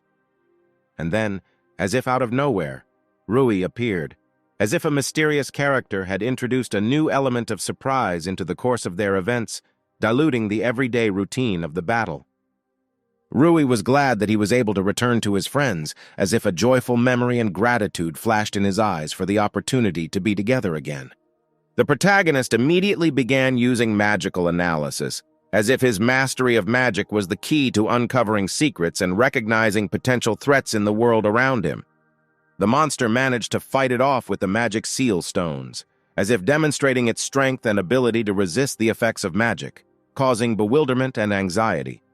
Now he understood why he could not win, and then he decided to finish him off with something interesting, as if an idea flashed in his eyes that could change the course of the battle. Rui was ready to launch his attack, as if his readiness to fight transformed his appearance, creating an aura of determination in the face of this inscrutable warrior. His gaze was cool and confident, as if his eyes reflected his readiness to take decisive action in this dangerous battle. The guy used a technique called Space Slash, as if his mastery of magic manifested itself in creating a temporary hole, providing new opportunities during the battle. And oddly enough, it actually worked, and the monster fell, as if surprise and relief were mixed in the faces of the heroes, realizing that they were on the verge of victory. Now, thanks to the guy, they were safe, as if his ability to make difficult decisions and use magic was an integral part of their survival in this world. Rui immediately began to check if everyone was okay, as if his concern for the well-being of his friends manifested itself in vigilance and readiness to support.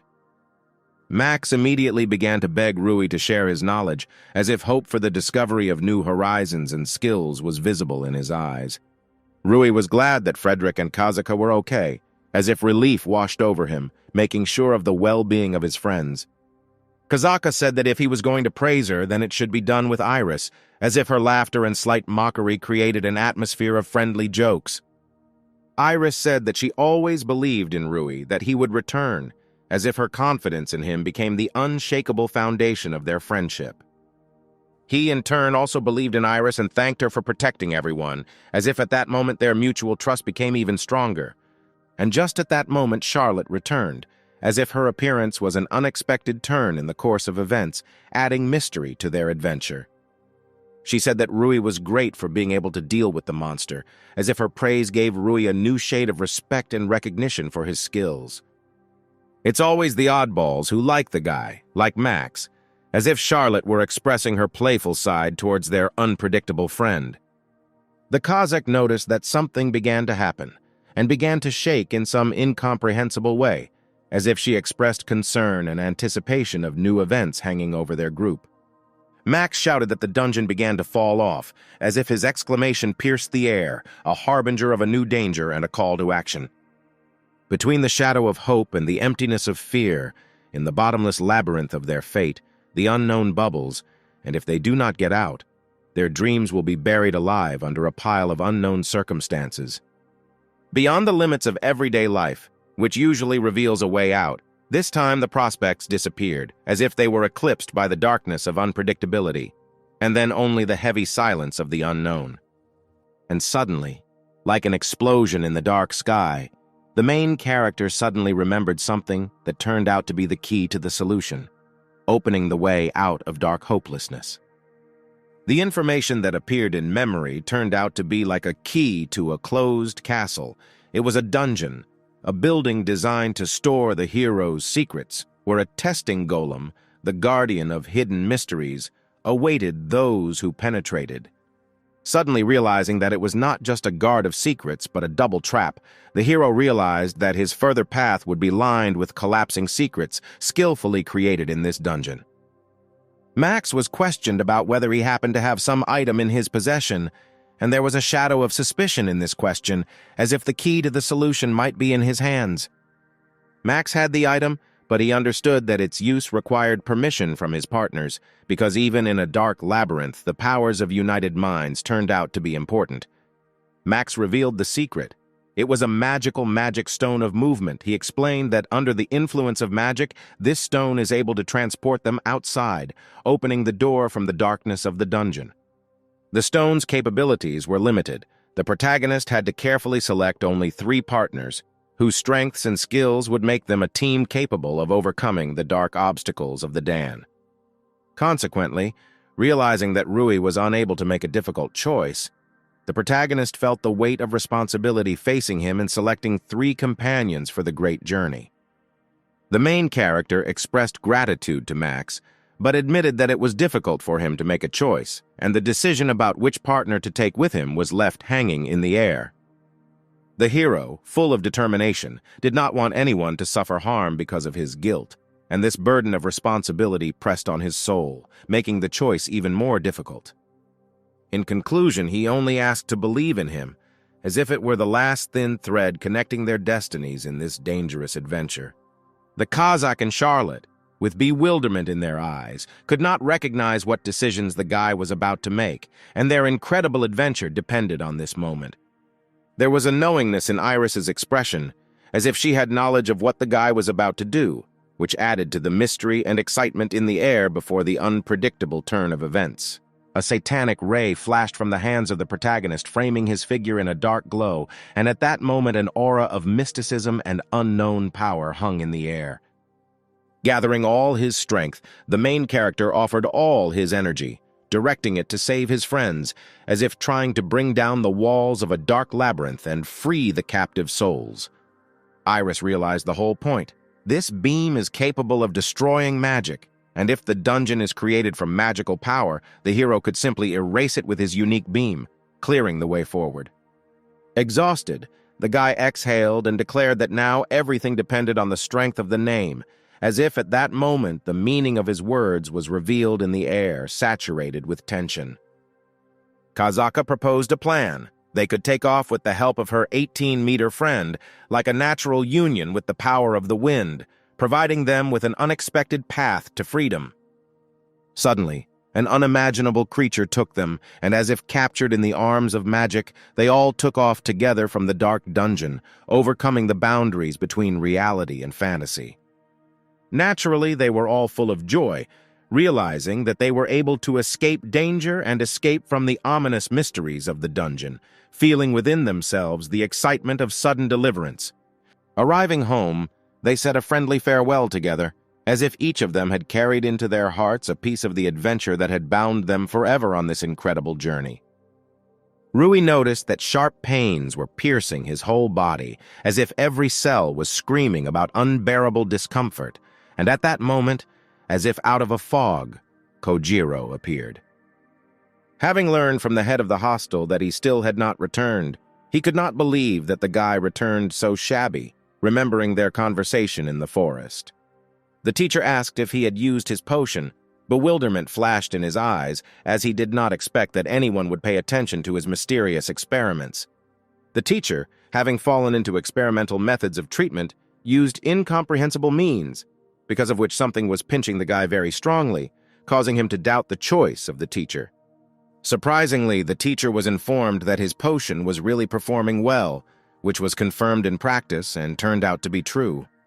He, however, was glad that the guy returned in perfect order at the same time, he warned, saying that it was better not for children to do such things. Next, the main character had to arrange a bath for himself, lie in warm water, and hopefully sleep in the hope that all the troubles would disappear.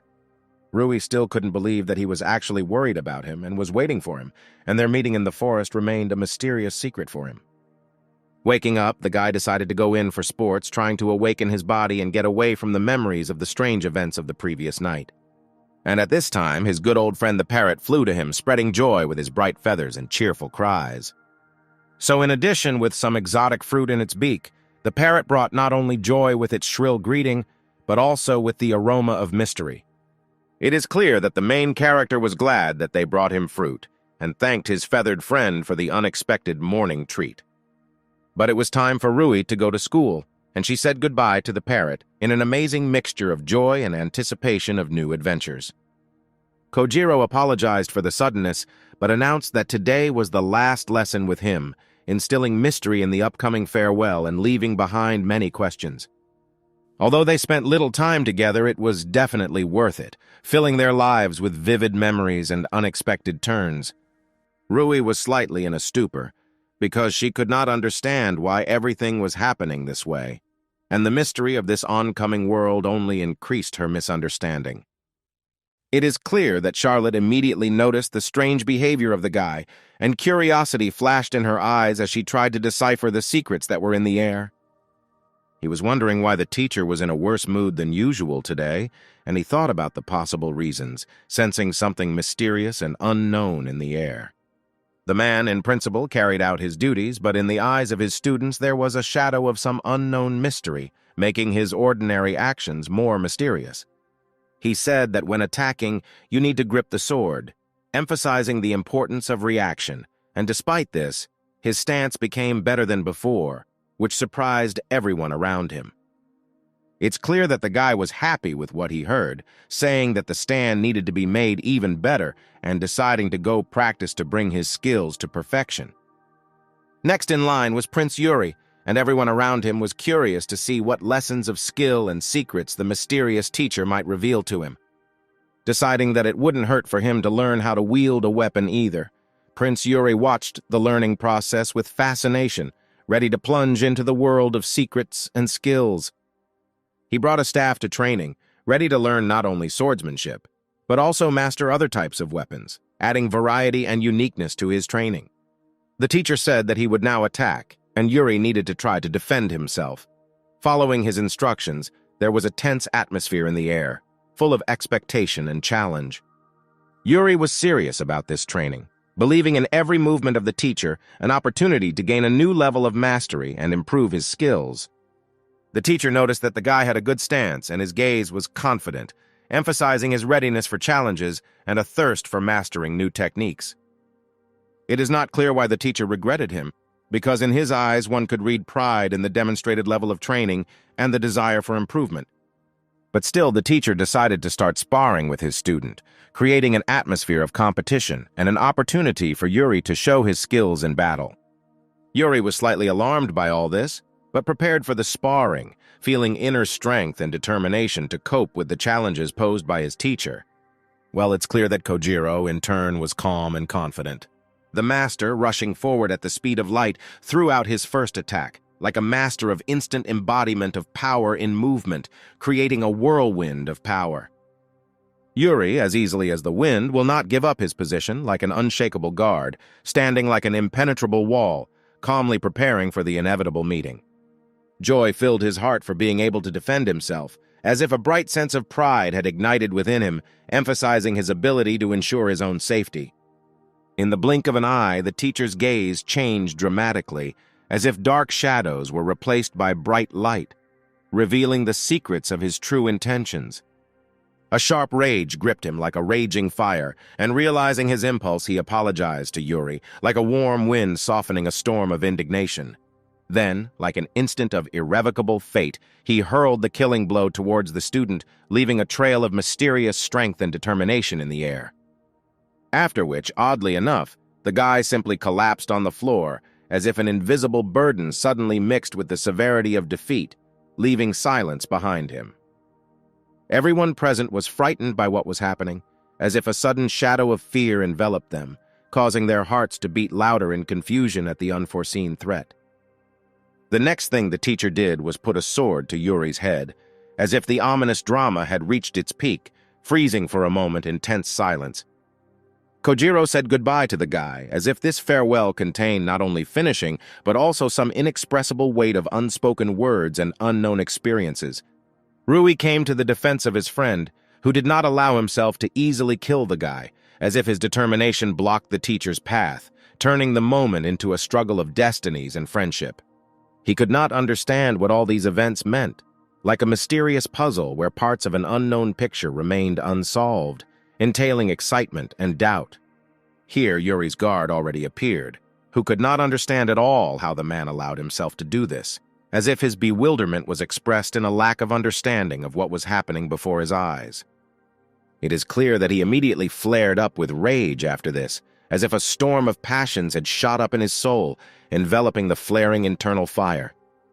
He promised to kill the man, as if his words carried an unwavering determination, thundering like a thunderclap, a harbinger of an inevitable collision.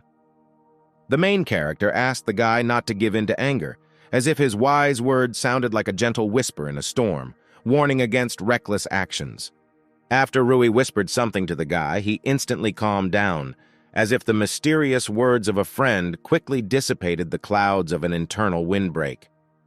Then she suddenly declared that she relied on the main character, as if this unexpected turn of events gave her confidence in the future and created unprecedented harmony. Finally, he only asked her to protect us all, as if his plea sounded like the last hope in the unsteady dance of fate, slowly revealing its cards. Then he stood in a fighting stance, ready to fight his master, as if every movement of his body expressed determination and strength to protect those he loved. Just a few seconds later, Iris appeared behind the guy, as if her appearance was an unexpected ray of light penetrating the darkness of the struggle, bringing with it hope. She could not identify a single weakness of the teacher, and the difference in strength seemed enormous, as if an abyss stretched between them, filled with undeniable superiority. Wolf was furious because he could not understand why, in such a situation, it was impossible to influence in any way, as if helplessness enveloped him like a dark veil. But Charlotte asked the guy to calm down because he was not alone, as if her soft words were a caress that dispersed the clouds of indignation in his soul. It's a pity that it was dishonest, but nothing can be done about it. You just need to watch and remember, as if lesson wisdom was hidden in this wrong moment. Charlotte silently begged the guy to be okay, as if her gentle thoughts penetrated his soul, calling for inner peace. Rui finally asked why the man did this, as if in his gaze there was a readiness to understand and reveal the mystery of what was happening. The guy said that he spent little time with the teacher, but he, worried about them, turned out to be real to him, as if an understanding of what was important in this regard was ripening within him. Kojiro said that not everything is so simple, and they will not understand anything, as if her words sounded mysterious and an unknown secret shrouding what was happening.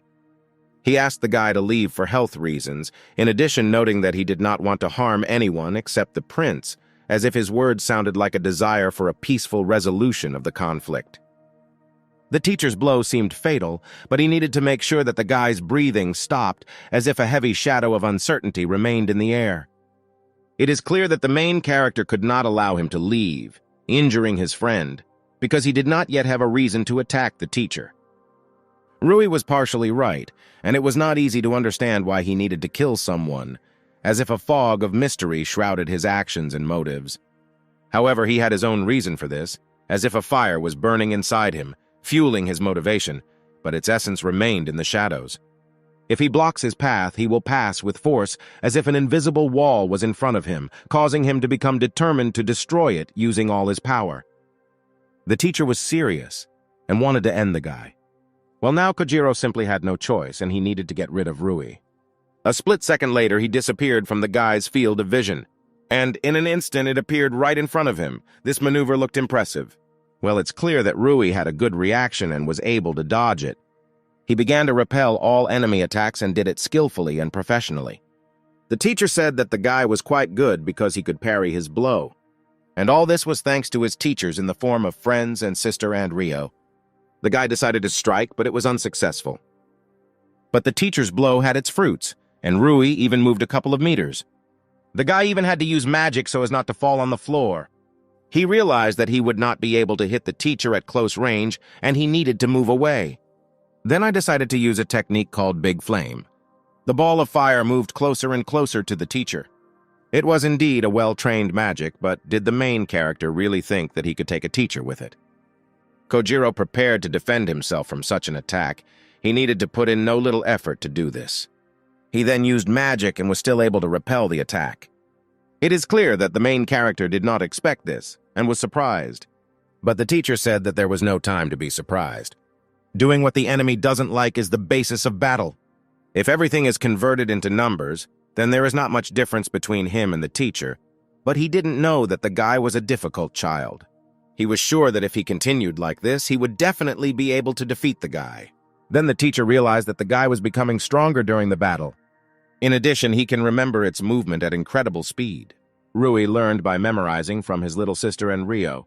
Then the guy completely gave up on his feet and was ready to continue the fight. He wanted to move away and switch to magical attacks, but he does not have enough speed to move. Thanks to the shuffling of feet, it was difficult to predict the teacher's next action. He just needed to find his weak spot and hit him there. Unfortunately, the teacher was able to pierce the guy with his sword. It was very bad for the guy.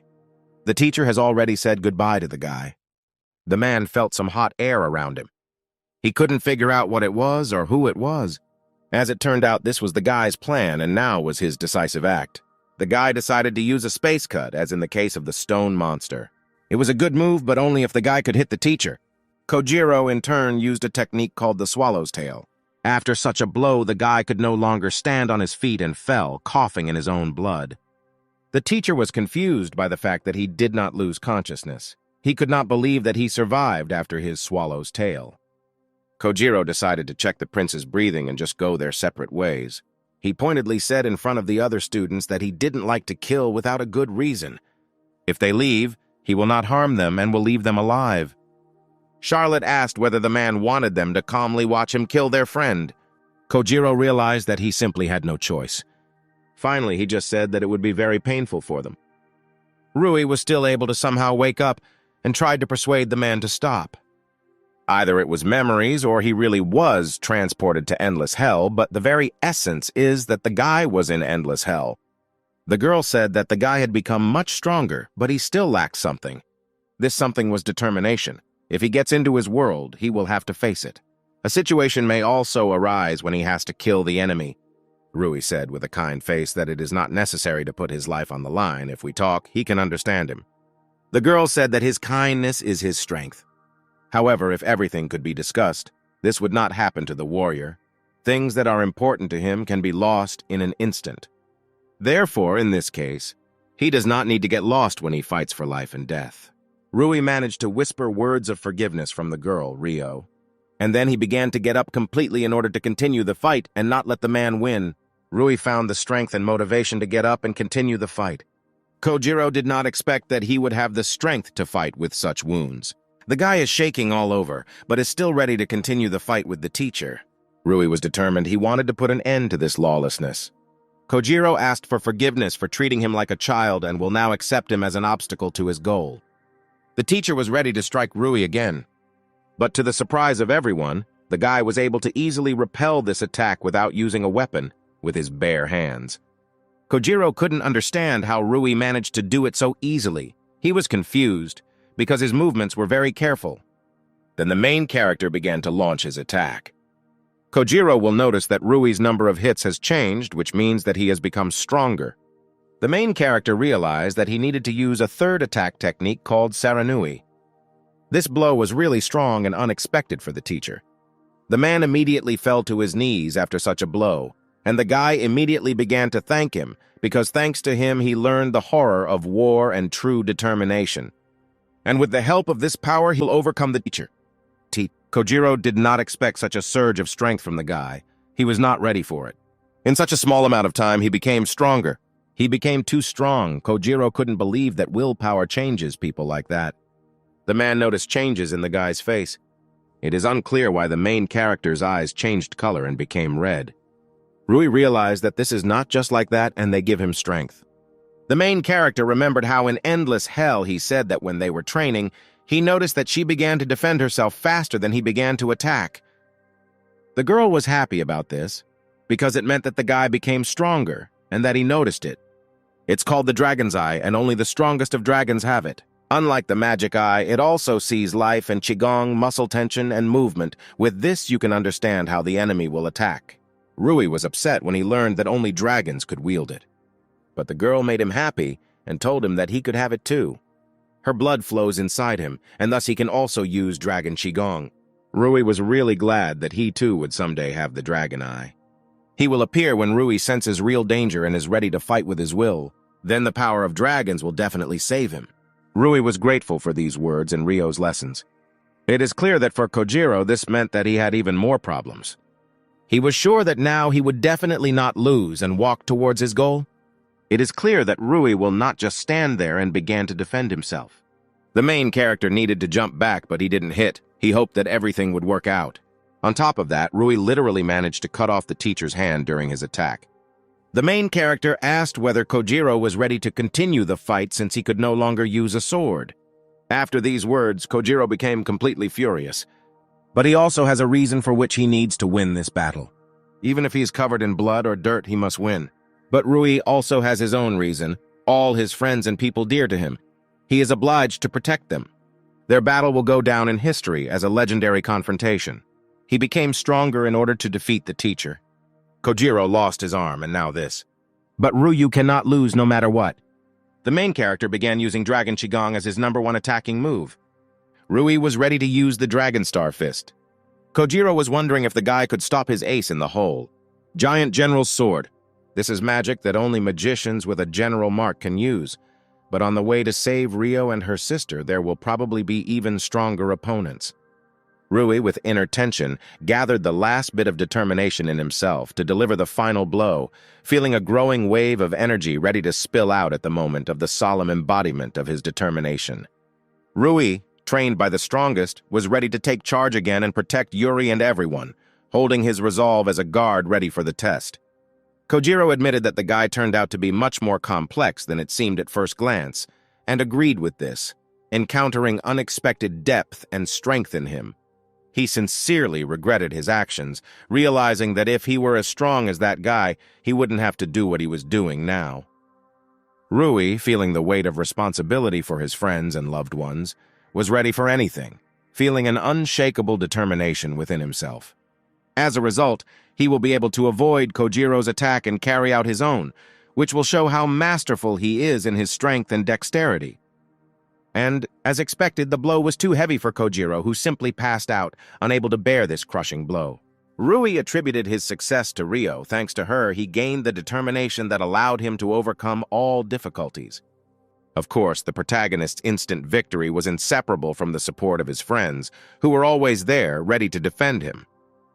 After some time, everyone worked hard together, trying to save Kojiro and bring a change to the current situation. Fortunately, with their joint efforts, they managed to bring Kojiro back to consciousness, restoring him after the fight.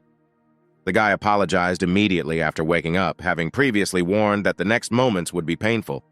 Asking the girl standing next to him, Lona, to begin the necessary process, he tentatively explained that it might be unpleasant, but necessary for his recovery. Lona proceeded to use High Hill, providing the boy with the healing he needed to recover from the fight. The man was surprised to see how she was able to restore him simply by casting a spell, because even experienced healers usually need several hours for such a restoration. The girl wondered if it hurt, but despite this, she skillfully continued her work, creating a healing spell with grace and skill. Kojiro expressed outright surprise at Lona's professionalism and skill in healing, clearly admiring her skill. Kojiro couldn't believe that he was able to move his arm again. Now new prospects were opening up for him, and he realized that he would be in debt. The teacher could not understand why Rui decided to save him after all the events that had happened and the actions he had done. But the guy himself also seeks to understand what the point is when Kojiro, at the end of the battle, found himself under his protection. It was as if he had conceded, as if he was deliberately aiming for defeat, giving the impression that his goal was to concede in this battle. Then Kojiro realized that his deception had been figured out, and even the children noticed this cunning move. Having lost the battle, he realized that the most important thing now was to take the prince to the hospital, because the chances of saving him were extremely small. Approaching him, Yuri asked him not to worry, trying to calm him down and support him, despite the current situation. In fact, the main character gave him a magical artifact, revealing a secret that could change the course of events. Thanks to the substitution medal that the adventurer in the dungeon provided him with, he managed to escape, avoiding the danger that awaited him. The blow was so powerful that he still temporarily lost the feeling of recoil, switching off from the intensity of the moment. It was clear from his expression that he was enjoying this, enjoying the moment of recovery and peace from the intense events. Then Kojiro, realizing his mistake, knelt down, beginning to beg forgiveness to those whom he had upset with his actions. After such changes, I don't even want to respond to words, but it is clear that the upcoming punishment will not be easy. The teacher, realizing the current situation, was ready to accept any punishment. He only asked to be given a chance to tell how everything came to this. Her gaze changed sharply, as if she was preparing for something big.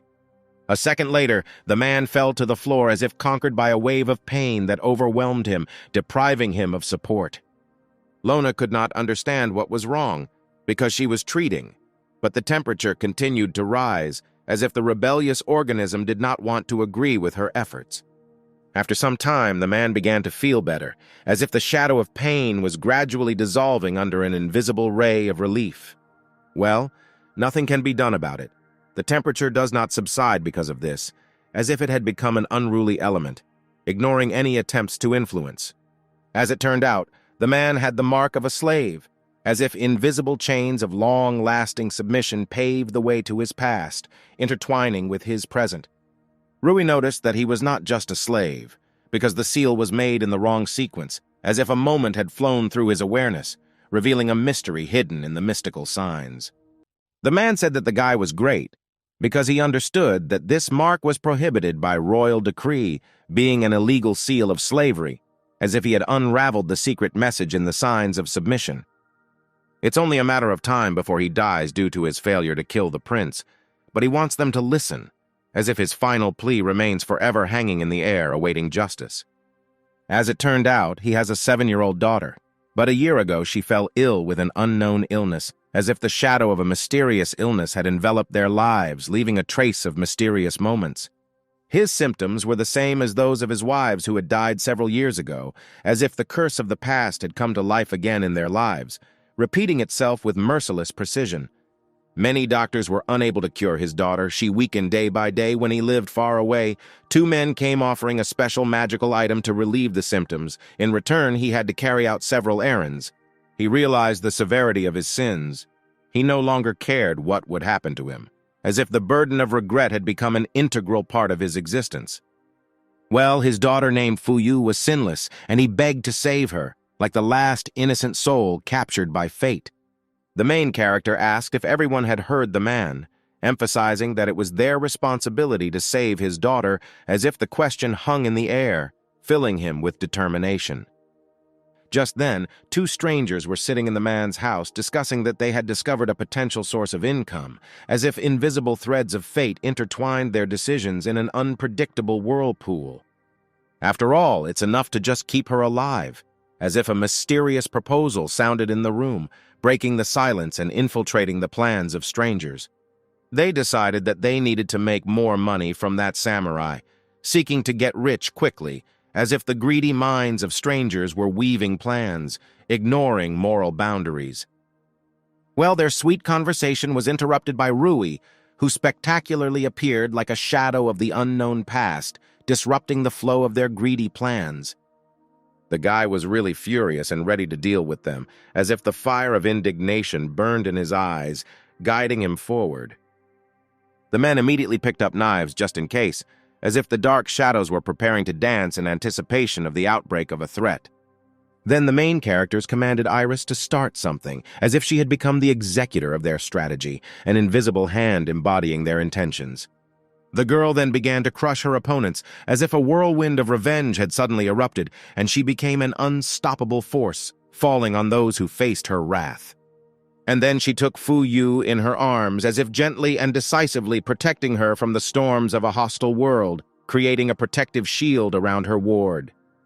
The men realized that once again their secrets had been revealed because they thought that they were hiding safely, as if the invisible hand of fate was revealing their secrets at an unexpected moment. Wolf said that it was easy to find by smell, as if his sensitive sense of smell was the key to revealing the secret hiding places weaving in the air. Well, the guy said that he was the first to analyze everything, as if his mind became a spearhead penetrating secrets and solving their riddles. The man said that they were strong and offered to measure their strength with him, as if a challenge had been thrown, and tense anticipation of a fight hung in the air. Well, the guy would not forgive them under any circumstances for disgracing the man's efforts and his strength, as if his pride were a piece of shrapnel cutting in the air. Then, as expected, he struck the enemy as if the moment of truth had arrived, and the sound of the collision of hostile waves filled the air. With such a force of impact, the wall simply could not stand it and broke through, leaving behind a destroyed hole. Kojiro's prediction came true. The girl's heart flared up, as if a passionate flame had flared up in her heart, illuminating everything around with its warmth. This was something beyond an ordinary disease, and the healers seemed powerless in the face of an unknown illness that required unusual means of healing. Some kind of resourceful method was needed that could put an end to the disease, which declared war on the girl who had become a hostage to her own condition. Rui concluded that the first step was to let the girl evaluate Lone and then urgently go to the palace, leaving behind a trail of a mysterious decision. At this time, the girl and guy settled down peacefully, awaiting the arrival of their friends, feeling the tension in the air being replaced by an atmosphere of pleasant anticipation. It was clear from her facial expressions that the girl was irritated and nervous, as if the internal dissonance concealed mysterious riddles and expectations. The guy gently asked the girl to calm down, reminding her to breathe deeper, as if his words were a quiet touch to the seething inner world of her feelings. The girl's gratitude went to Ben, and as if by magic the children felt much better, as if his presence brought calm and healing energy. Ben, in response, feeling his role in changing the situation, even blushed slightly from unexpected gratitude and attention. Happiness knew no bounds, and he rejoiced to see that thanks to his help, the girl was able to find peace and tranquility. Then Ben conveyed the good news, saying that it seemed that their friends had arrived, as if the invisible shadow of tension had dissipated with the arrival of loved ones.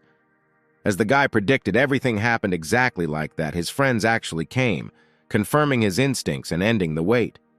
Lona decided that she would start with a simple attempt at healing, aiming to bring relief to the girl with her healing touch.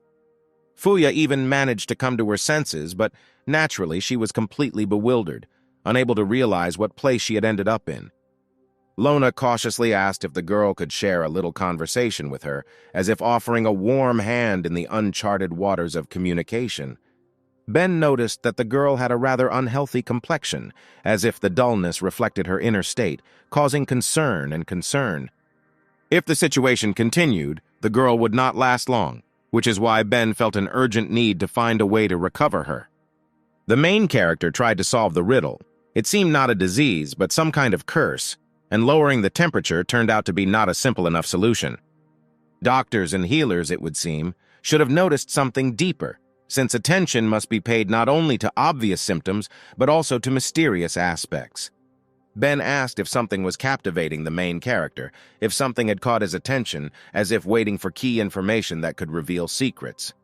It turned out that he had an above-average amount of magical power, as if mysterious signs were opening up, harbingers promising the potential for a solution. Rui was slightly distracted and realized that if she began to train, the girl could become an outstanding magician, as if the glimmer of new potential was blossoming in their harbingers. Ben discovered something fascinating. Her mother also had a significant amount of magical energy, as if the mystery of magic permeated their family ties. The amount of this magical power meant only one thing: the potential of great possibilities and secret powers were opening up before them, ready to blossom. Ben asked to pay attention to unexplained fever, fatigue, and swelling of the joints, noting that these symptoms closely resembled her condition, as if they were united by an unknown force. Rui agreed that the symptoms were identical, as if confirming that the mysterious influence extended not only to the girl, but also to her mother. It seemed like magical poisoning. Usually too much magical power is considered a sign of health, but too much can lead to poisoning, and her mother had a body type that made it difficult to control magical energy. Her body is tormented by the accumulated magical energy, and if it is released, it will begin to accumulate again. Perhaps this is not an easy solution to the problem. Kazaka announced that she had an idea, like a ray of light in the darkness, ready to illuminate the path to a possible solution. She offered to give them her idea for free, like a gift ready to shed light on the dark corners of their mysterious quest. She begged them to try it on the girl, as if staking any hope of successfully testing their shared path to healing. Rui waved his hand, inviting Lona to join him, as if anticipating the moment when a new chapter in their strange healing journey would begin. The guy asked Lona to put it on the girl and use it when she felt tired, creating an opportunity for her to heal through healing. Lona announced that she had a gift, asking if the girl could accept it, as if the offer of a mysterious gift was hanging in the air. Fuya tried to express gratitude, but suddenly began to faint as if emotional stress had overtaken her, leaving confusion and anxiety in its wake. Of course, the girl immediately began to treat her, as if healing magic had been summoned in response to an unexpected fainting spell. Her face instantly takes on a healthy hue, as if the magic of healing spreads through every cell of her body, returning vitality. Ben felt bewildered, could not understand whether it was the effect of the bracelet, as if a mysterious force was hiding its secrets, leading him into a world of mysteries. This is a magical item, a charge bracelet created to accumulate magical energy.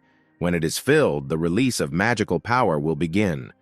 However, to her, it seemed to always drain her energy, as if a magical exchange was part of an unexpected journey with this bracelet.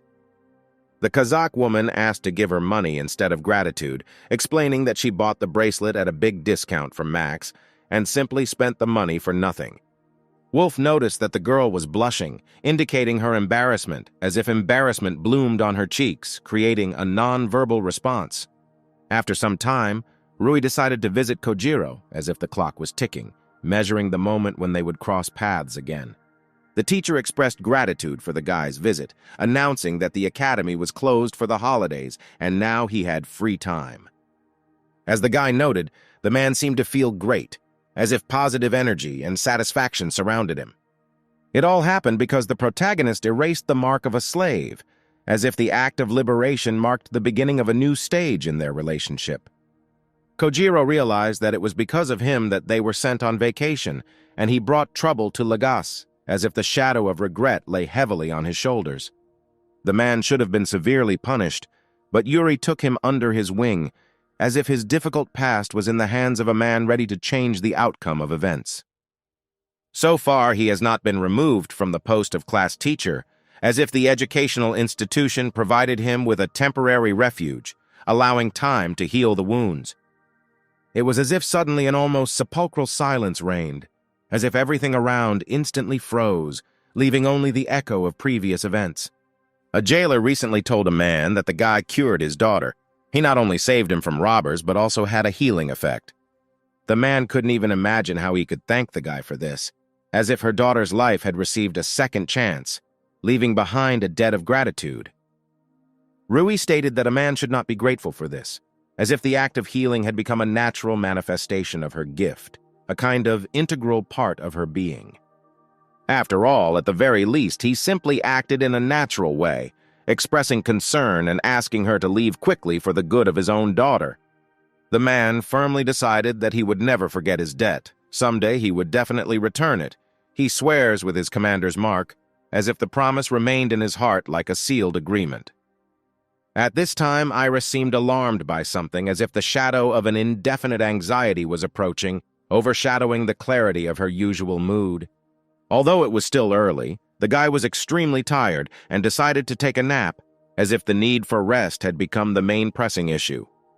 But his attempts to sleep were interrupted by Iris, who at that moment entered the room, as if an invisible force of fate had directed her to him. She immediately apologized for her late arrival, explaining that she had a friend gathering information who came for a surprise visit. An interim report on the ruins of the hero was received, as if pieces of the past and future began to sparkle in this information kaleidoscope. When the girl tried to sit on his lap, he remarked that this was not the place to do that, as if the atmosphere called for more formal communication. Iris felt like she had done something wrong, as if the realization of her mistake was reflected in her gaze, creating unnecessary tension in the air.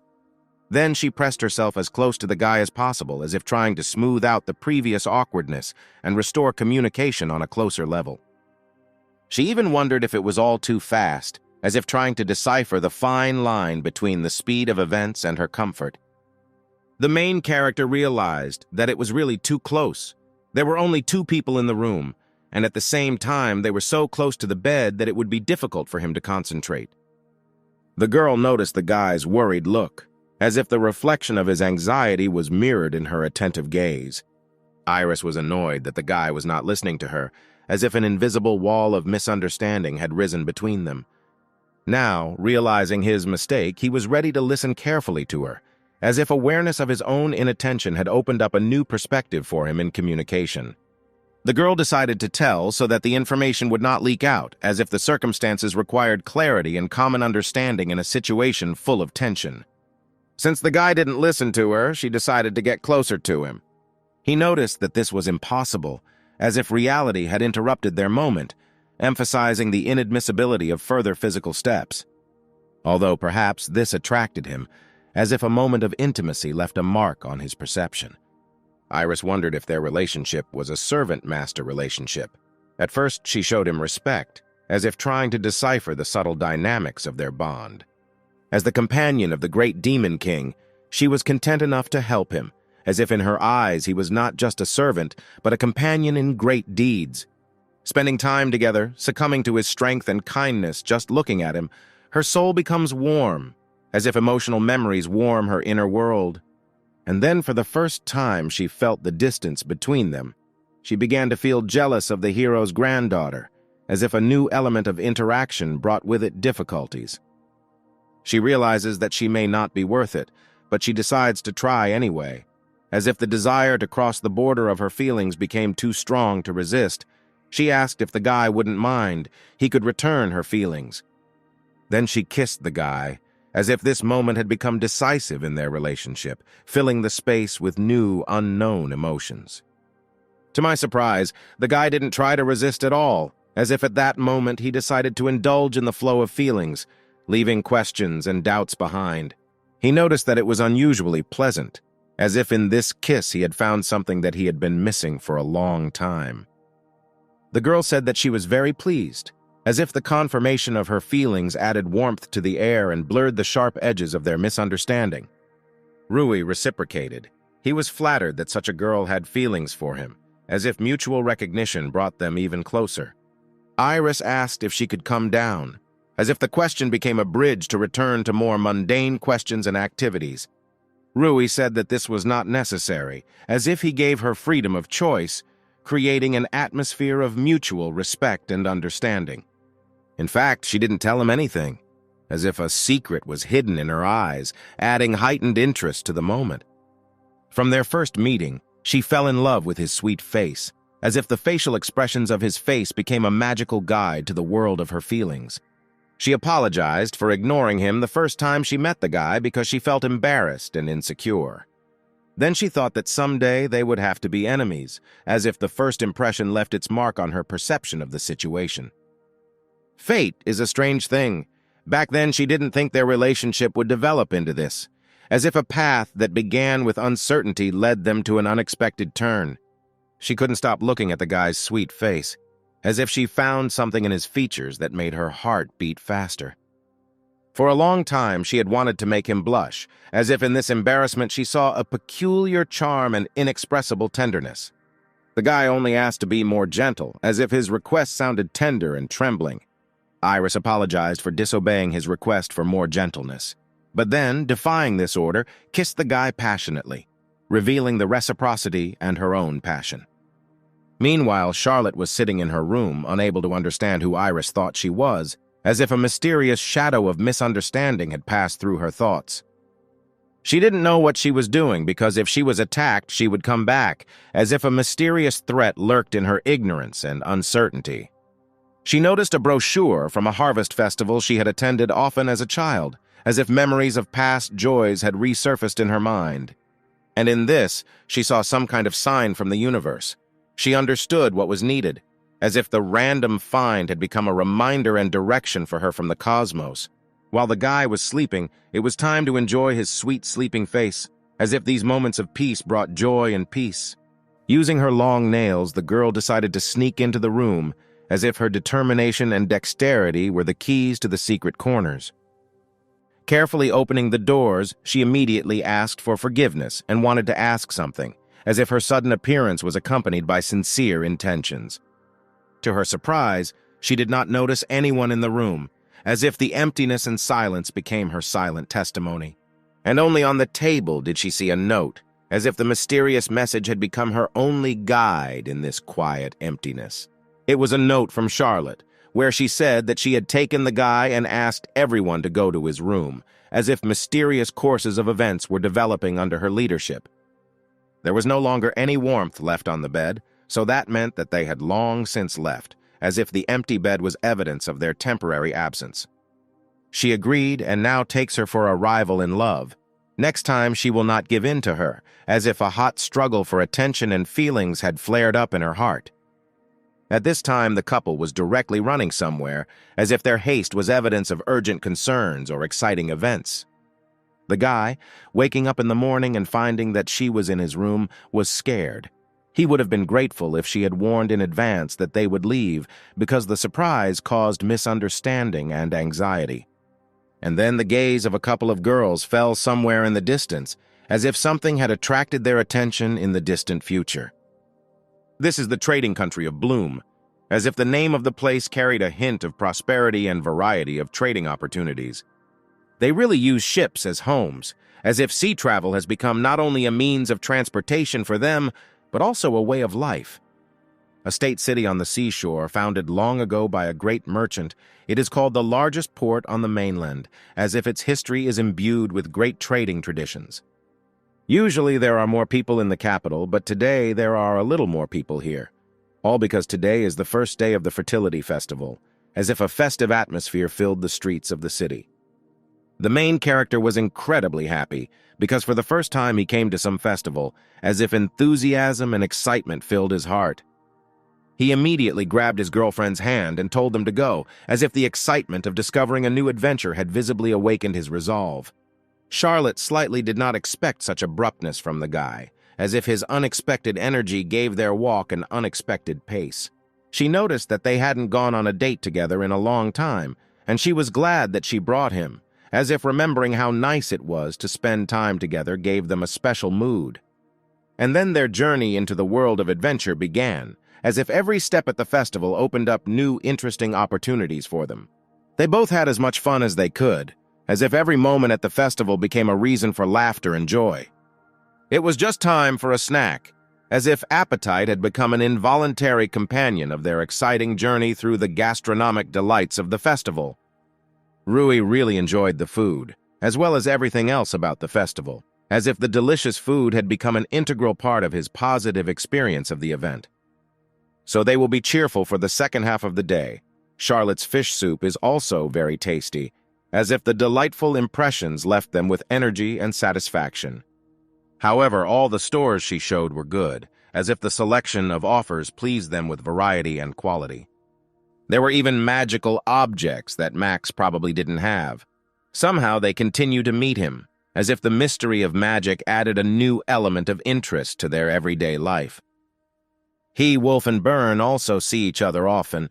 I don't know what happened, but they somehow found a common language, as if the invisible ties of friendship became stronger. Charlotte asked the guy not to worry, because she had already planned everything, as if her confidence added comfort and confidence in future events. To be honest, this made the main character laugh, as if the unexpected course of events added lightness and playfulness to the situation. He asked the girl for forgiveness after he saw her face, as if caring about her feelings became more important to him than jokes. He just feels like an ordinary student when they walk him around so calmly, as if the ordinariness of the moment creates a pleasant sense of normalcy. From the moment he decided to save his little sister with Rio, he only thought about how long he would have to fight alone to achieve his goal. He did not think that he would spend such a peaceful time, as if life had surprisingly changed its ways. The girl kindly called him a fool, as if the playful abuse had become another link in their friendly relationship. They really may be a little unusual, as if the originality gives their relationship a special charm. But this does not mean that they cannot be satisfied with something ordinary, as if in simple joys they find their uniqueness. Maybe because they try so hard, they have the right to everything and faces more than others, as if their efforts give special meaning to every moment. Rui completely agreed with this, as if in the unity of thoughts and feelings they found the harmony of their existence. For some reason, he really began to think too much, as if a shadow of misunderstanding had covered his thoughts. Charlotte offered to go already, because she had not yet had enough fun, as if the anticipation of the fun made her look forward to the continuation of the adventure. The main character looked at the girl and how happy she was with a smile on his face, as if his own happiness was closely connected with the joy he brought to her. Still, they bought something. The guy, as always, bought something incomprehensible, as if his interest in unusual things was an eternal source of surprise. The fun passed for him as if in an instant. He wondered how many more stores they would go to, as if his curiosity knew no bounds. But suddenly all the fun in the guy's eyes ended after one mention of his name, as if a wave of seriousness and anxiety covered his soul. Out of nowhere, Elena appeared behind the guy, as if she'd emerged from the shadows, ready to bring new twists to their adventures. Charlotte could not understand what was going on, as if Elena's mysterious appearance had brought mystery and unsolved mysteries into her world. The main character was clearly not happy about the girl's appearance, as if her appearance disturbed his peace and caused misunderstanding. He immediately began to wonder where she came from here, as if trying to reveal the secret of her appearance in their world. Now she was convinced that it was still a guy. She had been looking for him for a long time, as if solving a riddle that had been tormenting her mind for a long time. She didn't think he would leave the village and become an adventurer, as if imagining his future had changed her view of him. Elena had clearly been preparing for this meeting for a long time. Her gaze expressed secret plans and long-hidden feelings. As an adventurer, you can earn money and travel to different countries. It was a very convenient profession. It took a lot of effort to find him, but she still turned out to be strong. She quickly advanced to silver rank. Elena, noticing the determination in the guy's eyes, decided to invite him for a walk, and at that moment, on a magical night, she said that she forgives him for his previous rejection, opening the door to a new chapter in their relationship. In a world of magic and secrets, where destinies are intertwined, she, like a gentle shield, will cherish him again. Her love is an invisible armor in the storm of life. Perhaps her intentions were hidden in manipulation, because this, apparently, was not a simple defense. In her presence, he did not know how to relax. Naturally, her words caused a wave of anger in the girl, stirring up the inner fire of intransigence. If he desires misfortune, let him follow this dark path where shadows envelop the soul, for light and joy will be far from him. Charlotte politely asked if she could squeeze in, eager to find comfort in their conversation. Charlotte said that the girl is free from obligations to the guy and can choose not to communicate with him. Now she takes care of him, as if she has become his invisible protector. Lena perceives Charlotte as the girl's mistress, aware of the upcoming date, and therefore is not going to interfere, leaving them to enjoy the moment together. Elena couldn't believe it. The lady turned out to be more than just a childhood friend. Charlotte's gaze embodied something deeper and mystical. Earlier, the guy mentioned her to Charlotte, but she did not imagine that he was dating such an unusual girl, as if he was revealing the secrets of the world to her. If Elena wanted a fight, then Charlotte was ready. But if she was afraid, then it was probably best for her to return to her village and avoid conflict. These words ignited anger in Elena, and she became ready for any possible action, despite the consequences. The readiness to kill Charlotte right on the spot pierced Elena's soul, clouded her mind, and swallowed her heart with a dark wave of revenge. Politely addressing the guy, the girl asked him to look after her purse, as if showing unobtrusive concern for her property. Then, like a wolf, she stretched out for her sword, ready for a virtuosic blade dance in battle, personifying strength and determination. Having said that she was going to cut off all their ties, she said it with such determination, as if she was tearing off the last invisible cord connecting their worlds. Elena lacked patience and resolutely attacked first, as if releasing an internal flow of passion and determination. Of course, Charlotte easily deflected this blow, as if dancing with the wind, allowing her to masterfully soar in the air, avoiding a collision. At this time, the main character was still in a state of shock, stunned by the development of events, as if floating with the flow of fate. He noted that Elena had gained considerable strength since leaving the village, as if her time away from him had allowed her to accumulate incredible energy. Her words were true. His sword was fast but heavy, and she wielded it deftly, using the weapon with incredible ease and skill. After uttering these words, even greater anger flared up in Elena, as if a fiery storm of intransigence flared up in her soul. She couldn't understand why each of her attacks missed Charlotte aimlessly, as if she were shrouded in an invisible shield of immunity. Charlotte, as if seeking to break the prolonged stalemate, decided to strike, as if summoning a force capable of overcoming Elena's resistance. Deciding to use the brave cherry petals technique, Charlotte created a beautiful and deadly whirlwind attack, as if scattering indomitable petals around her, summoned to the dance of fate. In addition, Sakura's aspiration, acting as a powerful technique, enhanced the effectiveness of her attack, as if natural forces were supporting her stamina and determination. Elena, it seems, will not forgive Charlotte for anything, as if a strong determination arose in her heart not to forget and not to forgive. She couldn't comprehend how Charlotte dared to seduce her with Rui, as if it was an incredible betrayal that deeply wounded her trust. Charlotte felt as if she saw herself in Elena before she met the guy, as if her own path was reflected in the mirror of time. Boasting of her gift, Charlotte, when faced with failures, showed her hysteria, as if it was difficult for her to come to terms with the fact that not everything was going according to her plan. The main character changed her, and Charlotte felt gratitude to him for this, as if he were the architect of her changes. Elena remained perplexed, could not understand why Charlotte decided to free herself from the sword, as if from a symbol of her strength and steadfastness. The girl came to the idea that if Elena did not attack, it could mean that she was admitting defeat, as if giving Charlotte freedom of choice. Elena was losing track of how to express her anger vividly, as if she had exhausted all ways to express her anger in this situation. Then, naturally, she decided to attack again, as if trying to regain control and prove her strength. Charlotte once again chose to use the brave cherry petals technique, as if creating a whirlwind of invisible but deadly blades around herself. Only this time she used a move called Petal Flash, as if adding a new, unexpected dimension to her attack. In this fight, Charlotte looked much more powerful than Elena, as if her strength and skill shimmered in every movement, asserting her superiority. As expected, Elena was unable to defeat Charlotte and only fell, as if realizing her defeat in this battle. Rui just watched all this ups and downs in silence, shocked, as if trying to comprehend all the chaos unfolding before his eyes.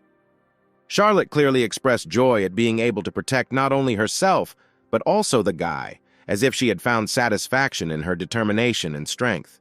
Then, with a smile on her face, she waved her hand to the main character, as if to sign her gratitude for his role in this unusual theater of events. The guy admitted that the situation seemed frightening, as if he was aware of the seriousness of what was happening and its impact on their world.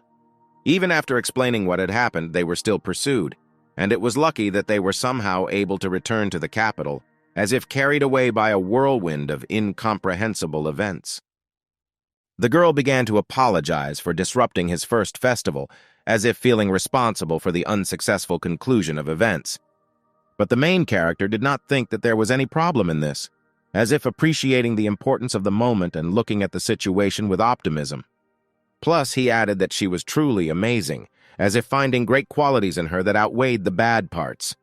Suddenly, she began to train Qigong, focusing only in front, and became stronger, as if new energy and determination had awakened in her soul.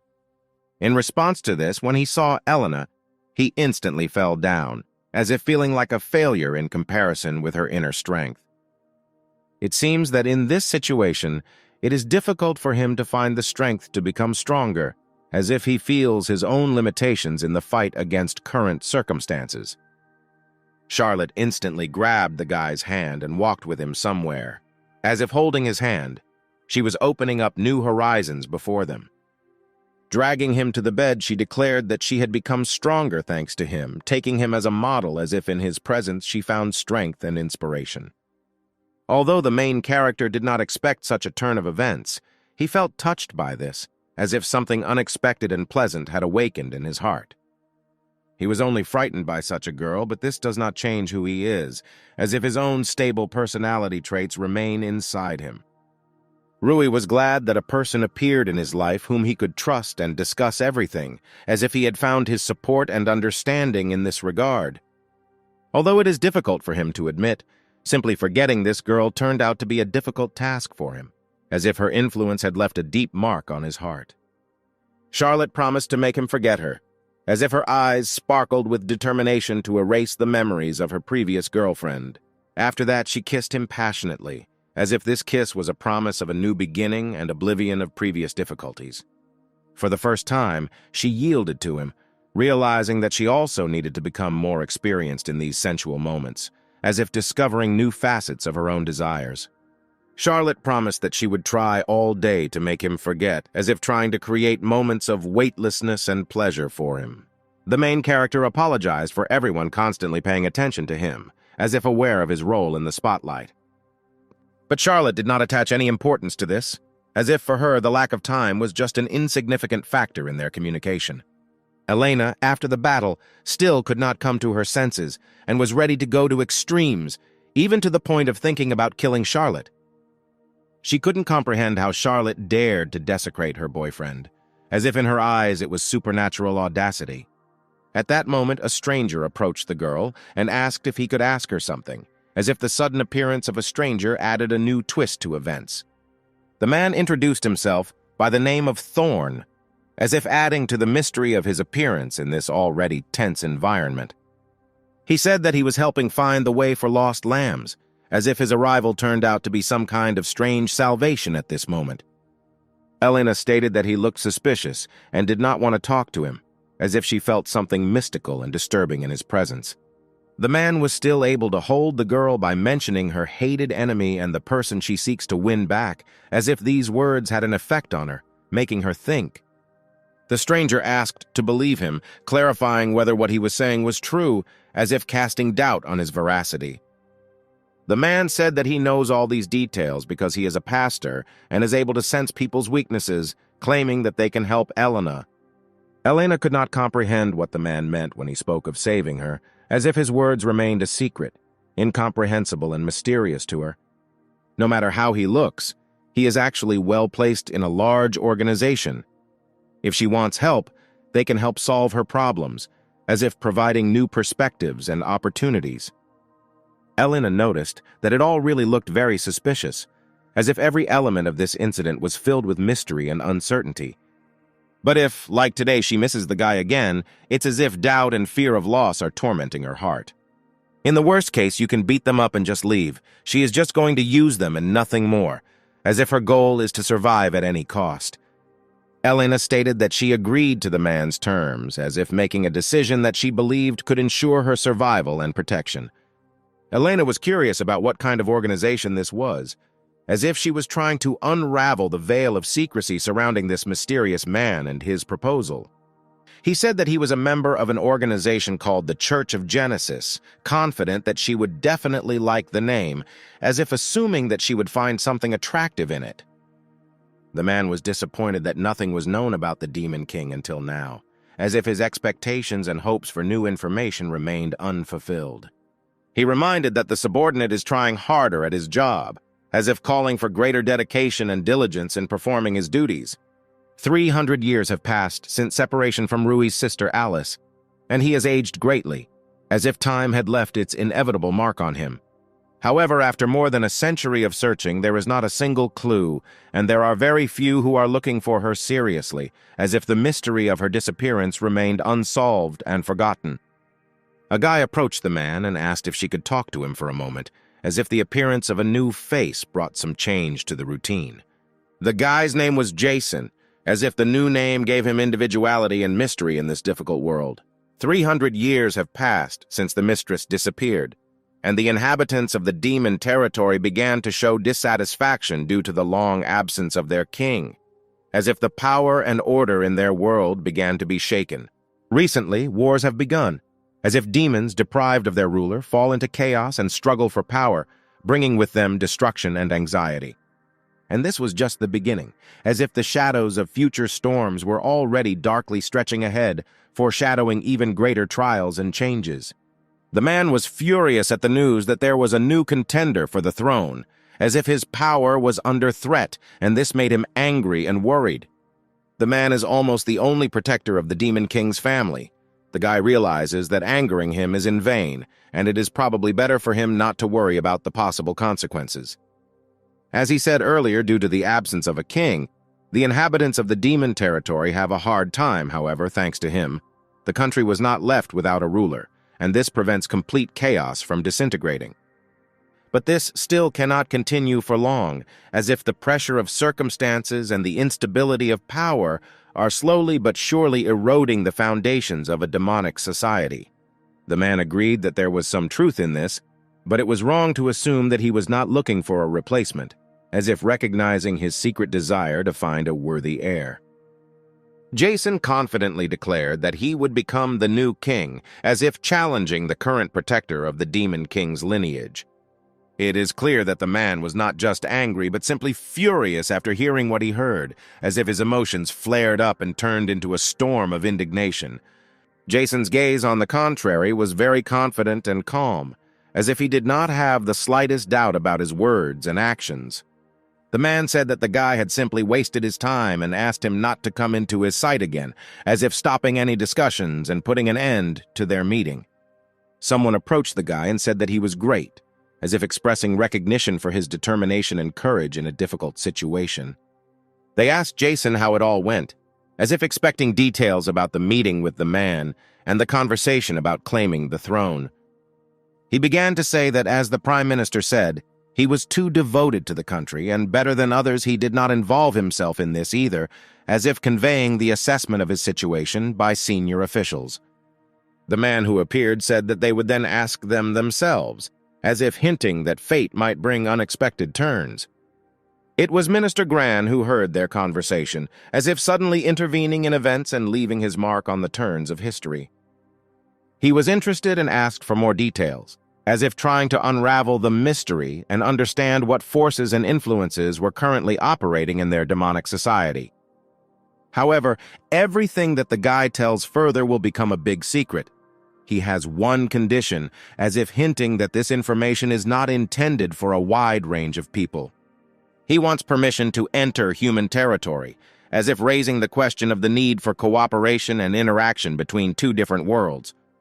Indeed, if he gives him permission, he will be able to pass, as if opening up the opportunity for the guy to interact with the human world. A long time ago, when the hero ogre defeated the Demon King, it was as if a legendary story about the struggle between different worlds and forces began. There was a war between three races of demons, beastmen, and humans. A great war, in which the continuation of the race of each of the races was at stake, like a clash of destinies and survival. It divided the territory where the Demon King lives, and the territory where people and beast people live, and everything has remained that way until today, as if the borders drawn in that distant period of the war remained unchanged. If they are caught, it could lead to execution, like a hanging threat for violating centuries-old rules and laws. Well, the guy couldn't understand what the man was waiting for and asked if it was time to return to the era when demons were the strongest, as if offering to look at the past in search of solutions to current problems. In the dark corridors, a man, brave and determined, meets his fate and becomes a hero saving demons, his sword sparkling, piercing the darkness and releasing light in their world. Having met a mysterious woman with eyes sparkling under the moonlight, the man was clearly aflame with passion. In her gaze, he found something that stirred his soul. Jason realized that a new piece had appeared in his game, a pawn, and finally the moment of revenge had come when he would make his move and change the course of fate. He will take revenge, although it is not clear for what, but Jason intends to direct his revenge towards Alice, as if in the shadows of the past there is a secret hiding that requires unraveling. At this time, the main character, his fears coming true in his eyes, entered the vast expanses of endless hell, where darkness swallowed up every glimmer of hope. Angry at Rio's actions towards the guy, Alice looked excitedly in his direction, a wave of misunderstanding and disappointment raging in her heart. She, embarrassed and confused, decided to defuse the tense situation, and in a light, mocking tone asked how much time she would have to spend on the guy's lap.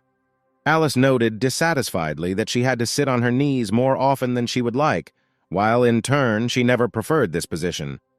The main character, not paying attention to this, believed that there was no problem in this, not realizing the dissatisfaction and disappointment that Alice concealed within herself.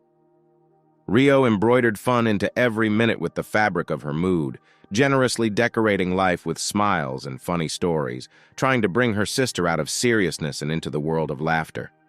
The guy, being at the exciting peak of his story, asked if he had time to share the details of his adventure in the dungeon, revealing all the secrets of the hero and the information discovered. On the canvas of the performance, where he was depicted surrounded by three faithful friends, The image of not just a hero emerged, but a great monarch, ruler of 3 worlds. The images of the Fairy King and the Snake King were spinning in his mind, and he believed that it was they, this trinity of mysterious lords, who could reveal the secrets of the hero, although there was almost negligible information about the Snake King. Fairies and Lamia, preferring to avoid contact with other races, became mysterious creatures, and the girl had no idea where traces of their presence could be found. Alice, having no information about the whereabouts of the fairies and Lamia, made Rio feel even more lost in this mysterious web of unknown areas. The disillusioned protagonists realized that even their own sisters did not have the information they needed, and the question of how to find out became a mystery along a foggy path. Rio supported the guy, assuring him that there was nothing scary on the unknown path and that he would definitely be able to cope with the challenges facing him. In recognition of her confidence in him, she decided to give the guy an award symbolizing his strength and determination in climbing unknown paths. The reward was a kiss, which became a sincere treasure, emphasizing not only her recognition of his perseverance, but also awakening new feelings in him. Then, as if transporting their feelings to a more intimate dimension, they easily found a more comfortable position, plunging into the world of ascent together. For Alice, this became a clear sign of the beginning of a war between her and her sister, in the struggle for attention and recognition, which so suddenly found itself in the arms of a guy. Rio, due to her own desires, asked not to interfere with the act of love, which became a kind of response to the challenges thrown by their sisters to each other.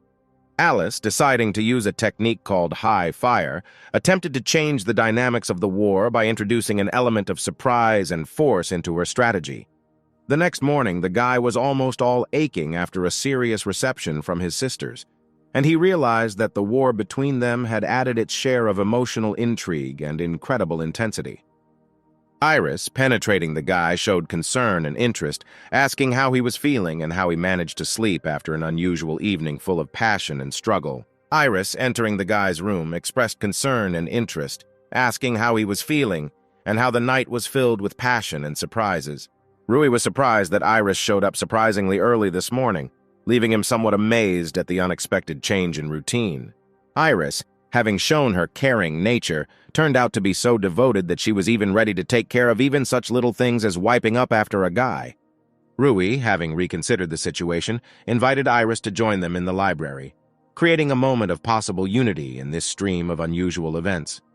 Iris had a meeting planned with friends who were collecting information from various regions of the mainland, which created an important and obligatory activity for her. The main character shared his desire to learn more about the hero's friends and expressed his intention to read something in order to better understand their stories and characteristics. Iris reported that, as far as she knew, there was a vast amount of material in the capital's library archives that provided information about the hero's friends that might be of interest to them. He realized that this represented a difficult task, but he firmly believed that he could find all the necessary information and solve the mysteries buried in the library's archives. Still, it turned out to be really difficult, and the main character went deep into research, reading several volumes with the same tenacity and determination. Ben and Lona were also in the library at the time, and their presence created an atmosphere of collaborative searching and sharing of information, somewhat resembling a team effort. Ben felt anger as Rui constantly searched for subtext in their presence in the library, seeing it as something deeper than just a general search for information. The main character noticed how serious Ben and calm Lona, despite internal tension, began to move closer to each other, creating invisible connections in this world of knowledge. Without thinking too much, Ben expressed his willingness to help the protagonist, creating a moment of solidarity and understanding between them. Rui expressed his desire to learn more about the Lamias and fairies, emphasizing his interest in expanding knowledge about these mysterious creatures. Ben advised Rui to read a specific book and went after it, showing his concern and willingness to share his knowledge. Ben reported that there are no records of anyone seeing Lamia and fairies, but it seems that the book in question contains several hints and information in this regard. Queen Lamia has a unique ability called the Third Eye, which allows her to see into the future, several centuries into the future, making her the owner of an amazing gift of foresight. After treating his wounds from a poisonous snake bite, the Lamia instantly disappeared into the dense jungle, leaving the recovered hero alone with the mysteries of their mysterious world. But if you think about the fact that their unique ability can be used for malicious purposes, then it is probably better for everyone to stay away from connections with these mysterious creatures. Unfortunately, Ben doesn't even know anything about fairies. He doesn't even know if they really exist. Ben assured the guy that if he needed any more information or help, he could safely reach out, revealing his willingness to support in his search for knowledge. Rui decided to make an effort and aim to actively strive to achieve his goal, engaging in a struggle with secrets and riddles. At this time, the stranger also seemed to be holding some kind of book in his hands, creating the feeling that each of them held in their hands the key to unknown knowledge. Before entering the gate, the guard demanded to stop and grant permission, creating a moment of tension in anticipation of the important entrance. The permit turned out to be genuine, but they also needed to check the contents of the carriages following behind, increasing attention to detail and ensuring security inside the gate. A colossal horse towered in front of the guy, creating an impression of grandeur and power, like a living guardian of the entrance to this mysterious world. 5 giant horses, rare even among demons, along with 10 carriages were heading into human territory, creating an impressive and mystical caravan full of unexpected mysteries. A guy named Jason revealed that the purpose of the visit was related to something outside of human territory, creating intrigue around the intentions and nature of this mysterious appearance, and, to be precise, outside the capital of the Kingdom of Escador, Jason added, revealing a more specific direction of his mission and stirring up the interest of others. Jason asked the man if he understood everything correctly, clarifying the details and confirming his intention to head outside the capital. The subordinate conveyed information to the commander that all other carriages also had permission to enter, eliminating possible obstacles to their passage. The commander instructed the guy to tell Mr. Portofino about this, just in case, warning against possible misunderstandings and emphasizing the importance of timely information.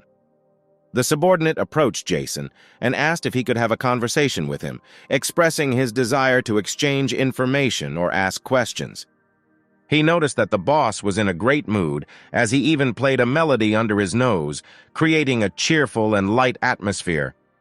Jason revealed that the book would prove useful to his plan, revealing hints of strategic motives and mysterious intentions. The guy did not hesitate to express that for him, this book looked just like an ordinary book, without anticipating any special attention. Jason claimed that finding this book was destiny and believed that the heavens were his sign to become king, paving the way for him to greatness. There was a small village nearby, a small corner where life was housed, and its presence provided a contrast to Jason's mysterious secrets and plans. Jason, the brilliant leader, decided to give his subject something incredible. He planned to capture a neighboring village in order to stage a spectacular show of destruction and panic, bringing a dose of unpredictability and adrenaline into their everyday life. He summoned all his strength to prevent the capture, for he understood that in this clash, not only his own well-being was at stake, but also the fate of the entire village. The guy, having heard such news, expressed surprise and stated that Jason, in his opinion, turned out to be unexpectedly kind, sometimes hidden under the guise of an imperious leader.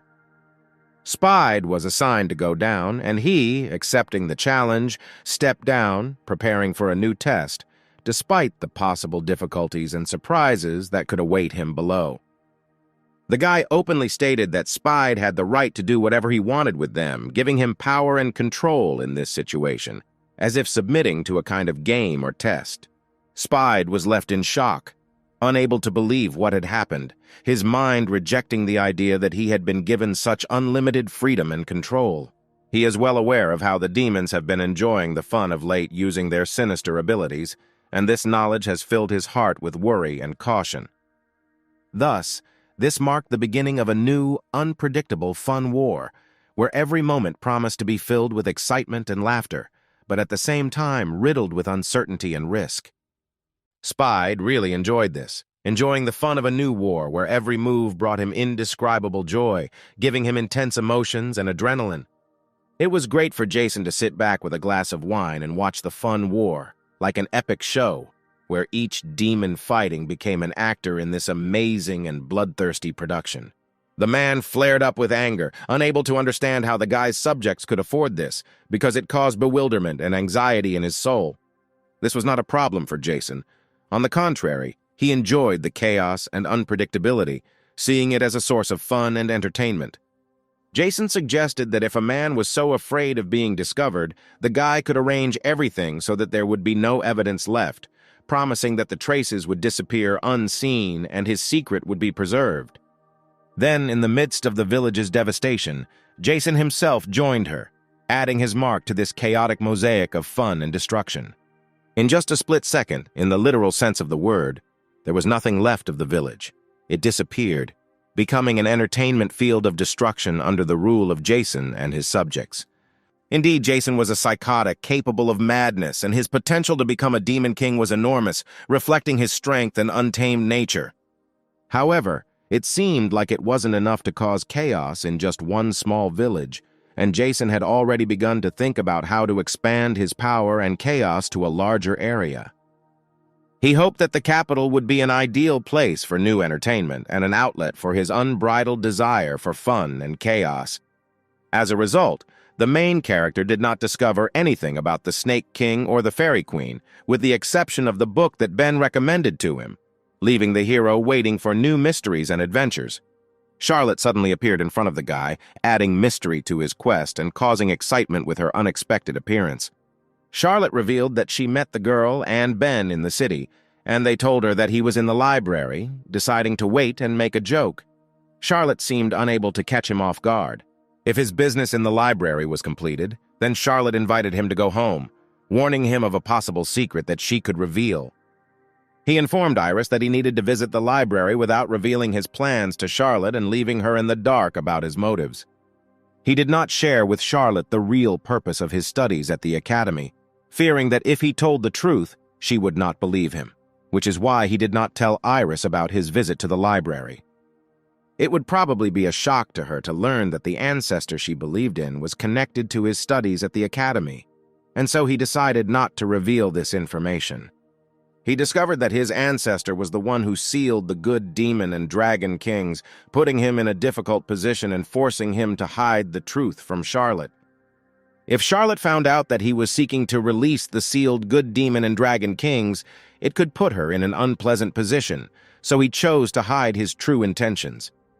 Charlotte also noticed that the guy was thoughtful and anxious, which caused her concern, the feeling that there was something hidden in his soul that he was not ready to reveal. But he assured that everything was fine and suggested not to continue the conversation, as if trying to close a topic that he did not want to open. Charlotte stopped abruptly and stated that although she did not know what he was hiding, she did not intend to persuade him to reveal his secrets, respecting his decision. Charlotte once again emphasized that he was completely free to say nothing if he didn't want to, reaffirming her respect for his privacy and choice to keep secrets. Sincerely expressing her faith in him, Charlotte assured that they trusted him, supporting him in any decision and accepting him without conditions. If he believes it is better not to reveal his secret, she is ready to simply listen to him, recognizing his right to personal intimacy and choice to remain silent. The guy was surprised by the girl's reaction, but at the same time realized that he could continue to manipulate her, so she had to be prepared for this and closely monitor the situation. Yuri was curious what happened, since his father had not invited him to his place for a long time, creating a mysterious atmosphere and raising questions about the reasons for such a long silence.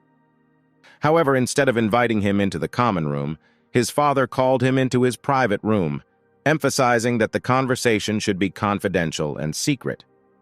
A few seconds later, Yuri and his subject entered his father's room, ready for a secret conversation and attentive to any possible details. Now it became clear who Yuri took after. They were like two peas in a pod with his father, reflecting the similarity of character and behavior, which could not help but attract the attention of others.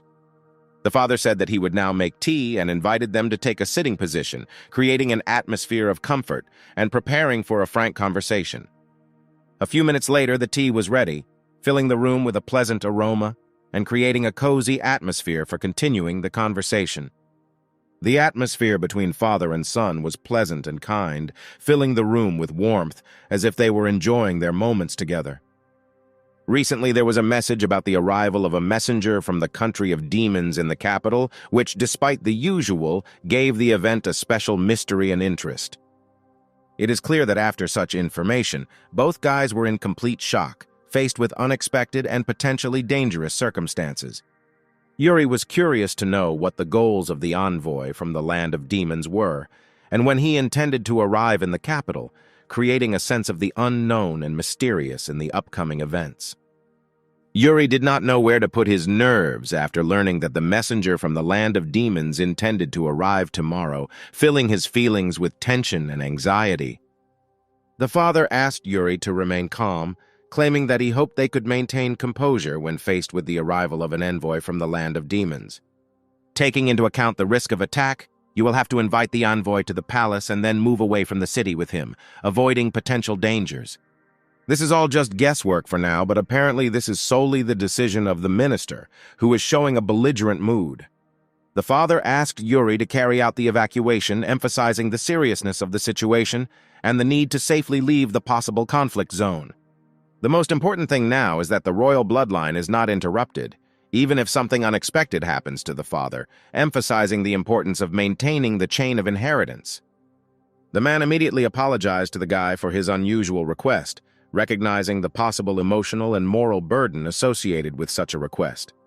The man announced that he was transferring responsibility for the future of this country to his subject, doing this with special solemnity and hope for prosperity. The guy assured that he would protect Yuri even at the cost of his life, expressing devotion and determination in protecting the future of the country and its leader. The father realized that he had raised his sons correctly, and there was nothing better for him than to see them show loyalty and responsibility at a critical time.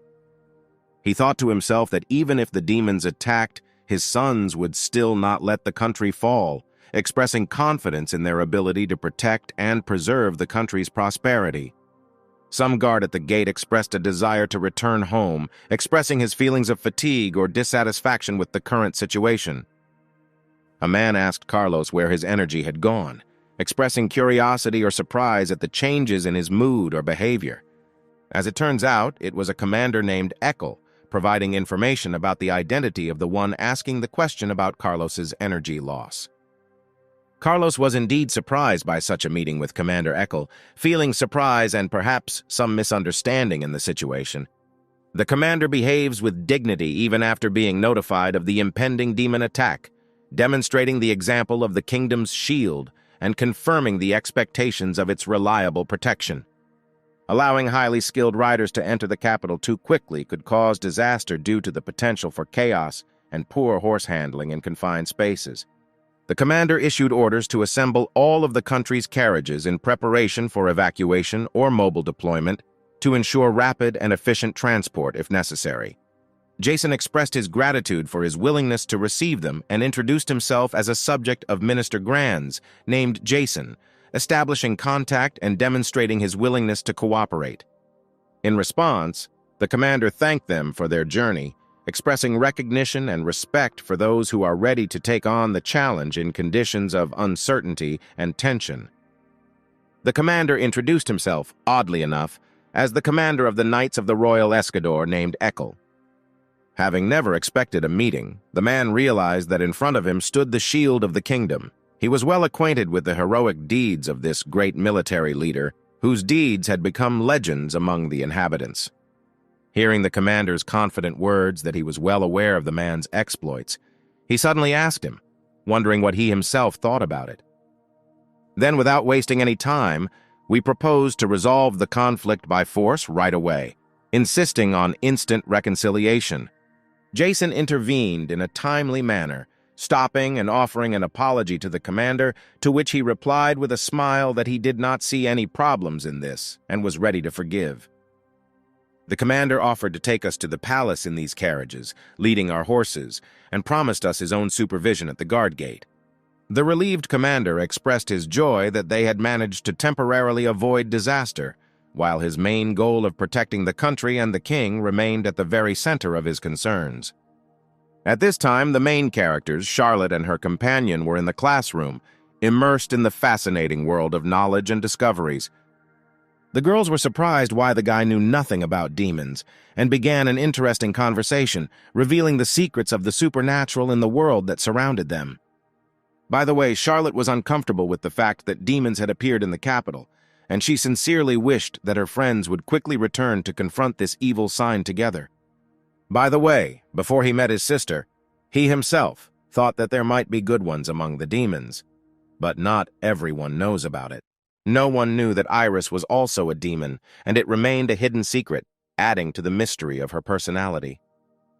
When his sister returned from endless hell, he dreamed that people would be able to make friends with her, but he realized that it would be very difficult. At this time, the main character noticed that Iris was sitting nearby, giving the moment special excitement and an unexpected turn of events. Approaching Iris, he asked if she would be fine and if she was connected to demons, trying to find out the truth and calm his worries. Iris revealed that vampires have the ability to change their appearance and warned that if she was discovered, there would be a commotion, adding to the mystery of her existence. She remembered asking at the vampire meeting the day before yesterday, and she was told that no one was sent to Escador, which confused her and created mysterious secrets. Only now she was informed that a demon named Jason was involved in the case, about whom there was a lot of bad gossip, adding intrigue to the solution. The main character thanked for the information and assured that he would remember this demon named Jason, as if ready to face the mysteries and challenges that had yet to be solved. When the teacher entered the classroom, the main character noted that it was not possible to start yet since Yuri and Ibuki did not show up, emphasizing the importance of their presence. The teacher announced that Yuri had health problems, so he was absent, and at the same time apologized for the brevity of lessons today, explaining that recent events had created certain difficulties in the schedule.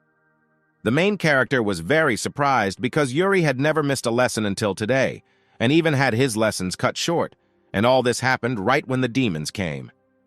Although the time for the end of the lesson was a little early, the teacher announced that that was all for today, asking to be careful on the way home, as if anticipating possible difficulties. Rui was finally free. He planned to go to the cafeteria and eat as always and then go home. Charlotte offered to go somewhere with her guy if he was free. The main character, with wide eyes, looked for an answer in bewilderment, unable to comprehend the reason why all this happened again, as if a mysterious turn of fate had disrupted his routine. Charlotte stood in bewilderment because she couldn't understand why Iris was with them, because she had only invited a guy. She explained her presence, claiming that it was her responsibility to be with the master. Confusion flashed in her eyes, but she stood firm in her opinion. Of course, adding that if Charlotte doesn't like something, she is supposed to be free to move to another place without unnecessary hassles and complaints to make it comfortable and easy for her. Classmates were happily informed that their order was ready, and this news of the successful completion of their selection filled them with pleasant satisfaction, creating a pleasant feeling of joy and satisfaction. It is also worth emphasizing that all this seemed truly appetizing, which, combined with a pleasant notification that the order was ready, created a tempting prospect of tasty pleasure, inspiring real gastronomic pleasure. The main character completely immersed himself in pleasure, fully enjoying the delicious food that was brought to him, forming a moment of complete satisfaction and true joy around himself. Noticing that he was dirty, Iris immediately began to help him, showing care and friendliness at this unexpected moment, creating an atmosphere of attention and support. From the expression on her face, it became clear that she was alarmed by the girl's behavior, reflecting anxiety and bewilderment at the unexpected actions of her interlocutor, creating an atmosphere of misunderstanding and anxiety. She was sure that Iris was doing this on purpose, demonstrating her actions right in her presence, causing her a feeling of dissatisfaction and irritation. After that, she decided to take action and was ready to tell the guy something important, taking responsibility for conveying information, creating an environment of seriousness and readiness to act. Then she suddenly just licked it, creating a moment of confusion and surprise with her unexpected action, giving the situation a strange cast and raising questions in the air. And after that, she gratefully expressed her gratitude and said that everything was delicious, ending the meeting with a positive review, creating a pleasant impression and ending the meeting in a good mood.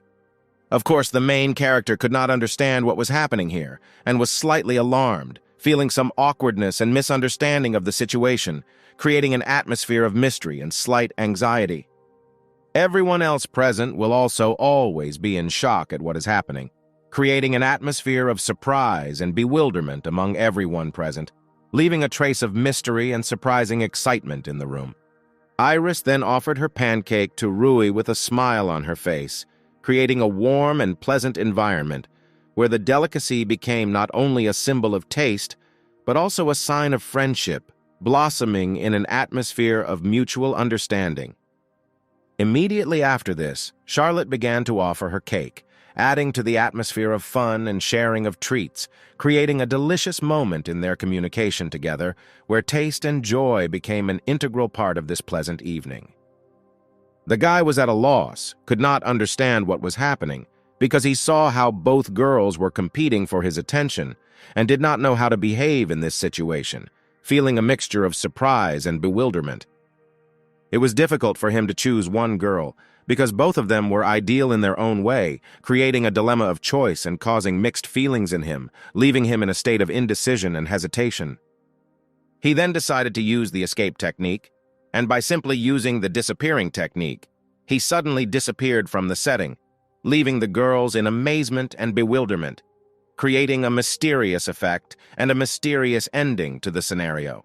Charlotte sarcastically called the guy polite, insisting that payment could wait, adding a humorous note to their communication and emphasizing a peculiar view of the situation, giving the conversation a slight ironic tone. After all these events, Iris apparently decided that it was time for her to go home, emphasizing the closure of the meeting and perhaps the desire to avoid further surprises, creating an atmosphere of closure and resolution. She explained her move by saying that without the main character there was no point in being there, expressing her need for his presence and emphasizing the connection between them, giving the situation a touch of emotional importance. Charlotte couldn't understand why Iris always said things like that, causing her confusion and questions about her friend's behavior, leaving a sense of mystery and misunderstanding in the air. The girl simply could not understand whether she had done something wrong and why she deserved such treatment from Iris, feeling misunderstandings and doubts about her behavior, creating mixed feelings and questions in her soul. Iris understood that the Demon King had the ogre sealed and his granddaughter had nothing to do with it, but she still felt some inexplicable emotions, especially towards the girl, creating a mysterious moment in their relationship. Inside, Iris felt an inexplicable anger towards the girl, although she understood that she was not to blame for anything, experiencing an internal contradiction between emotions and rational understanding, creating a complex, emotional conflict. Then she simply decided to say goodbye and leave, because she had nothing to say, ending the meeting with a vague feeling of disappointment and misunderstanding, creating a moment of parting in an atmosphere of unresolvedness. Charlotte considered the girl a fool, while Vitya seems to hold grievances inside herself, creating a tense and unclear dynamic in their relationship, leaving negative tension in the air. The next day, the main characters told their friends what happened to them, sharing their impressions and worries after the unusual events, creating an atmosphere of discussion and exchange of impressions. The guy sincerely hoped that the girls would find a common language and become support for each other, with the confidence that friendship between them would make their interaction more pleasant and calm, introducing an element of mutual understanding and harmony into their relationship. Wolf said that in that case they needed to eat meat and asked the man for 3 large skewers, expressing her need for nutritious food and making a request to him, creating mixed feelings around the request for meat. The man decided to please the guy and said that he would give him more, showing friendliness and willingness to please his guest in a pleasant moment, creating an atmosphere of cordiality and hospitality. Wolf believed that his meat was different from others, considering it the best among all, expressing pride and confidence in the quality of his product, creating an atmosphere of passion and gastronomic enthusiasm. Michael felt that there was some uncertainty in the city, and more mysterious events were happening every day, making her feel wary and eager to unravel the mysteries that mysteriously developed around her, creating an atmosphere of intrigue and mystery.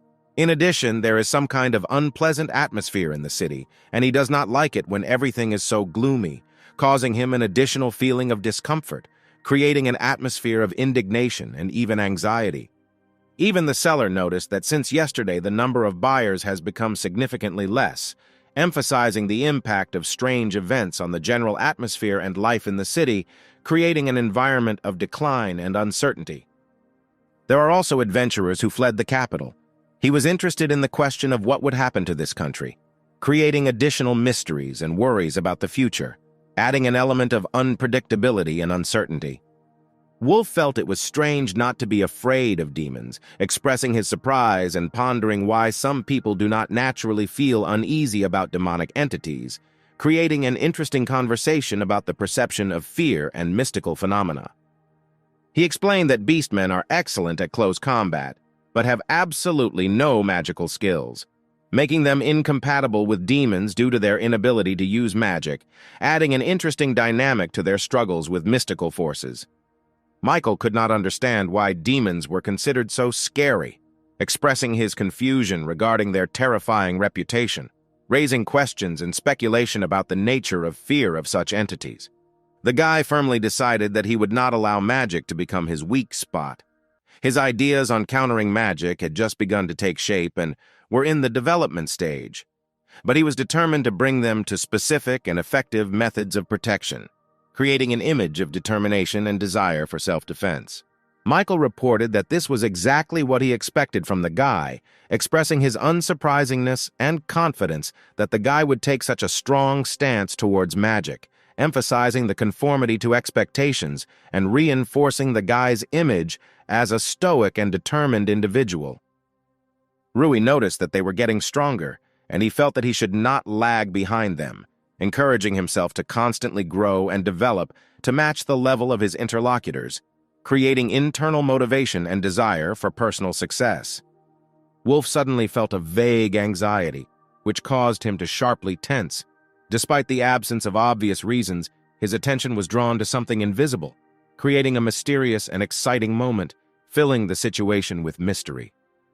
He attributed his wariness to the fact that he thought there was a strange smell around him, adding an element of mystery and emphasizing his attention to detail that others might miss, creating an atmosphere of suspicion and interest. Of course, his friends could not understand what he was talking about, greeting his explanation with bewilderment and creating a comic situation around smells and premonitions, adding an element of humor and discrepancy of perceptions. In addition, Michael reported that he smelled only the smell of meat and nothing else, specifying that his sensations were limited to a specific aroma, which added mystery to their discussion, emphasizing the limitations of perception and causing interest in the nature of his senses. Rui noticed that the situation had become strange, and accordingly, his curiosity was aroused a little, creating interest and a desire to unravel the mysterious events happening around him, adding an element of intrigue and exploration. Then the main character decided to try to discover magical power, opening a new path for himself and introducing himself into the world of secrets and magic in search of answers to his questions, creating an atmosphere of intrigue and desire to understand the unknown. The people who were around turned out to be really just ordinary people, adding mystery and bewilderment to the strange incident that caused such anxiety and interest, increasing the inner feeling of mystery and uncertainty. A second cut suffocated the situation, and the guy with a wary gaze drew attention to someone, creating tension and increasing the feeling of mystery in the air, adding an element of intrigue and surprise to what was happening. He noticed 3 people, and if he looked closely, their magical power was shaking strangely, creating strange vibrations and raising further questions about their unique abilities. Perhaps, of course, it seemed to the main character, but just in case, it is better for him to follow them, leaving the question of what is happening open and not excluding the possibility of something more mysterious. And, literally in a split second, they took off, adding mystery to the scene and giving the protagonist a sense of urgency to follow them. Well, Michael abruptly stopped the seller and said he wouldn't let them leave without paying for the meat, creating a tense situation and emphasizing the importance of honesty in this context. In the end, with an incredible effort, he ran to 3 strangers, despite all the difficulties, and they finally found themselves together, creating a mysterious picture of the evening city. As long as they behave as usual, apparently they really are just ordinary people, and at this point there is nothing to suggest anything unusual in their behavior. Wolf noticed that the boys were hitting on the girls, and his attention was drawn to their smiles and joking conversations, creating a cheerful atmosphere in the crowd. And then, as if out of nowhere, the guys started dragging the girls into some alley, adding mystery and excitement to the city night scene. 3 strangers reported that the girls were brazenly resisting, all because they thought they looked human, creating funny misunderstandings in an unexpected situation. The guys were in anticipation because they had never had sex with a person before, and excitement was mixed with inexperience, creating a special tension in their expectations. Rui could no longer stand it and decided to help the defenseless girls by taking action to change the situation and prevent possible problems. He then very intensely asked the girls if they were safe, expressing concern and a desire to protect them from possible troubles.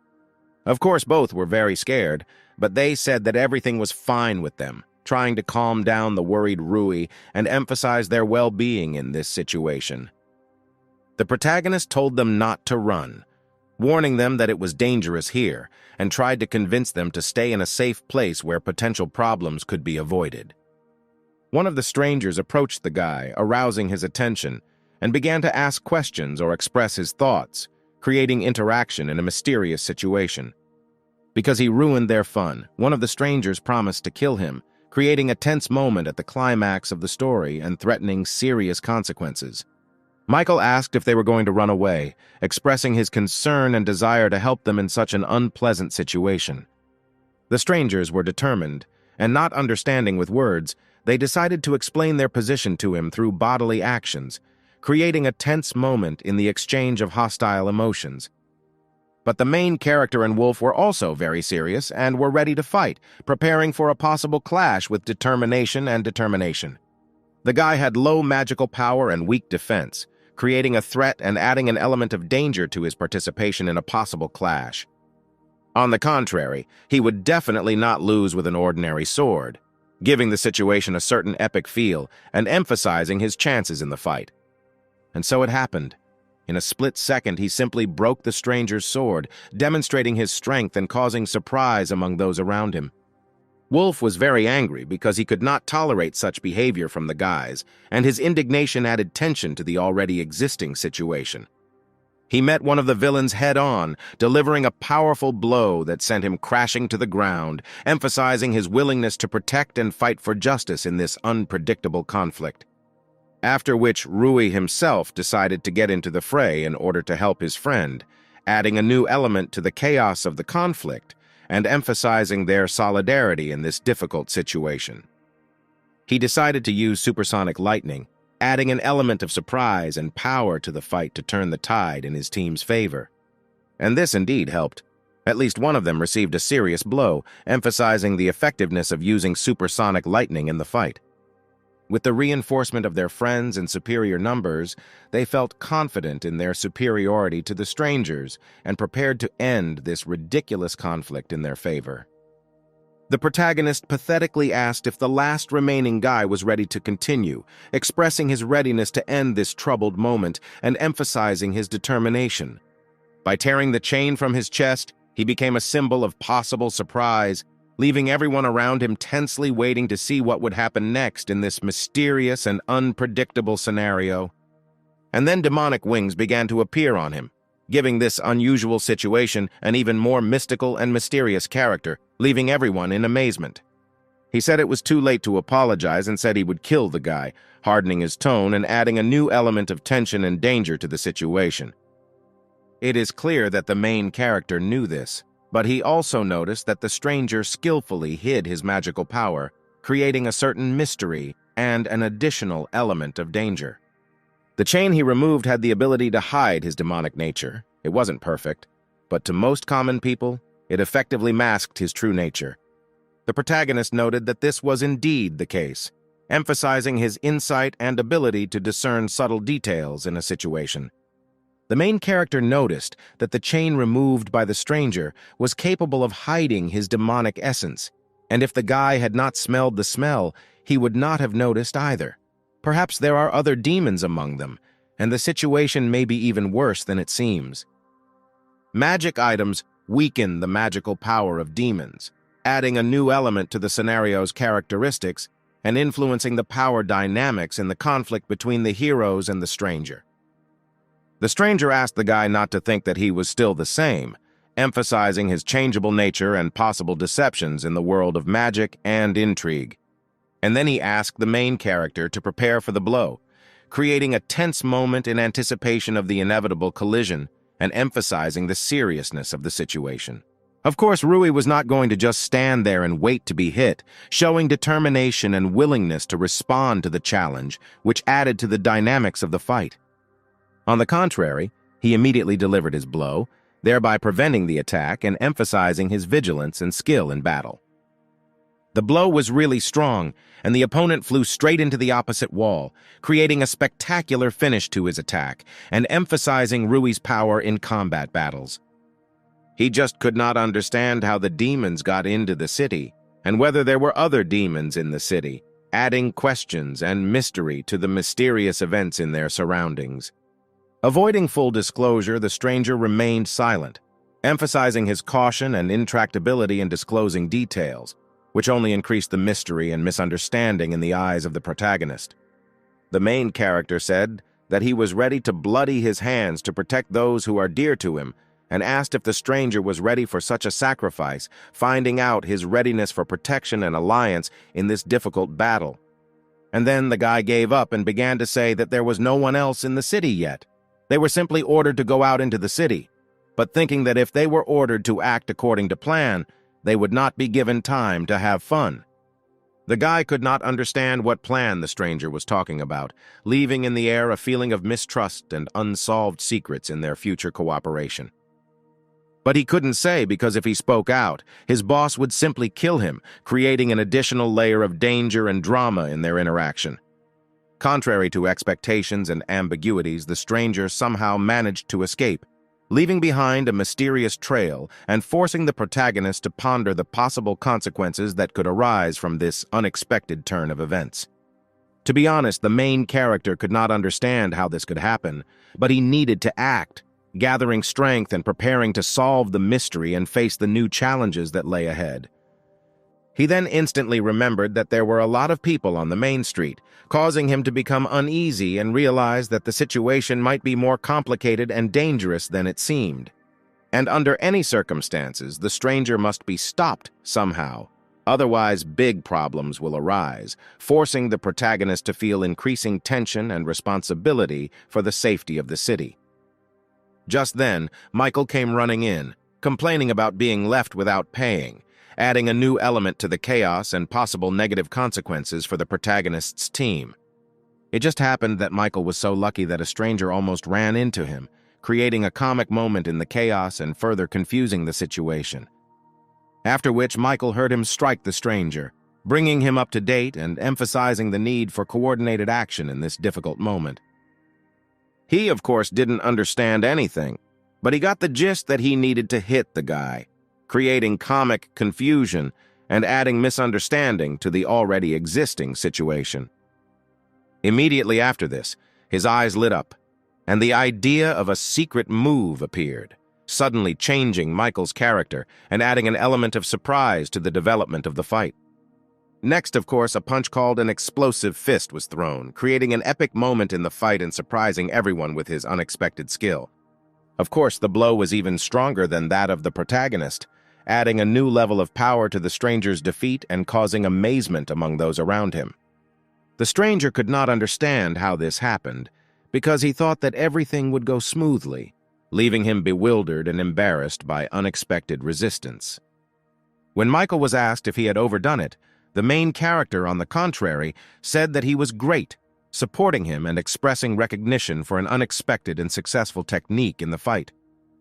Well, Michael still continued to yell about being left without paying, adding a comic element to the situation and highlighting his displeasure at this chaotic moment. Rui revealed that the demons may be up to something, so they need to scout, adding an additional element of mystery and preparation for possible dangers in the future. If they have a plan, they must first find out who their boss is, emphasizing the need for strategy and intelligence to effectively counter the demonic conspiracy. But to do this, the main character will have to use his power a little, emphasizing the need to use his skills and magic to achieve his goals. Rui then raised his hand to the stranger's forehead, creating a mysterious moment that could have a connection to his magical abilities or some mysterious ritual. To be honest, Michael could not understand what the main character was up to, creating an additional layer of intrigue and uncertainty in their group, causing interest and misunderstanding from those around him. An advanced version of memory manipulation magic is magic that can put an unconscious person into a trance and control them, opening the possibility of forcing them to tell all the information, creating an intriguing element in the world of magic, and introducing new possibilities into the plot. Michael reported that it was truly scary magic, emphasizing its power and raising alarm about the potential dangers associated with its use. The main character seems to be able to take control of the stranger, highlighting his mastery of magic and creating new possibilities in a situation with a demonic threat. As it turns out, the stranger's name is Erago, adding a new element to the plot, a character name that may have its own history and meaning in the world of magic and mystery. Still, it was true that no one except the three of them went outside, increasing the feeling of isolation and emphasizing their special position in this mysterious situation. The stranger reported that Jason made them sit in the hotel forever, and this really pissed him off, introducing new details into the motivations of the characters and the dynamics of the plot. If what Iris said yesterday was true, then he is still that villain, adding to him negative aspects and a threat to the heroes and those around him. The main character asked what they were going to do, expressing concern and uncertainty about the group's future actions and plans. He didn't know the details, only that they had some kind of ritual to perform, and they were going to use people from the capital as victims, creating a new level of tension and urgency in the task of preventing a sinister plan. He was told to commit genocide, revealing a darker and more catastrophic plot that gives the whole situation a deeper, darker dimension. And they had to start this chaos by introducing an element of timing and emphasizing the urgency of the task of preventing an ominous event. Today, at 3 o'clock, they would have to attack the city with the ringing of a bell. They were supposed to attack in 2 groups, adding specific details and clarifying the villain's plan of action. I start with the hotel, and the freaks should not have destroyed the capital at once, creating a more complex scheme and attack plan that requires careful research and prevention. Of course, such information shocked everyone present, increasing tension and emphasizing the urgency of the need to prevent the upcoming threat.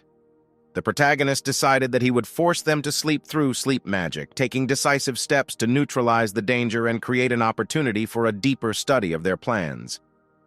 And then he began to run somewhere, leaving everyone in amazement and introducing a new element of surprise into the course of events, creating additional difficulties for the heroes. At the moment, it was 2 o'clock in the afternoon and 50 minutes, emphasizing the limited time before events occur and increasing the sense of urgency in the actions of the protagonist.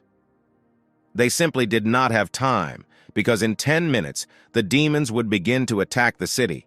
They needed to protect everyone from the demons, but at the same time, they needed to find out Jason's real goal, introducing poignant moments and internal contradictions into the plot. Friends reported that the guy was very strange, adding a mysterious element to the plot and possible difficulties in revealing his true intentions. And he said that he should not think about going there alone, because they are with him. They will do everything he asks, showing unity and readiness to support the main character in a difficult situation. To be honest, the huge hero was slightly shocked after such words, reflecting his surprise and perhaps an unexpected sense of responsibility for those who are ready to follow him. He decided that he would still rely on the boys, deciding to entrust his fate to the group, feeling that there was strength in unity and preparing for joint efforts in the fight against the demonic threat. He, realizing that the demons would soon begin to attack, decided to rely on his friends, armed himself with a sword, and, with faith in their joint strength, went forward to save his city from sinister forces. The main character decided that he would go towards the hotel where there would be many demons, demonstrating his determination and willingness to fight the threat directly. Rui, using his memory manipulation magic, decided to probe the demon's memory, hoping to learn more about their plans and goals in order to have an advantage in the upcoming clash. And Michael had to go to the royal palace and report everything to the knights, creating an additional plan of action and ensuring that the official defenders of the city were informed. If he says that he stands up for Yuri, he is listened to, emphasizing the importance and influence of Yuri in the city and the possibility of using this to his advantage in the current situation. Michael was only interested in one thing, after he reported whether he could act as he wanted, expressing his desire to maintain some degree of freedom in solving the problem. Then they had to be careful, realizing that every step in their plan matters, and any mistake could be decisive in the fight against the demons and to save the city. The next time they meet is after everything is over, emphasizing the anticipation of the unknown and the tense atmosphere before the upcoming battle with the demons. Under the weight of responsibility for the future of the city, they formed an unbreakable alliance, ready to confront the darkness and bring victory to the light, taking up arms and turning their gaze towards the advancing enemy. At this time, Jason calmly drank wine for himself, emphasizing the carefree attitude of his attitude towards the impending danger, and creating a contrast with the tense situation of the main characters. Seeing Jason calmly enjoying the wine, the man conveyed the information that they should begin soon, making the main characters feel the pressure of time and the inevitability of the approaching clash with demonic force.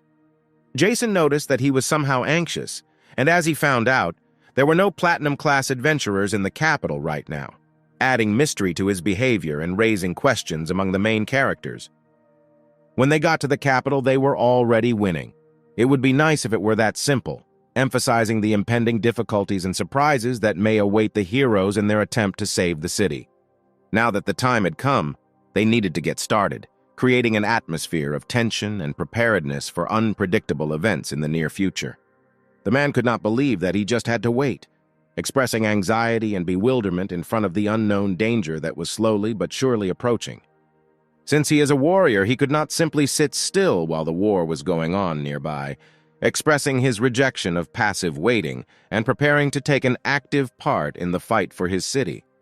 Jason noted that the man was truly an old man with an old mindset, highlighting the generation gap and differences in approaches to the situation that could affect their ability to effectively deal with the approaching threat.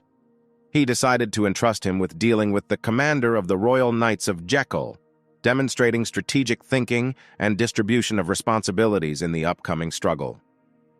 The man at first did not understand who Jason was talking about, expressing bewilderment and emphasizing possible difficulties in communication and understanding among the heroes.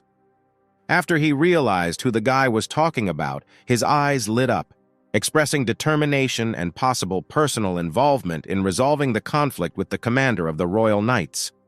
Jason said that he would leave him several subjects. He could use them, offering the man the resources and opportunities to effectively complete the assigned task. Jason nodded affirmatively, emphasizing his confidence and trust in the boy's ability to successfully complete the task, creating additional incentive for him to show his best qualities in protecting the city. But he didn't care, because he no longer needed the man after he crossed the border, highlighting Jason's determination and ability to get away with cooperation after achieving his goal. If he manages to distract the commander of the knight and the king, it will even be to their advantage, expressing the possibility of creating favorable conditions for the implementation of their plans and actions in the interests of the city. Although it would be best if they beat each other, highlighting Jason's strategic move to try to create a win-win situation for his side within the royal structure. It is better for them to concentrate on their plan now, emphasizing the need to focus on solving current problems and putting internal conflicts on the back burner to achieve a common goal. He did not think that there were people who could stop them, expressing confidence in his plan and underestimating possible opposition from other individuals. Just at this moment, a giant horse runs amok in the capital, adding an element of chaos and surprise to the city's setting, which may affect the course of events and the actions of the main characters.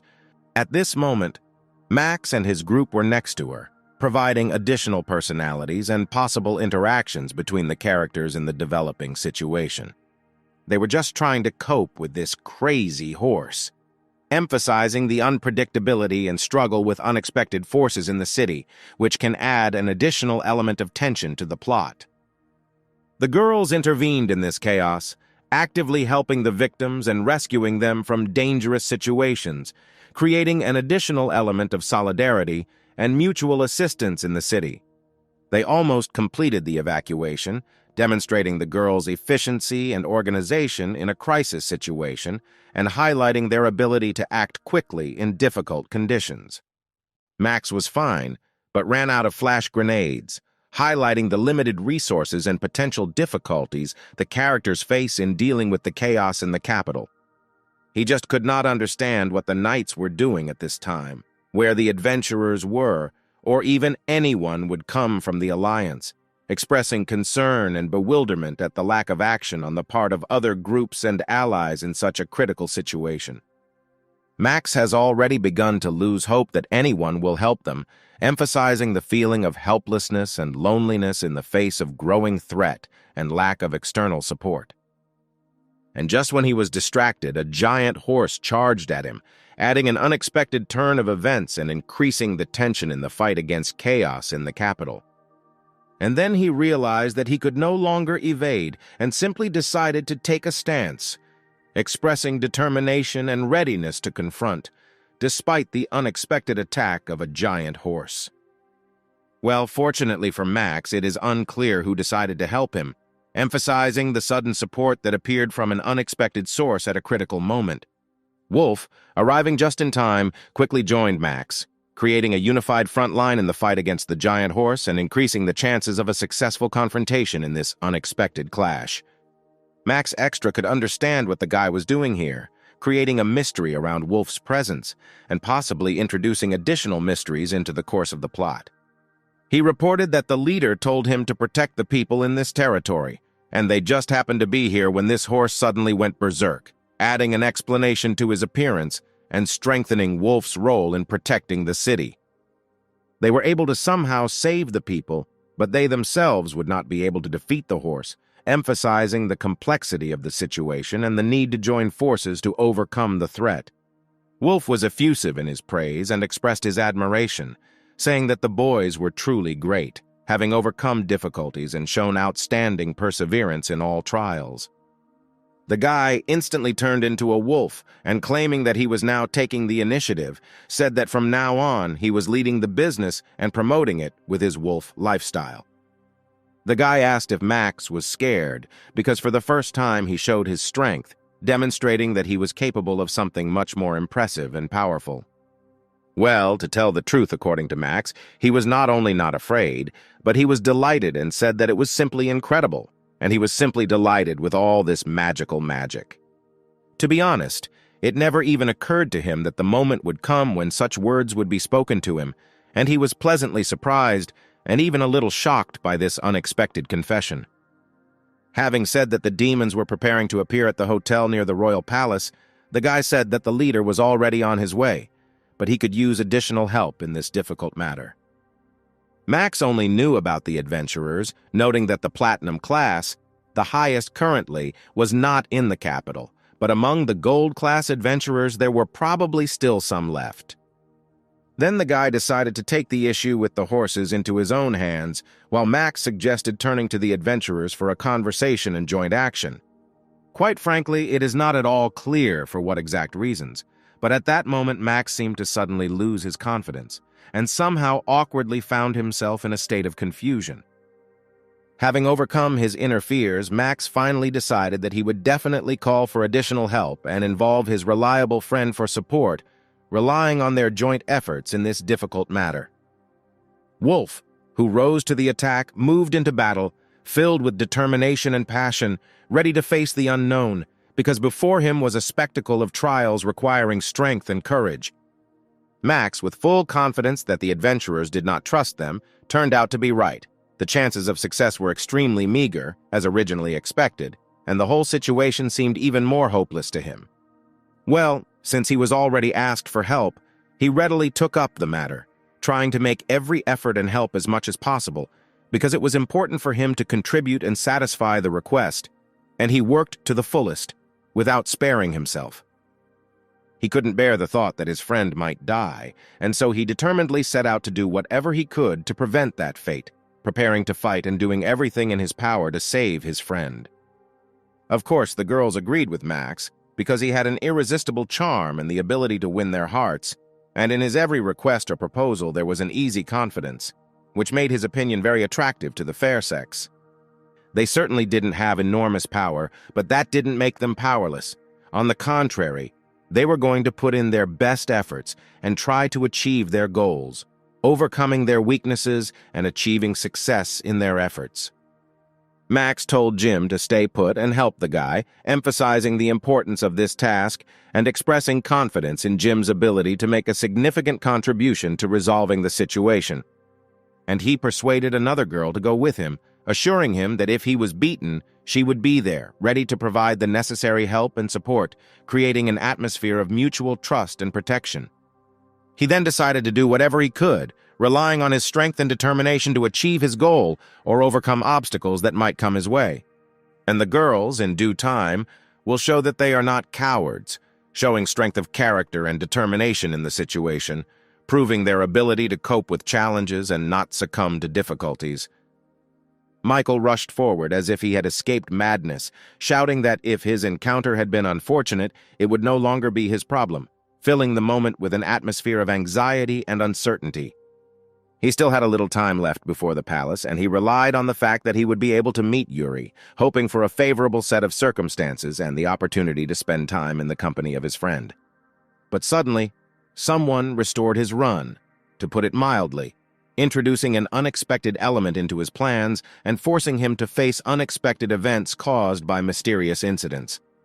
At this time, Kazaka and Oscar appeared in front of him, creating a situation full of anticipation and excitement, since their presence was a harbinger of something important or unusual.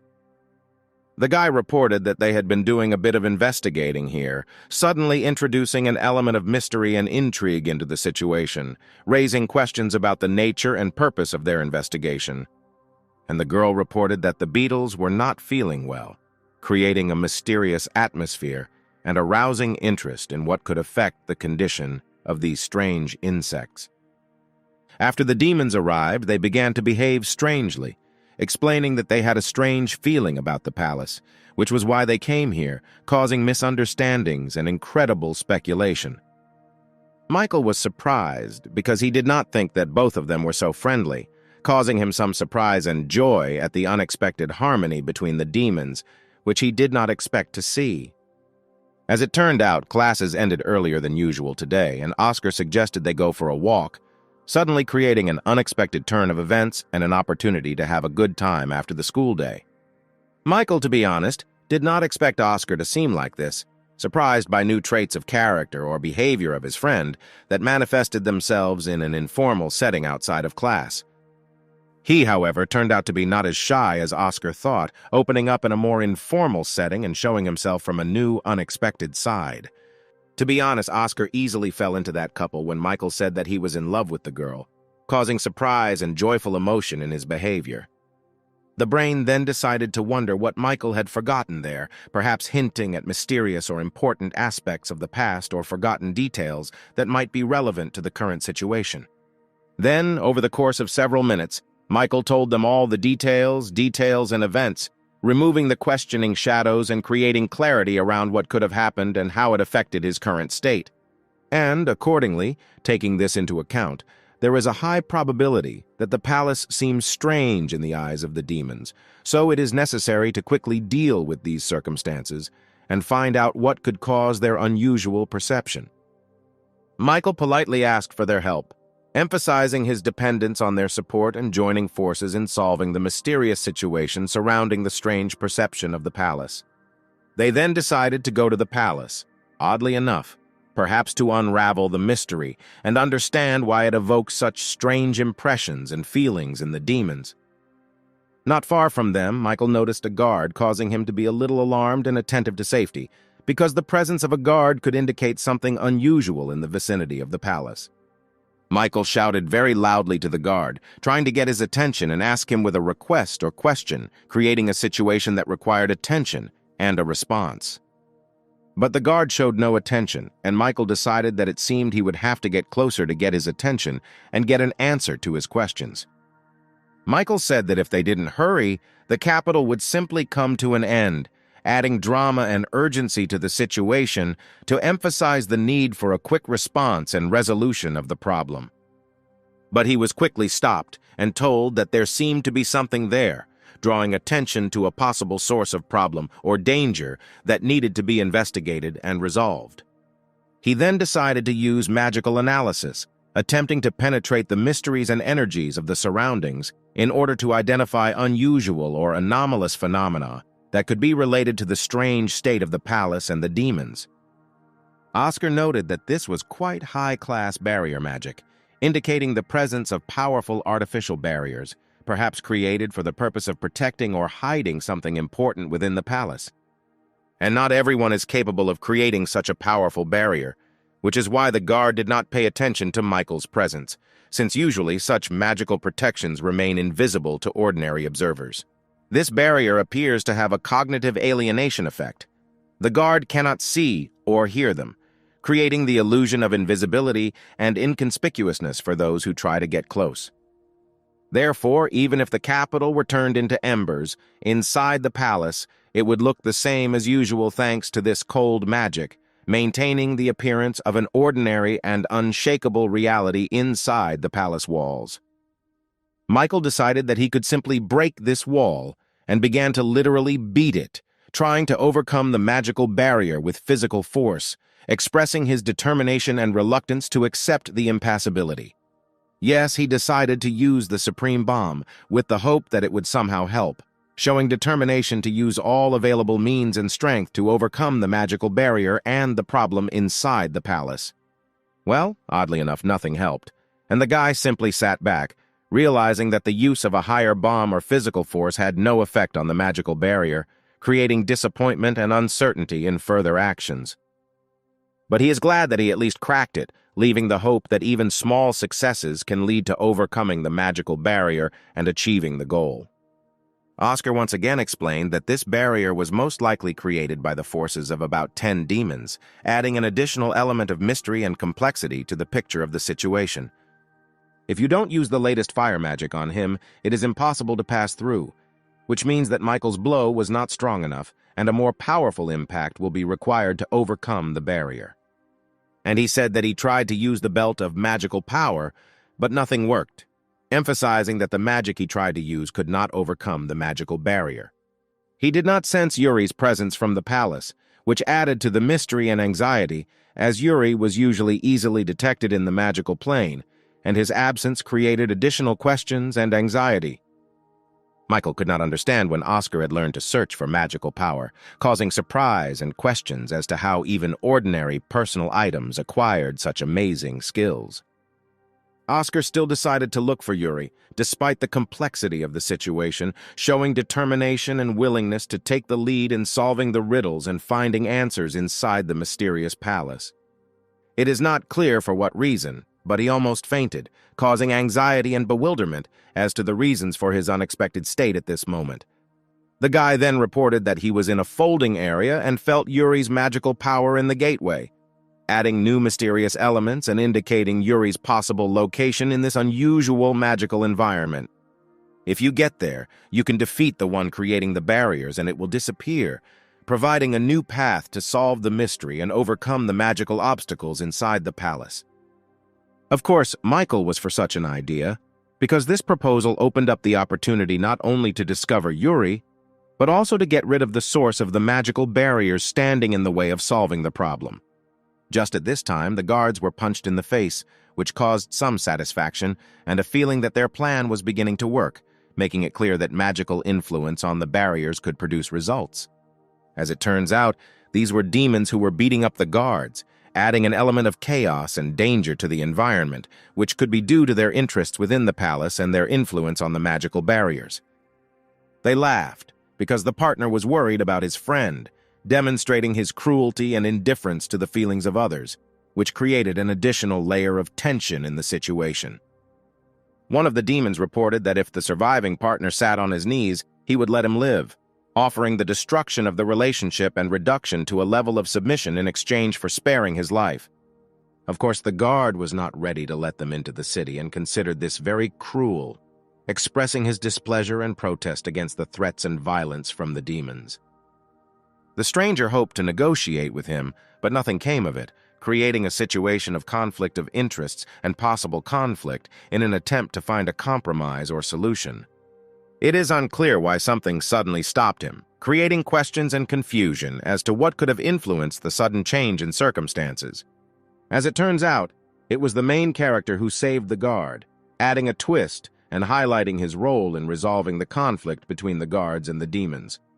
The guy immediately asked if the man was okay, expressing concern for his well-being after intervening in a conflict with demons. To be honest, this guard's look was very frightened, because he did not understand what was happening, evoking sympathy and understanding of the complexity of the situation that he had to face. The main character said that he would figure it out himself, emphasizing his willingness to take responsibility and resolve the situation in the future. And then he advised them to identify people with injuries and direct them to the gates, providing specific actions to organize assistance and manage the situation within the city.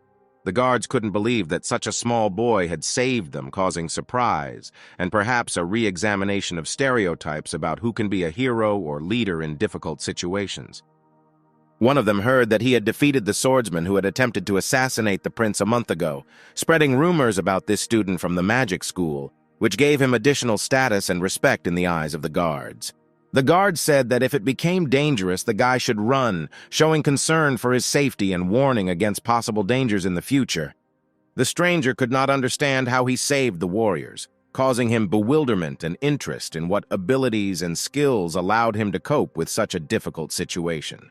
Magic is the profession of demons. They will definitely benefit by expressing skepticism and confidence in the power of demons in the field of magic and anticipating the outcome of future events. Of course, the main character knew about the power of strong demons, but he is very sorry that they use their magic for such sinister purposes, expressing sympathy for potentially powerful creatures, but used for harmful purposes. He simply could not let them into the city, expressing his determination to confront the demons and not allow them to enter the safe areas of the city. The man then decided to use a supreme firestorm, taking measures to protect the city and confront the demons, showing his willingness to use powerful magical abilities to protect the monastery. Of course, Rui was prepared for this, demonstrating confidence and readiness to take on the challenge of the ultimate firestorm and use his magical skills to combat the danger.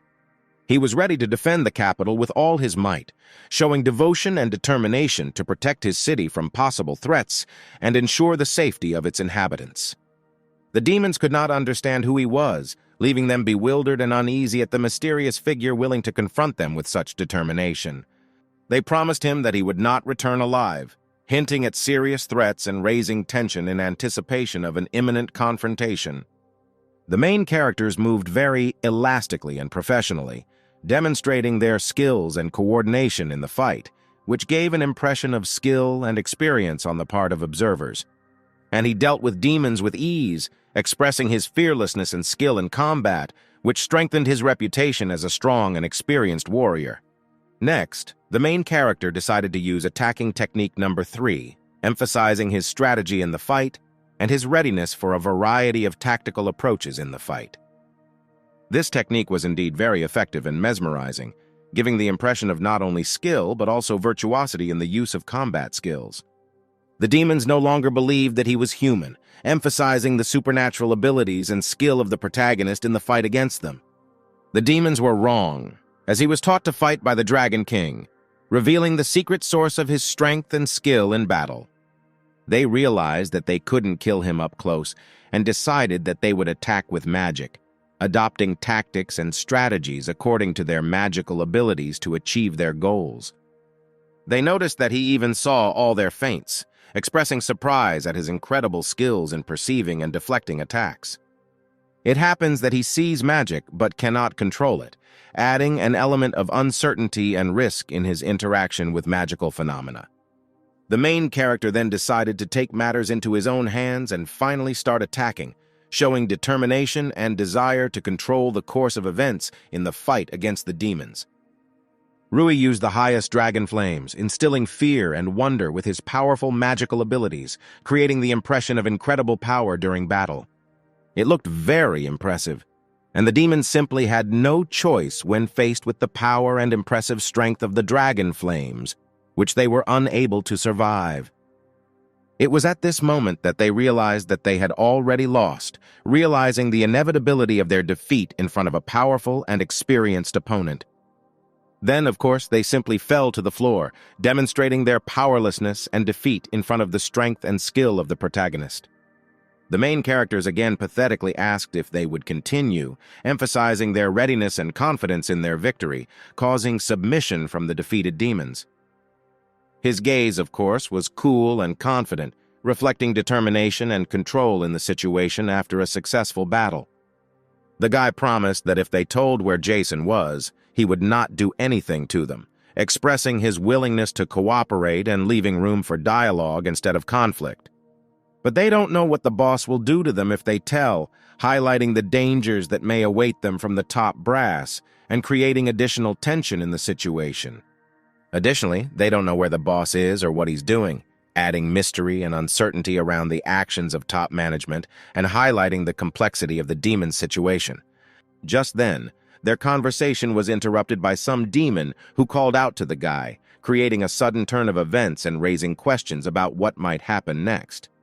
As it turned out, he took one of the guards hostage and thereby threatened the guy, creating a tense situation and forcing the hero to make difficult decisions.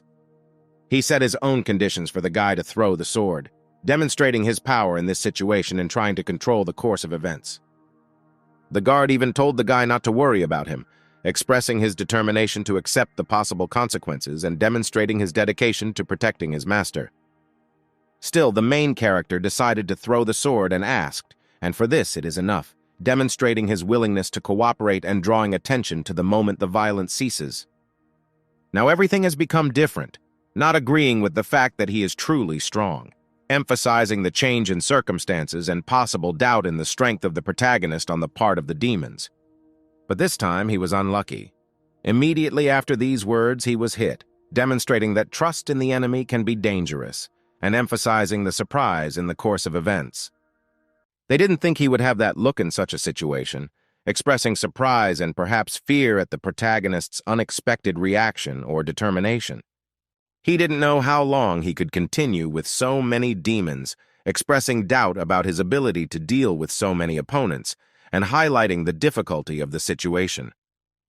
It will be difficult for him to endure attacks from such a large number. He cannot let everything end here. He needs to do something, expressing awareness of the need for action and the desire to change the course of events. Now this guy was left in a hopeless situation. He urgently needed to come up with something to prevent the demons from winning, emphasizing the urgency and tension of the moment.